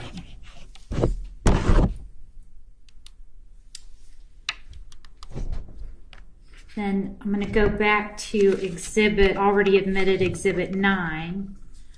What are we looking at here? This is just another shot of the same area from a different vantage point. This is the church would be about here, and we're just looking in the other direction. You got the cemetery, and then this is the area where the body was found. And where would the path have been roughly? The path is back here a little ways. Is this in Exhibit 14 the path you're referring to? Yes, ma'am. Another view of the path? Yes, ma'am. And then Exhibit 15. Was this taken on the same day? No, ma'am. This would have been taken a couple days later when they had recruits from the police academy come out and do a more exhaustive search of the area. Exhibit 16. This is the looking into the woods where the body was found. Is that crime scene tape? Yes, ma'am. Then going back to previously admitted Exhibit 60. What are we looking at here? This is the victim's body right here, and then this is the victim's skull above it. Exhibit 17. The victim's body. 18. This is one of the boots that was the victim was wearing when we found him. Exhibit 19. Again, this is the victim's body. You see two boots, and this is a can that was under the foot. Exhibit 20. A close-up of the can underneath the victim's boot. Exhibit 21. A closer close-up of the same boot and can. Exhibit 22. Another view. This is showing the sole of the victim's boot with the can underneath. Exhibit 23. This is the can that was underneath the victim's boot. The body has been removed at this point. Was that can collected and preserved? It was. Exhibit 24. This is looking at the victim's body from sort of the opposite view from the first picture. This is the victim's skull, and that's the victim's body. Exhibit 25. The victim's skull. A closer up view of the victim's skull. Exhibit 27. This is the victim's body after it's been removed and put on a sheet, getting ready to transport from the scene. Exhibit 28. Another view of the victim's body on a sheet, being prepared to be removed from the scene. Exhibit 29. Another view. This is the glove of presumably one of the medical examiner investigators. I believe they're trying to depict the pattern of this is the top that the victim was wearing. Exhibit 30. Another picture of the victim. These are medical examiner investigators. You can see the victim is on his front, showing the pants and the bottom of the boots. Exhibit 31. This is an area, I can't tell if this is presumably where the victim's body was after it was removed. If you look at I believe this is where the main body was found. You can see this discolored area is part of the decomposition process. Then what's going on in Exhibit 32? This is a photograph. They're trying to depict some small object here. That's why they have the pen. I can't tell what that is, frankly. And where was that object found? That was found at or underneath where the victim's body was, presumably. This is the same discoloration that you saw where the victim's body had been after it was removed. And then Exhibit 33. Again, this is a close-up of, I believe, the same picture that was taken before. The pen is identifying something. I'm not sure if that's I don't know what they're trying to depict in that picture. Do you recall whether there were any missing pieces of bone that the medical examiners might have been looking for? There certainly could have been with a body that's that decomposed and where the head has been separated. That's why they were digging through. You see, it's very heavily pine strawed, and it's tough to find anything in that. So they're going through it pretty meticulously. But there would certainly you'd want to search all around the body to see if you could recover any additional parts that had come detached. Exhibit 34. This is again the area where the body was found, and I believe you can see it better in the photograph. Yeah, I believe that's one of the Exhibit 35. One of the victim's teeth. Then Exhibit 36. Where was this taken? This was in the wooded area. I can't recall exactly where in the wooded area, but it was not in what I would consider close proximity where the body was. Was this sofa and these items depicted on the scene sketch? No, ma'am, they were not. And if they had been in the area of the scene sketch, would they have been depicted? They would have. So is it fair to say they were outside the area of the scene sketch? Yes, ma'am. You can have a seat, thank you. What kind of area is the Clifton Springs, Clifton Church intersection area? In 1999, it was mostly residential. There were not a lot of businesses in the area, like in the immediate area. You didn't have convenience stores and things like that within walking distance of this area, mostly residential.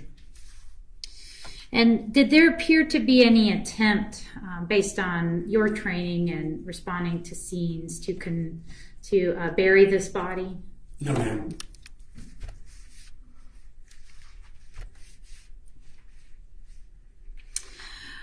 Were the items of clothing sort of evaluated and looked at as part of the investigation?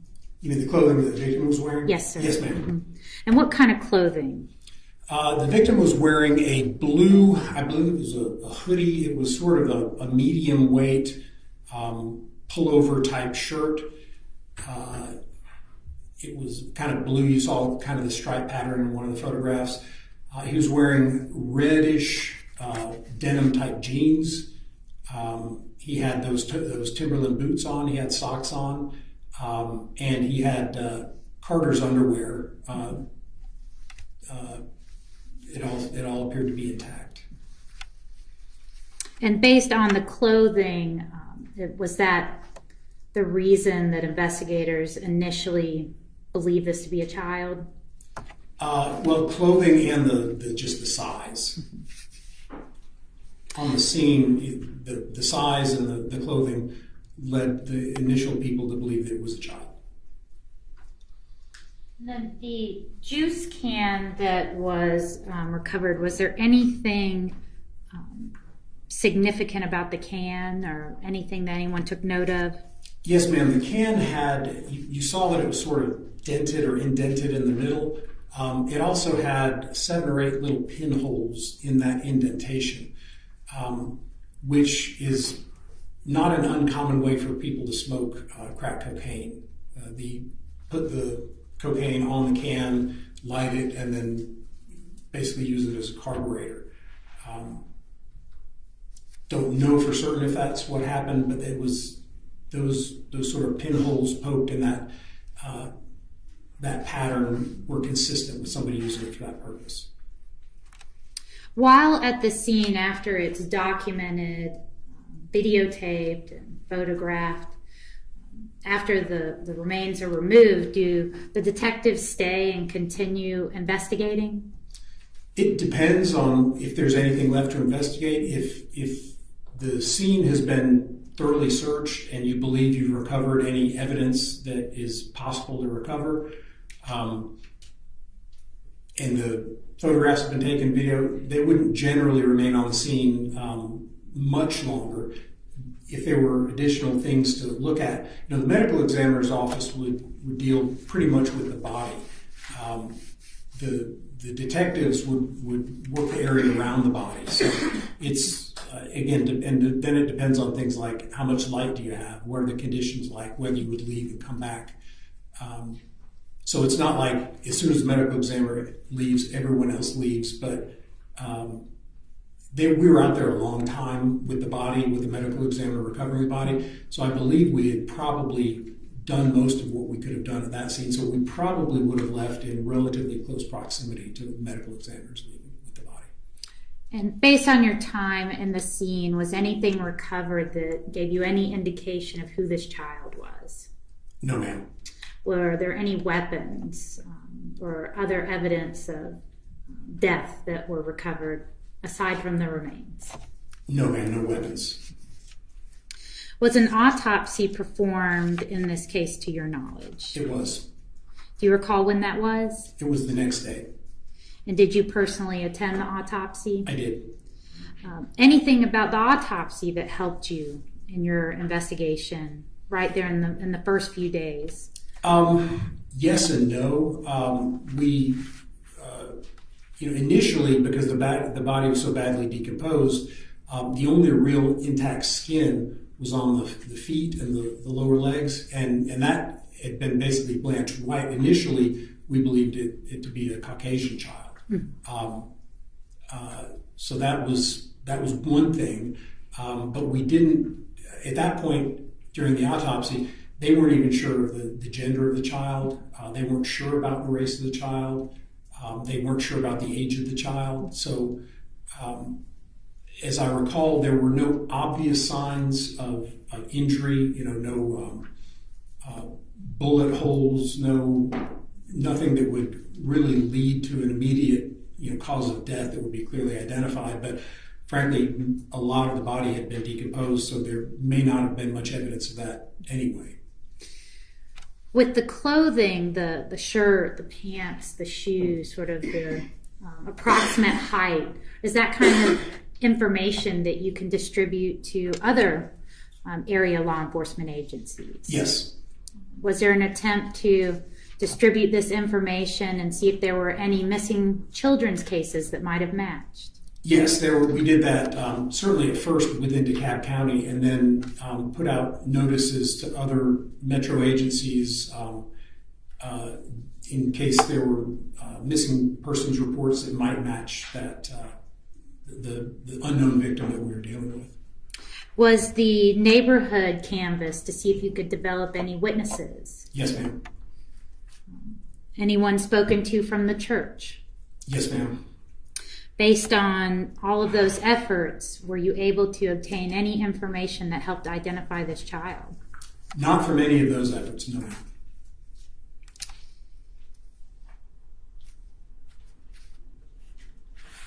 Now, you indicated within a week or so, a few days later, that the cadets, the police cadets, went back out to do a more thorough search. Was anything obtained during that search that helped identify the child? No, ma'am. Any weapons or objects that were believed to have caused his death? No, ma'am.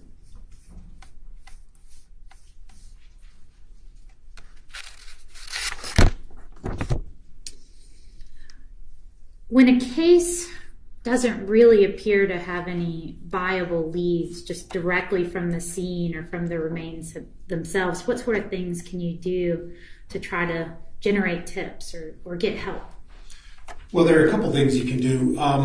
One, you can broadcast information to other agencies. You can check with, places like DFACS, check with school systems, check with places that may have children involved. You can put out reward. You can have a tip line.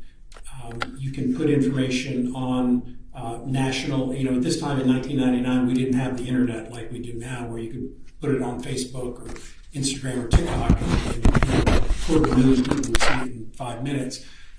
There were more basic methods, essentially teletypes going out to other law enforcement agencies to see if anybody could say, hey, we've got a report of a missing child, say in Gwinnett County, and then try to match people up and exclude them that way. We also went through school records of several counties in the area to see if we had children that had not returned from school, because this was in February, so if there had been a child that had maybe not returned after Christmas vacation, we knew the child had been in the woods for some amount of time, possibly could have, kids that didn't come back to school. But again, you've got so many people moving around and coming and going. It's a really, really wide pool out there to try to find a needle in a haystack. Did you ever, or did the DeKalb County Police Department reach out to news agencies and provide information about what we did know in the case? The DeKalb County Police and the medical examiner's office did. We worked very closely together, and frankly, the medical examiner's office did more of that than the police department did. But yes, those efforts were made. There were some TV specials done. There was news coverage. There were articles in the paper. Anything to try to maybe spur somebody's interest or knowledge. It's the very early version of see something, say something.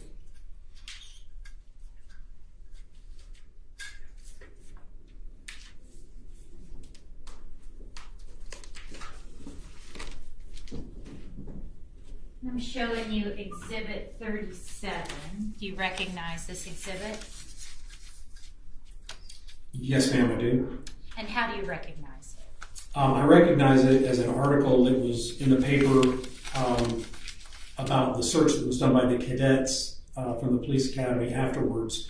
Again, trying to spark interest or try to get information on this case. And you can see there's in the center here in red, it's outlined with the tip line for people to call in with information.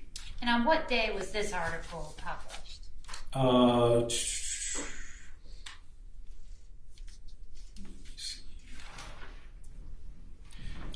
This was March 2nd, 1999. I believe the day after the cadets were out there doing their search. And is this front page news? Yes, ma'am, above the fold. You said there were also news stories done and media outreach televised. Yes, ma'am. And over the years, podcasts.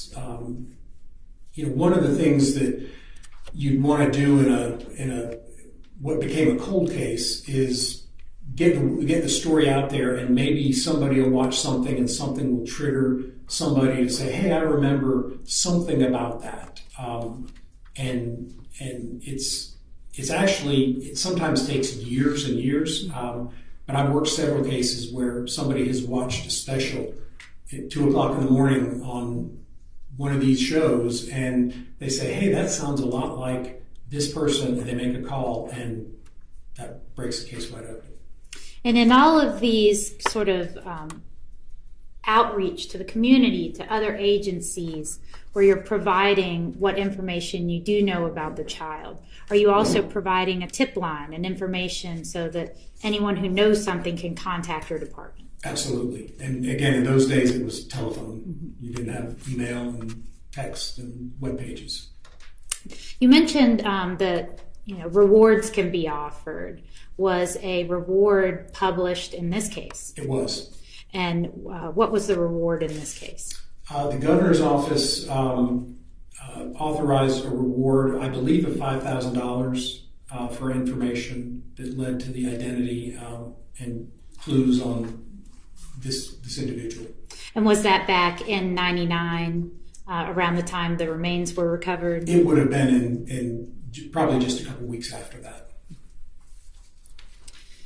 Was anything done at the church to try to develop any tips or information? There was. The church held a memorial service for the the unidentified child. They invited community leaders, and it was thought, one, it would spark some interest, people talking about the case. There was also the belief that maybe a perpetrator would return, depending on what had happened. They may be sort of lured back to the scene to see what's going on. That's been known to happen in murder cases. And so they did that. I don't remember the exact date, but it was fairly soon after the body was found. I'm showing you Exhibit 38, 39, and 40. Do you recognize these exhibits?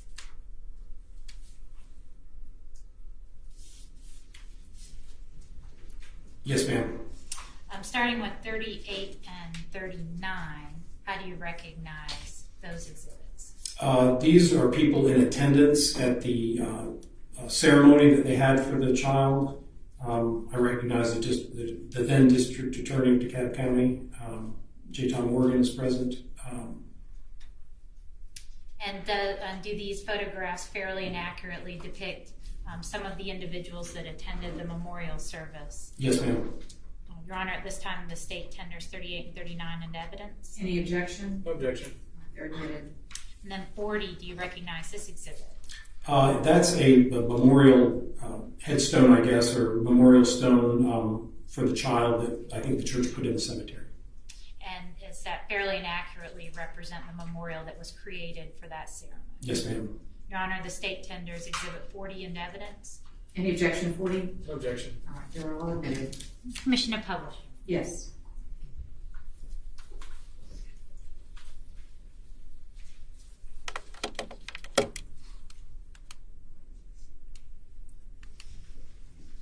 Start with 38.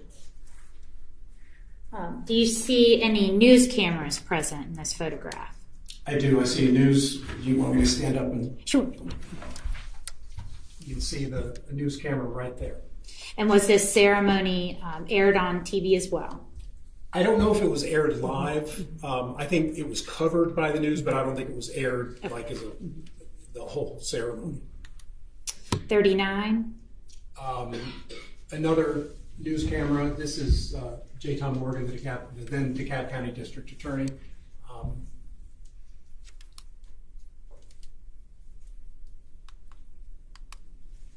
And is this the church where the service was held? Yes, ma'am.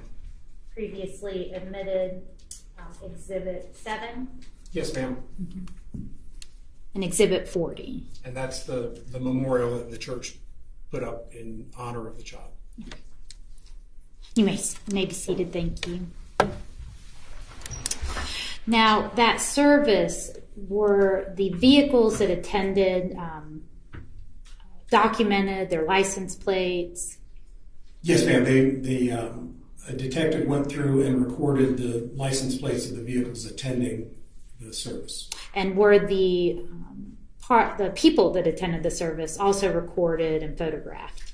In a large group like that, they weren't individually recorded and photographed, but they did try to cover the people that were there so that they could see if anything stood out. You indicated that this case really went cold. Despite all those efforts, did you receive any tips? The police department, medical's office, were there tips that came through about who this child might be? There were some tips that came in, and there were some things that we would develop, and we tracked everyone down, and always, fortunately, I guess, determined that it wasn't the child in question, but we weren't ever able to get anything that led us closer to who this child was. And as the case got colder, would you say that the police department or the medical examiner's office took more control over it? The medical examiner's office, definitely. Thank you. All right, Cross. Y'all doing okay? Okay. We'll take a break after this witness.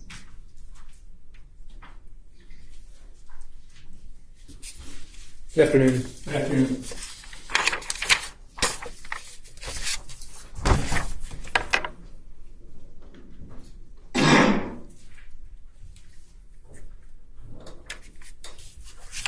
I want to show you State's Exhibit 12 again. May I approach, Your Honor? Yes. Just take a look at that for me. There are some distances marked on that map, correct? Correct. Right. What is the total distance from Clifton Church Road to that dirt path? 135 feet. Okay. And what is the distance from where the body was located to that dirt path? To approximately the center of the dirt path, to the skull was about 146 feet. So take a look at that on the dirt path where you see the 146. Mm-hmm. Those are actually the distances from the start of the path. I'm gonna point. I see. Yeah. So it looks like approximately 80 feet. So 80 feet from the dirt path. So was that dirt path parallel with Clifton Church Road? Yes, sir. Okay. So we're looking at about 55 feet from Clifton Church Road. If we do the math, 135 minus 80. I'll defer to your Okay. So it's safe to say it was closer to the highway, the Clifton Church Road, than the dirt path. I would agree with that. Yes. Okay. All right. Now there's a few things marked on there. There's a glove found, right? Yes. A piece of cloth. Yes. A T-shirt. Yes. And a bone. Yes. I understand there's a shoe and rags that I can't find that either. There's not a 5 on this map, is there? Not that I can find. Okay. The glove, cloth, T-shirt. Any indication that these items were associated with this case or with this body? Not that I recall, no, sir. Okay. The sofa and the chair, there's no, that we saw in the other picture, there's no indication that those are related to this case either, right? That's correct. There was just some debris and garbage and things in the woods, right? Correct. The bone that was found, number 4, was that a human bone or an animal bone? It was an animal bone. All right, I'll take that one back from you if you don't mind. Thank you. We saw some pictures of the juice can, right? Correct. The child's boot was on top of that juice can when photographed, right? That's correct. Right, and that's how it was when you arrived on the scene? Correct. Okay. So where it was dented, there was actually a boot literally on it, right? It was, yes. Okay.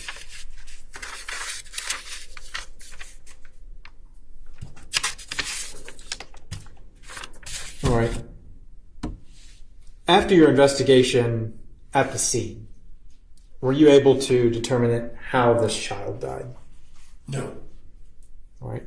After you attended the autopsy, were you able to determine how this child died?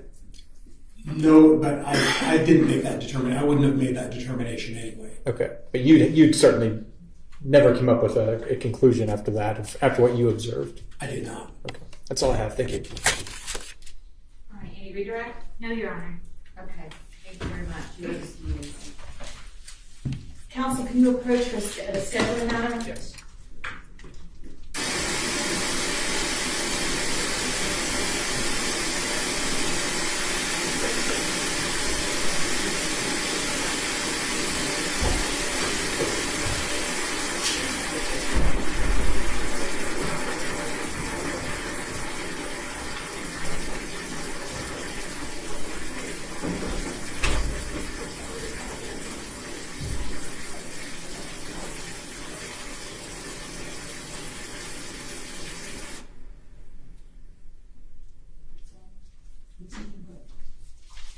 All right, I said we're going to take a break after this witness. I am following through with my promise, so we're going to take a 10 or 15 minute break, go back to the jury room, and we'll call you back as soon as we're ready.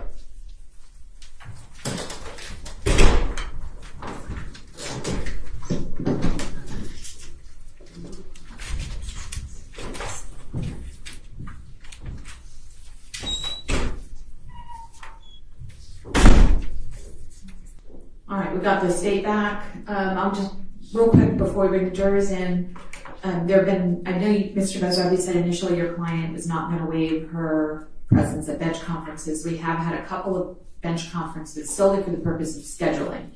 Is she willing to waive her presence at the bench for purposes of scheduling only? Yes, Your Honor. Thank you. That, just want to make sure we clear the record up with that. All right, last witness for the day, it will be today. Your Honor, we have two possible if you'd like to get through two. Well, do the one that has to go today, and we'll see what time they end up. Yes, Your Honor. And just so you're aware, Dr. Gonzalez is not available this evening to do his part of the Daubert hearing. Okay, we'll just do it in the morning. We'll do it at 9, and I'll have the jurors come in at 10. Yes, Your Honor. Tomorrow. Okay, let's bring them in.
Everybody gets attached to the seat that they initially claimed. Does it matter? It does not matter. You may sit wherever you would like.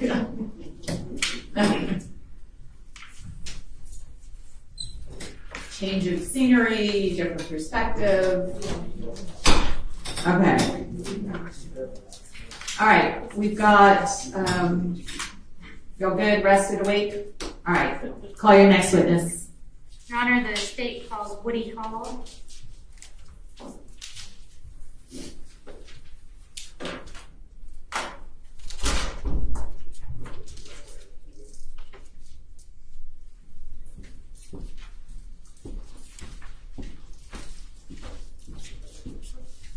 Your Honor, did you stop sharing or did you? I didn't touch it. I did not touch it. I don't know what it's, hold on.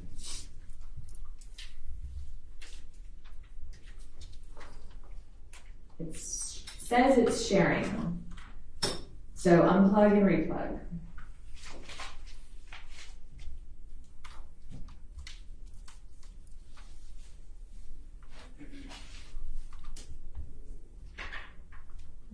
Chris go just when we need him.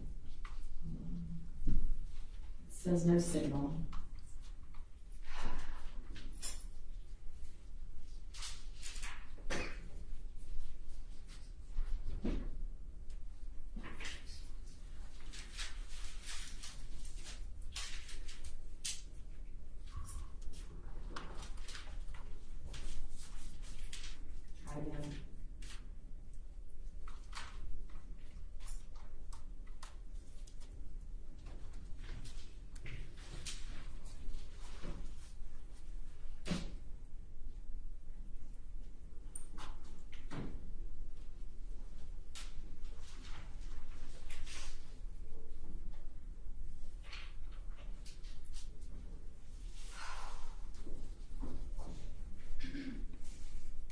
it showing up? There you go.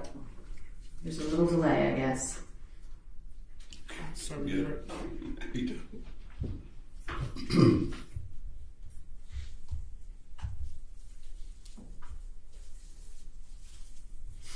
And has Mr. Hall been sworn in? Okay. So you raise your right hand. You solemnly swear or affirm the testimony you should give to the court should be the truth and nothing but the truth. So help you God. I do. May go with your hand. State your name and spell it for the record. My name is Woody Hall. Good afternoon, Mr. Hall. Are you working? No. And Not many years. And what was your most recent employment? With the medical examiner's office in Decatur County. When did you retire? 2008. When did you start with the medical examiner's office? Started in 1998. Did you have any other law enforcement experience before working with the medical examiner's office? Yes, ma'am. I was employed with the Decatur County Police Department. What'd you do there? I worked uniform, CID, burglary, homicide, narcotics. And how many years were you with the police department? 19. So after you left the police department and went to the medical examiner's office, what was your role there? I was a forensic investigator when I went there, yes. And were you working in that capacity back in 1999? Yes, ma'am. Were you called out to a scene of the recovery of a small child's remains in the area of Clifton Springs and Clifton Church Road in DeKalb County? Yes, ma'am. Was that on February the 26th of 1999? That's correct. How did you get the call? We received it over the radio to respond to that area in reference to a deceased individual. Do you remember how many members of the medical examiner's office responded? There were several. We were actually at lunch and were headed back to the office when we received the call. So I had one additional investigator with me, and our team, we responded, and there was additional personnel also responding to the scene. And when you got to the scene, who was there? The uniform division was there. They had set up a perimeter of the area where the deceased was found. There was personnel from the crime scene unit. There was personnel from our office. There was, I'm trying to think, there were several people there from other divisions to assist.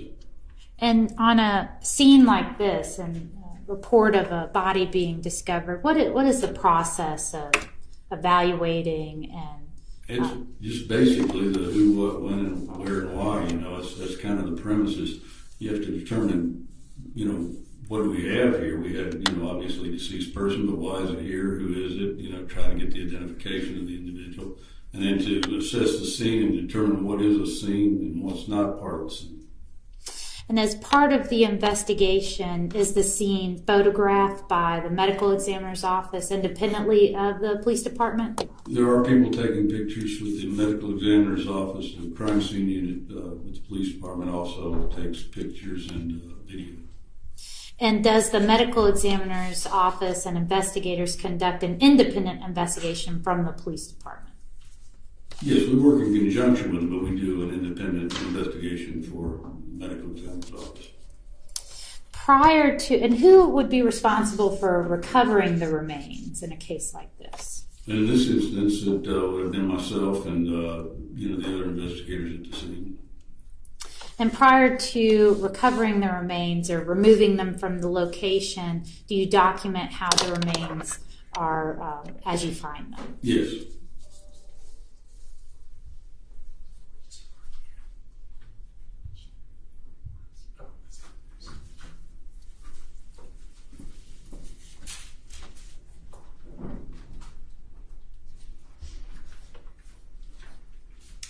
I'm going to show you exhibits 41, 42, 45, 46, and 47. Okay. Okay, 41 is as you approach the scene. This is just the wooded area at Clifton Springs and Clifton Springs Road. It's just a small triangle area where those roads intersect, and there was a cemetery. I believe it was going to be to the left of this in this photograph, and this was just a wooded area to the right of it. Okay. The next exhibit. Okay, the number 42, exhibit 42, is actually the deceased remains of the individual that was located in the woods there. Okay. The next exhibit. This is exhibit 45. This was the skull, which was separated from the remains of the body, and it was located approximately 10-15 feet from where the body was located.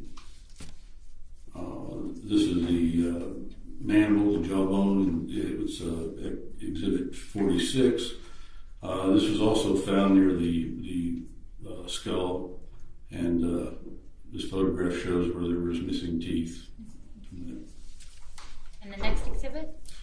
This is exhibit 47, and after we removed the body, we went back and looked through the soil and tried to find other parts and remains, and these appear to be, I believe these were small finger bones, phalanges. And do each of these exhibits fairly and accurately depict the scene and the recovery as you observed it? That is exhibit 41, 42, 45, 46, and 47. Yes, ma'am, they do. Your Honor, the state tenders exhibits 41, 42, 45, 46, and 47 into evidence. Any objection? No objection. All right, they're all admitted. Now I'm showing you exhibits 42 and 43 that have already been admitted. Do you recognize the contents of those photographs? I did. Before I asked you that, I wanted to make sure you recognize them. All right, thank you.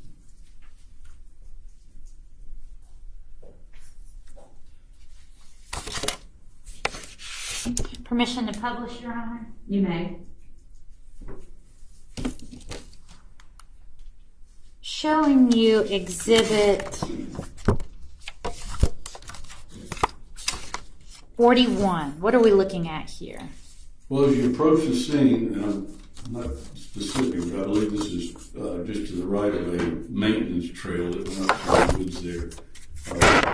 The body is laying over to the right side of that roadway, and this is the area where the body was discovered, and we're approaching the body at that point.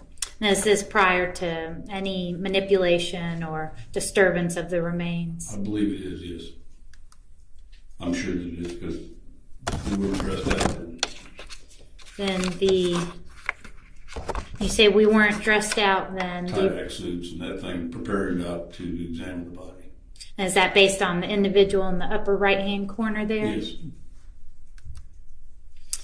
I'm showing you exhibit 42. What are we looking at here? Now this again is just a closer picture of the same remains. Exhibit 43? This is... I'm sorry, 42.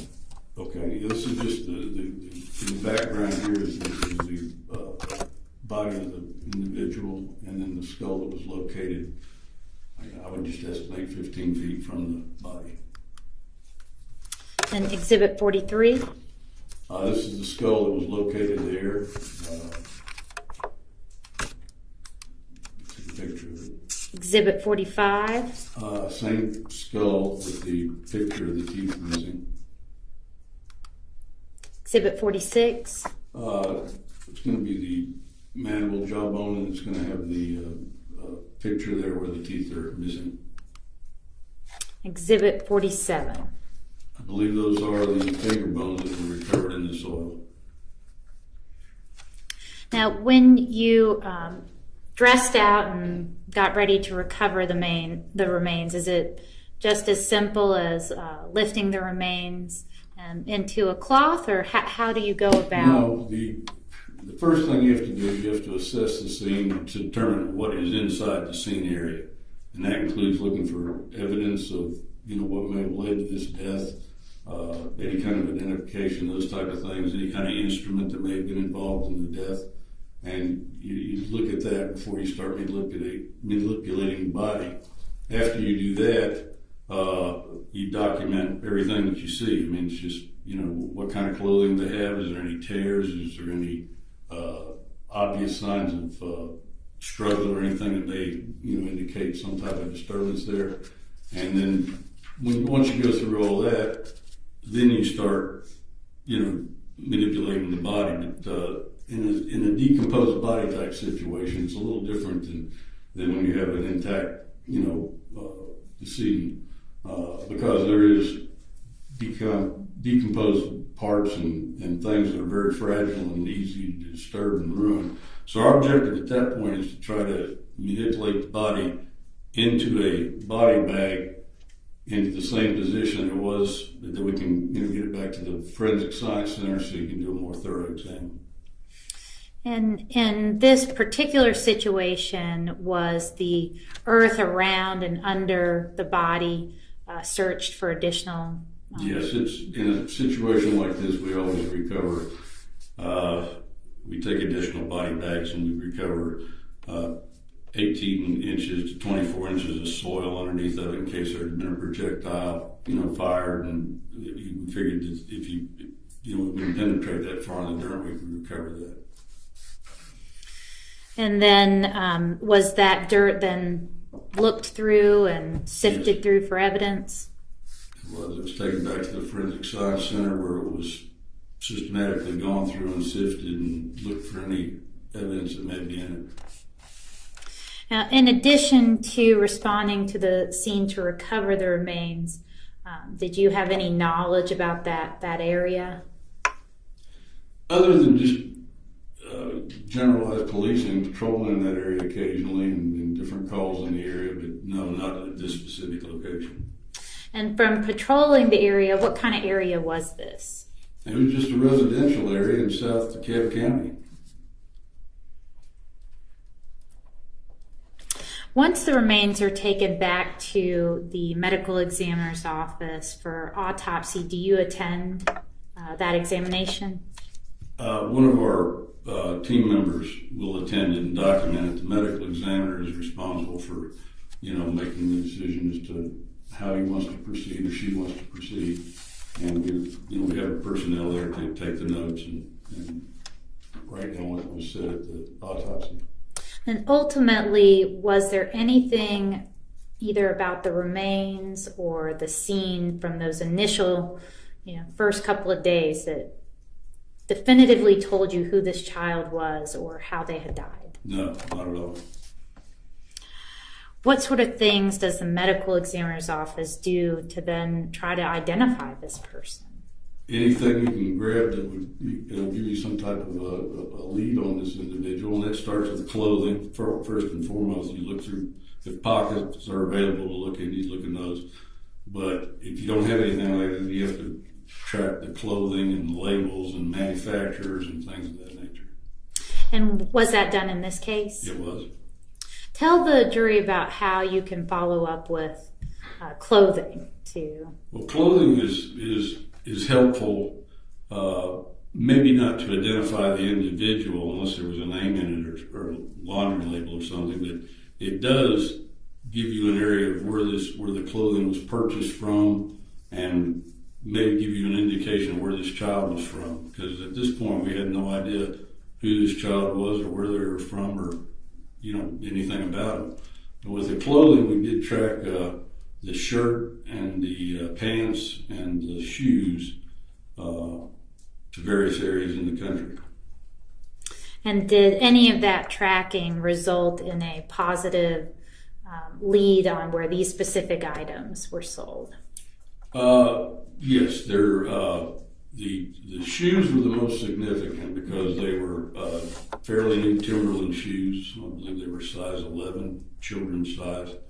And it was kind of interesting in the fact that we contacted, through the Federal Trade Commission, we found out that these shoes were exclusively sold at a sporting goods store here in Atlanta.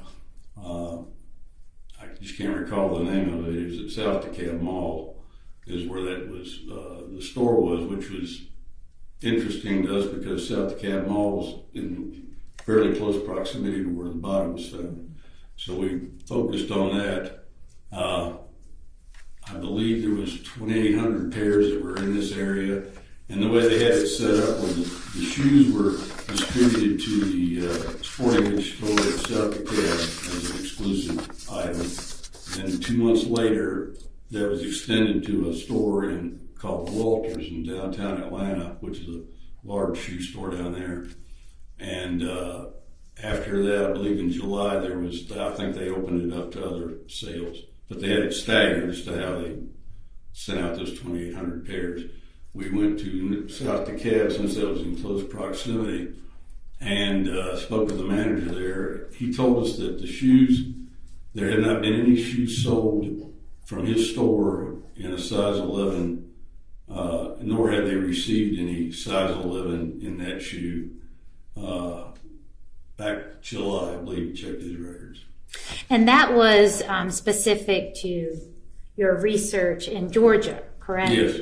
The shoes were also sold throughout the country, yes, correct? They were. Yeah. North Carolina. Yes. And maybe I didn't ask it very artfully, but ultimately you weren't able to track down the purchase of these items. No, we were not.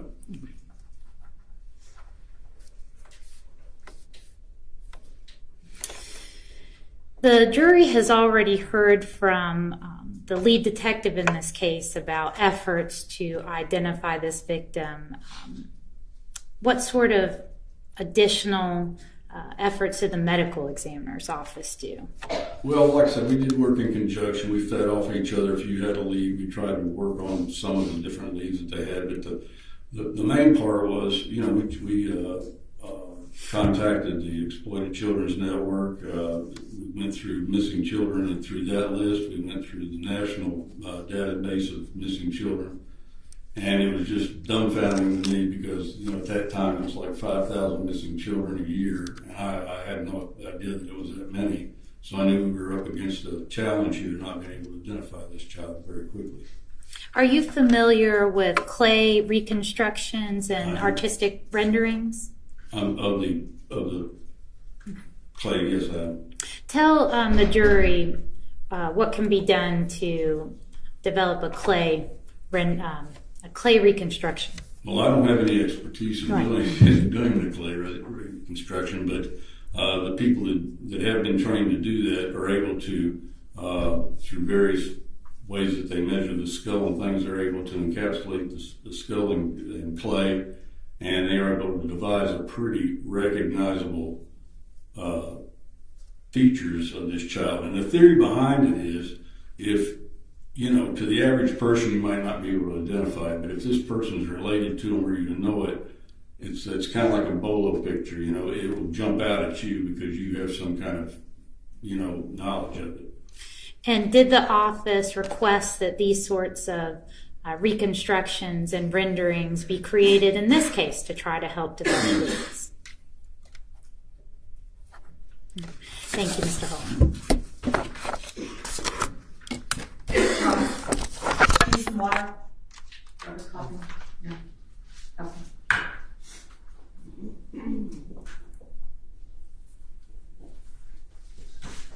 Good afternoon. I just have a couple questions for you. Sure. You said that the skull was located 10, 15 feet or so from probably somewhere in that neighborhood. Okay. Short distance. Have you gone to scenes where there's a decomposing body before in your job? Yes, sir. Is the skull being separate from the body something that's unusual? Not necessarily. Especially in an outdoor scene, you have a lot of animal activity, and those things just happen. Once the body's decomposed, animals move those things around. That's one of the reasons you have the crime scene. You have to look for those things because they could have possibly been moved. And was that your opinion when you arrived on scene that that's how the skull got there? Objection, calls for speculation. This is something that he said he's done multiple times. I wanted to know his opinion when he got there. Unless he actually observes how the skull is moved, he's speculating as to. All right. Well, if the witness can answer the question, he can answer the question. Go ahead. Could you rephrase your question? I'm sorry. I'll ask it this way. I think it can fix everything. Did you have any reason to believe the skull was moved there other than animal scavenging? No, sir. Okay. You also mentioned that the mandible was separated from the skull, right? Yes. And that's your jaw, yes. Right? How far away was that from the skull? It was, I would say, several inches to a foot from it. Okay.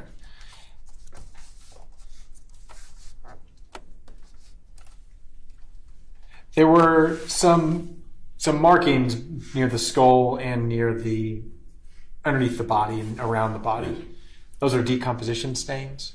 That's what they appear to be, yes, and that's what I believe them to be is, the skull, the brain's intact, and when it decomposes, the fluid and things settle in the soil. Okay. Now, there was quite an extensive stain near the skull, if you recall. That was a lot bigger than the size of the skull, is that right? Can you take a look? Yes. I'm going to show you states 43.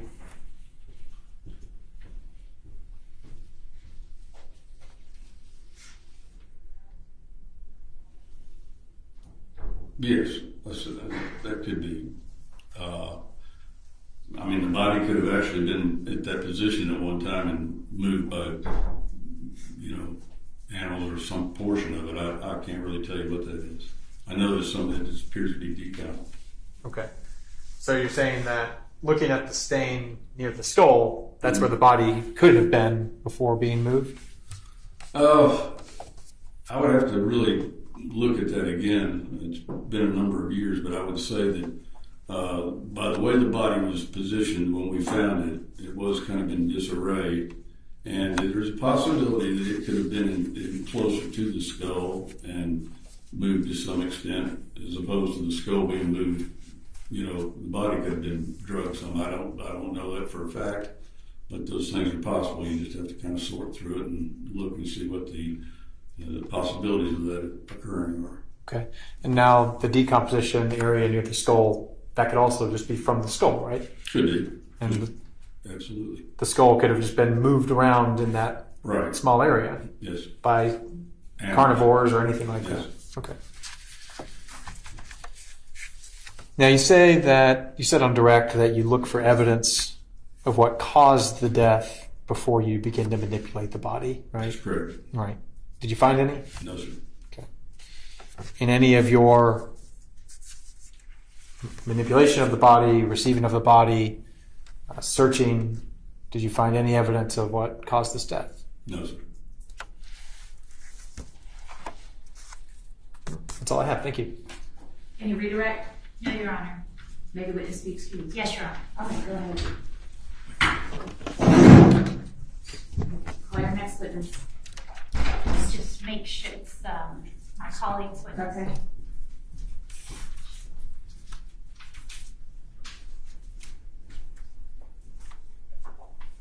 Gary Harris, Your Honor. Gary Harris? Yes, ma'am. Okay.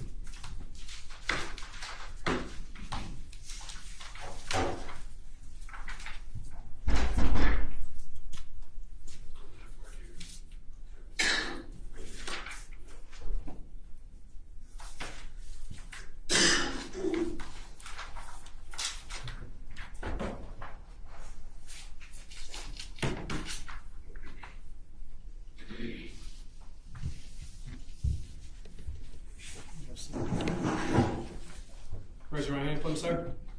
You solemnly swear or affirm the testimony you should give to the court should be the truth and nothing but the truth on the penalty of perjury. Yes, sir. Big lower your hand, state your name, and spell it for the record. Gary Harris. G-A-R-Y-H-A-R-R-I-S. Good afternoon, Mr. Harris. How are you? Good afternoon. Yeah, just hold the chair a little closer to the mic. Mr. Harris, where are you from originally? Memphis, Tennessee. And at some point, did you move to Atlanta? Yes, I came down for the Olympics. I was in concessions. And I came down in 96. And is that when did you ultimately move to Atlanta at that time in 1996? Yes, I did. And when you moved to Atlanta or the metropolitan area of Atlanta, who were you living with? I was living with my brother. And do you recall the street that you and your brother lived on? Clifton Springs.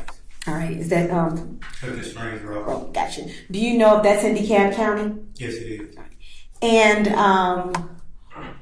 when you were living with your brother after the Olympics, what kind of work did you start doing? Warehouse. Warehouse work.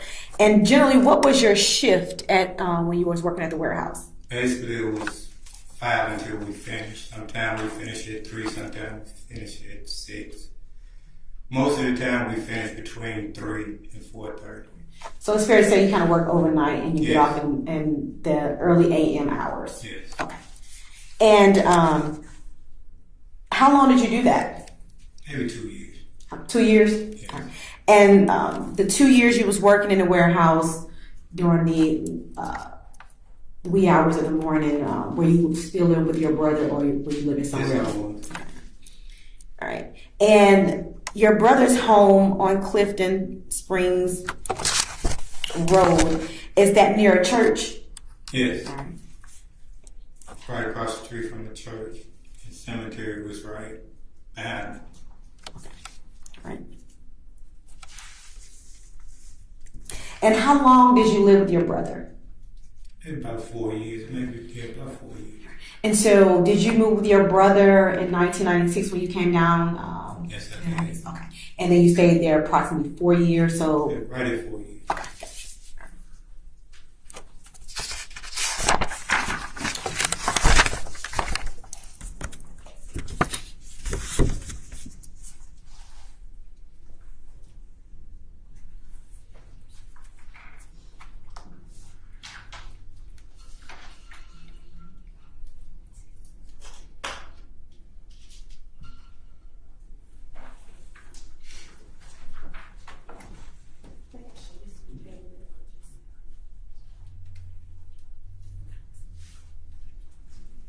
May I approach?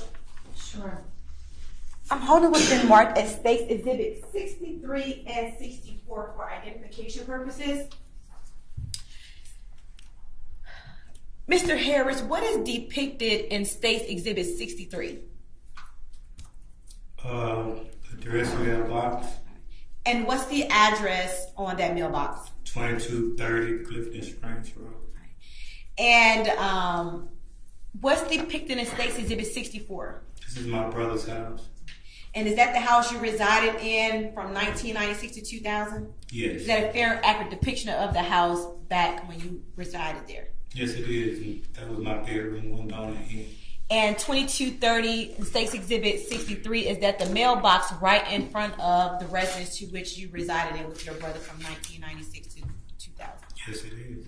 Your Honor, at this time, the state would like to tender what's been marked in States Exhibit 63 and 64 into evidence. Any objection? No objection. 63 and 64 are admitted. Commissioner Publisher. Sure.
So I want to first talk with you about State's Exhibit 63. We kind of spoke amongst each other, but I want the jury to see. So,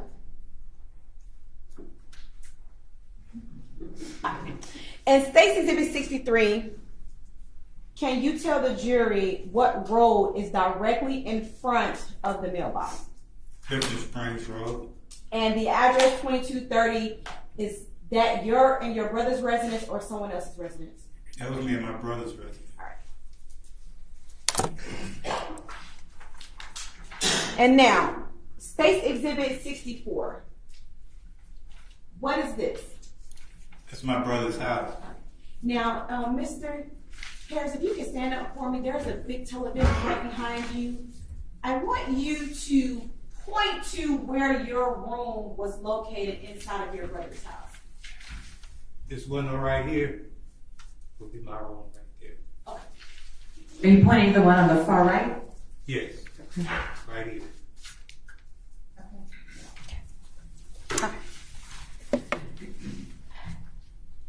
And to be clear, that's the front of the house that's facing Clifton Springs Road. Yes, it is. Thank you.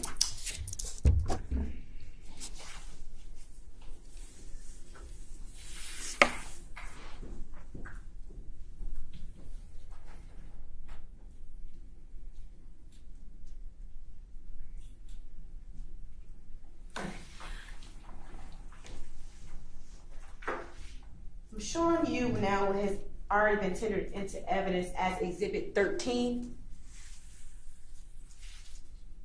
All right. Okay. Do you see that, Mr. Harris? Yes, I see Can it. you turn around for me and look at the screen for a second time? Where is your house on State's Exhibit 13? It would be here. That house in the far right corner with Yes. the driveway showing? Yes. And is that a white garage door? Yes. Okay, thank you. And so you stated that earlier testimony, you normally get home between 3:30 and 4 because you work at a warehouse, and that's roughly the time you get up, right? Yeah. What do you normally do? What is your normal routine back then when you came home? Well, basically, I slept in a room with my nephew. He was like 2. And my brother, him and his wife worked in the daytime. So I would just basically go home and just lay in bed, maybe look out the window, you know. But, you know, by them being, had to go to work, you know, I wouldn't go in, the TV was in the living room, which was the next room. I couldn't wake them up. So basically, I just lay there and looked out the window a whole lot of time. And were your window, the room to where you slept, were you able to see the cemetery from your room? Yes. And were you able to see it clearly? Yes. And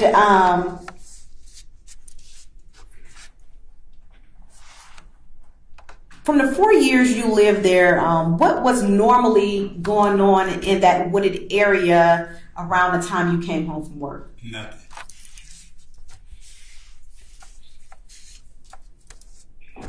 So I want to take you back to late 1998, early 1999. Being that you already stated nothing normally happens in this area, did something, did an incident stand out to you that you can recall? Yes. Okay, can you tell the jury about that? Okay, one night I was laying there and I heard a car door slam. So I looked out the window and I guess the passenger had got in the car, and then I heard another car door slam. I mean, the driver had got in first, and then the passenger got in, cranked the car up, and they took off. Okay. I want to, around what time day was this? That was about 4 in the morning. Nighttime? Yes. Okay. Early morning. And do you recall the temperature that day? It was cold. And so I want you to turn back around on the screen and tell me the vehicle that you did. Well, let me ask you this first. Did you look out the window and see any vehicles? Yeah, it was a vehicle. Yeah, it was back in. So when you They say it turned was, the car up, I could see the tail lights. when you say it was bagged in, okay, you just said you could see the tail lights. All right. So can you point now on this picture on State Exhibit 13 where you saw the vehicle? It was basically in this area right here. Okay. But this is the cemetery right there, and it would have had been in here. All right. And so after you heard the car door slam, did you see the vehicle leave? Yeah, it pulled off real fast. And then after the vehicle pulled off, did you say anything to anybody at that time after it pulled off? Yeah, I told my brother, I said, man, somebody was over there in the car. And that was strange because there was never anybody even walking through there taking a shortcut or anything. And so, let me ask you this. At some point, did you go out there to try to investigate to see what you saw? No. All right. And the next day, did you go out there and try to? No, it turned super cold the next day. I was going to go and investigate because the cemetery, I used to go over there and walk the dog sometimes.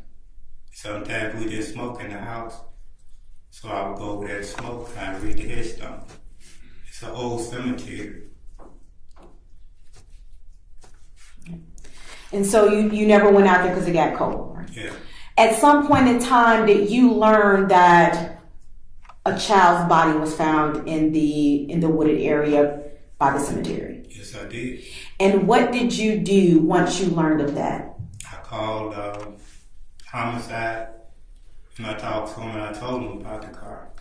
And roughly, how long ago was this? First time I called him? The first time? I think it was around 90-something. In the 90s? Yeah. Okay.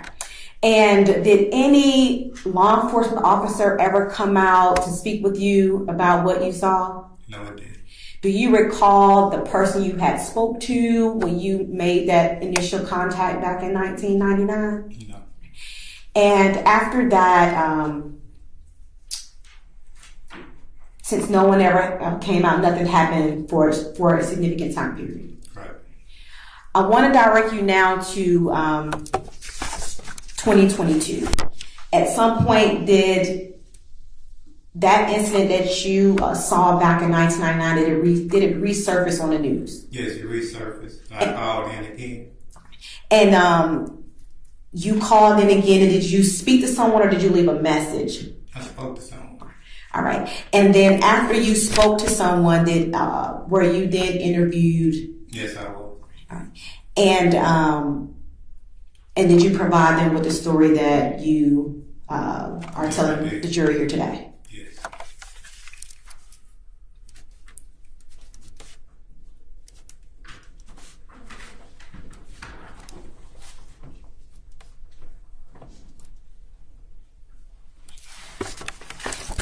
I understand that you stated that, people don't generally walk through at that time of night. Have you ever, in your time of living in that area, did you ever observe individuals sleeping in that wooded area? No. It's super dark over there. I'm talking about like in the daytime, you might have crackheads walking through there. But at night, it's so dark, nobody will go over there.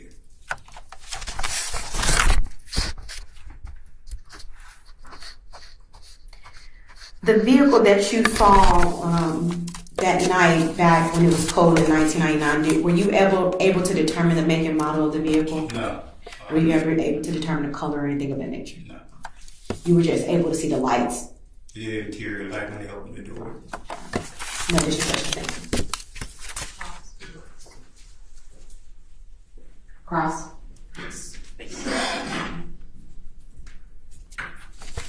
Good afternoon. Got a couple questions for you, Mr. Harris, okay? All right.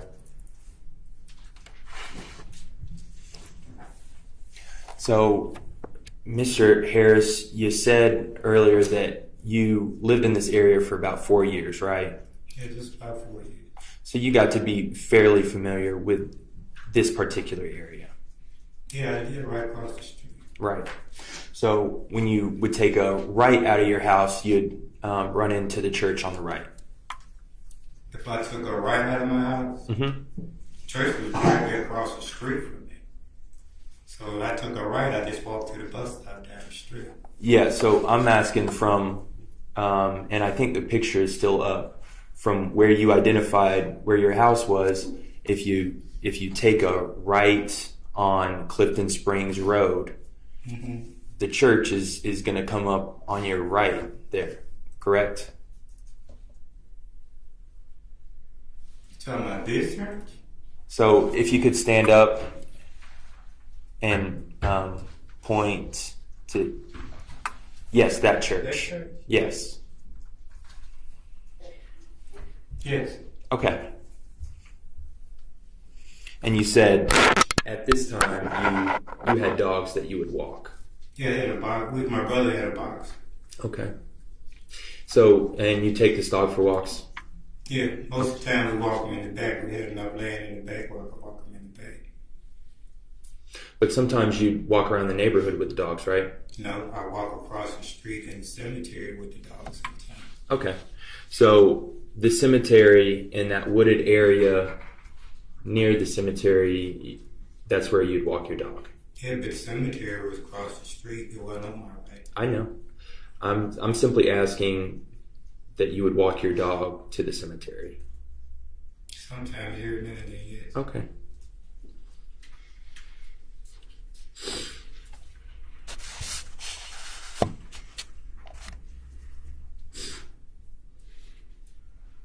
So since you were familiar with the area, Mr. Harris, you would know that across the street from you was that cemetery, right?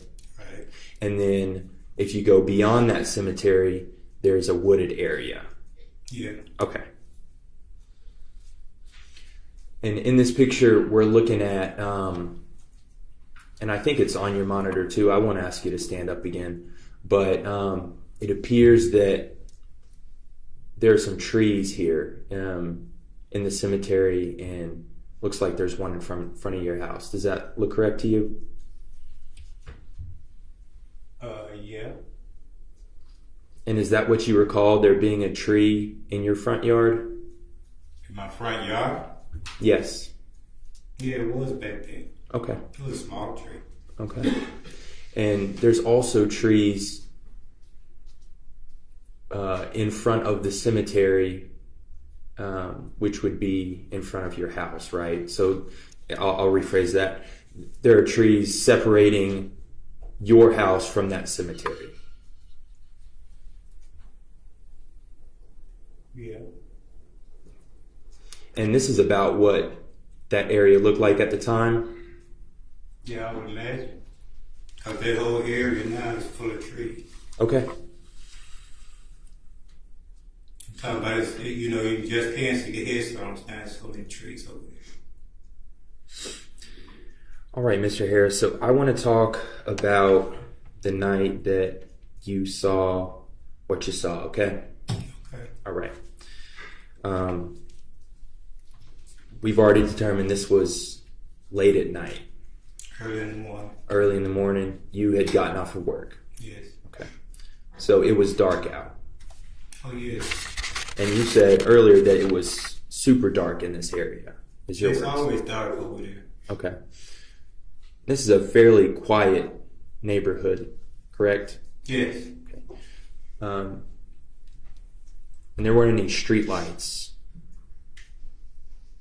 Yes, there are street lights. Okay. But over there in the cemetery, it's dark. Okay.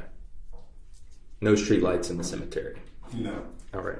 That's why nobody ever walked through there. Okay. All right. So at this point, early in the morning, you got off of work. You were inside your house. Right. You were sharing a bedroom with your nephew at that point? Yes. And he was asleep, I'm assuming? Yeah. Okay. So the lights were off in your room? Yes. Okay.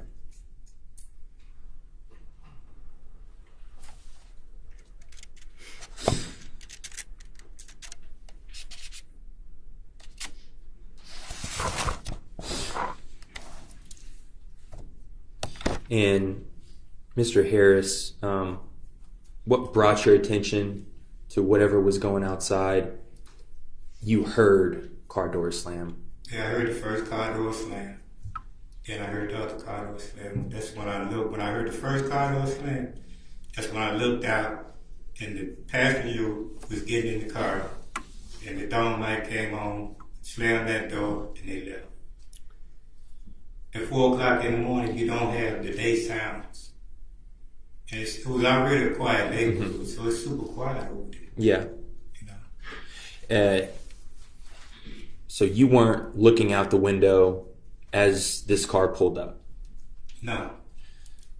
It didn't. Evidently, it didn't pull up. It might have pulled up and swerved like that, because when I heard the first car door slam, that's when the other interior light came on. When the other door opened, it cranked the car up.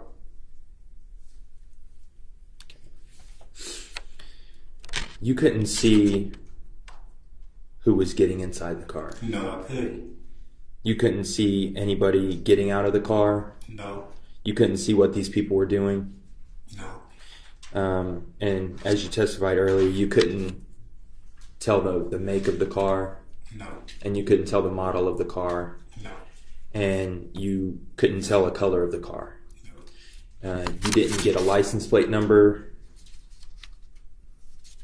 No. Okay. And you testified earlier and you testified just now that this was an unusual occurrence. Yes, it was. Okay. Out of the ordinary? Yeah, I would say out of the ordinary. And, now you're saying that you thought something was going on over there. Yeah, I'm talking about, one would think, okay, so what do they do? Why you got 2 people over there? They could be doing one or 2 things. So, what, they making out? But if they was making out, why would they be making out on the outside of the car instead of on the inside? So it did make a lot of sense why you got 2 people, in that area. It's too cold to be outside making out, so what are they doing? Okay. It didn't make sense to you. It didn't make sense to me. And so we've established it didn't make sense to you, but you did not walk over there to see if there was anything going on. No. The next day, you didn't walk over there to see what was going on? No. Over the next month, you didn't walk over there to see what was going on? No, I did. Okay. Now, Mr. Harris, I know we established the time frame when you were living at this house, and you say it was cold when you saw what you saw. Okay. But Mr. Harris, you can't remember a date that you saw this car? 20 years ago. Okay. And you wouldn't be able to remember a month either? No. And you probably wouldn't be able to remember a year? No. Okay.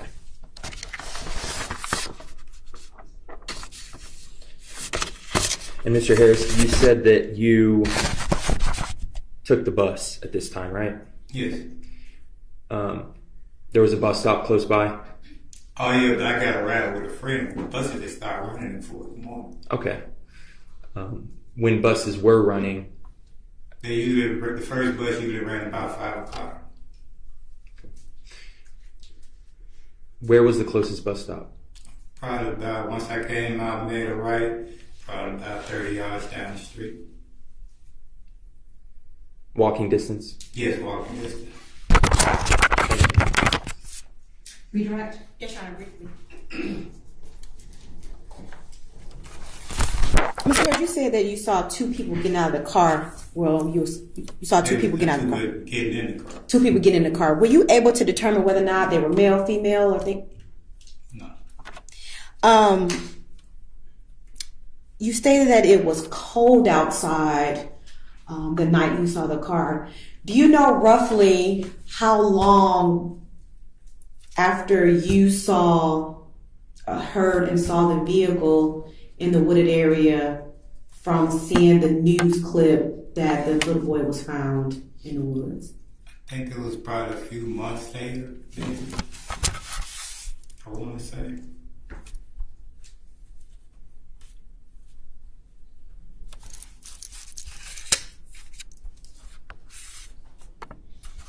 And when you saw the individuals get back in the vehicle, did you see anything in their hands? No, I didn't. All right, anything else for this witness? No, Judge. All right, thank you so much, sir. You're free to go. Thank you. All right, unless you have another quick witness, it's almost 5 o'clock. Do you have anybody who you could do rather quickly? No? Okay. All right, then, ladies and gentlemen, we are going to recess for the day. For tomorrow, there are some matters that I need to address with counsel outside of your presence, so we're going to handle those first thing in the morning at 9, and I'm going to give you a little bit of a break and have you come in at 10 tomorrow instead. There's no point you sitting here in the jury room if I know we're going to be handling this other matter. We will do our best to finish by 10, so just be patient with us if it takes a little bit longer. And same instructions remain in effect. Do not discuss the case. Don't talk to anybody. Don't research anything. Don't go out to any location that was mentioned today. If you see anybody involved in the case as you are leaving the building today, do not talk with them. They're not going to talk to you. And get some rest. And I told you it would be better than yesterday as far as the end of the day. Okay? All right. I'll see y'all in the morning. Thank you so much for your attention.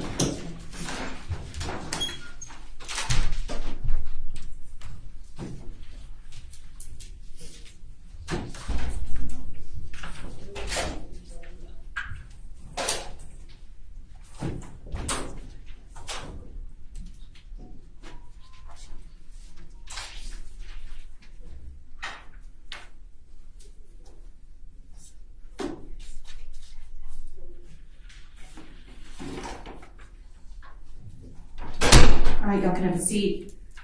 So we will be in recess till tomorrow morning at 9 o'clock. I would suggest you all get here ahead of time.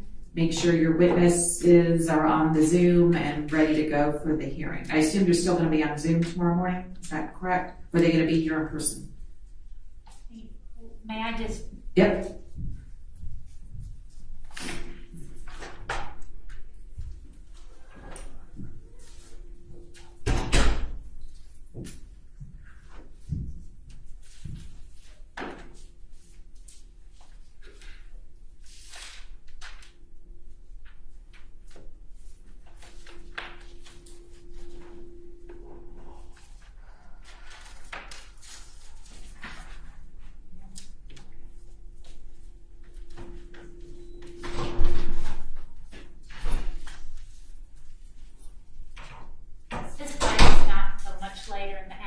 So I'll make sure that he is available in the morning. Okay. And if you haven't received it already, get the login information from Tess. She set it up. Okay? Anything else we need to talk about?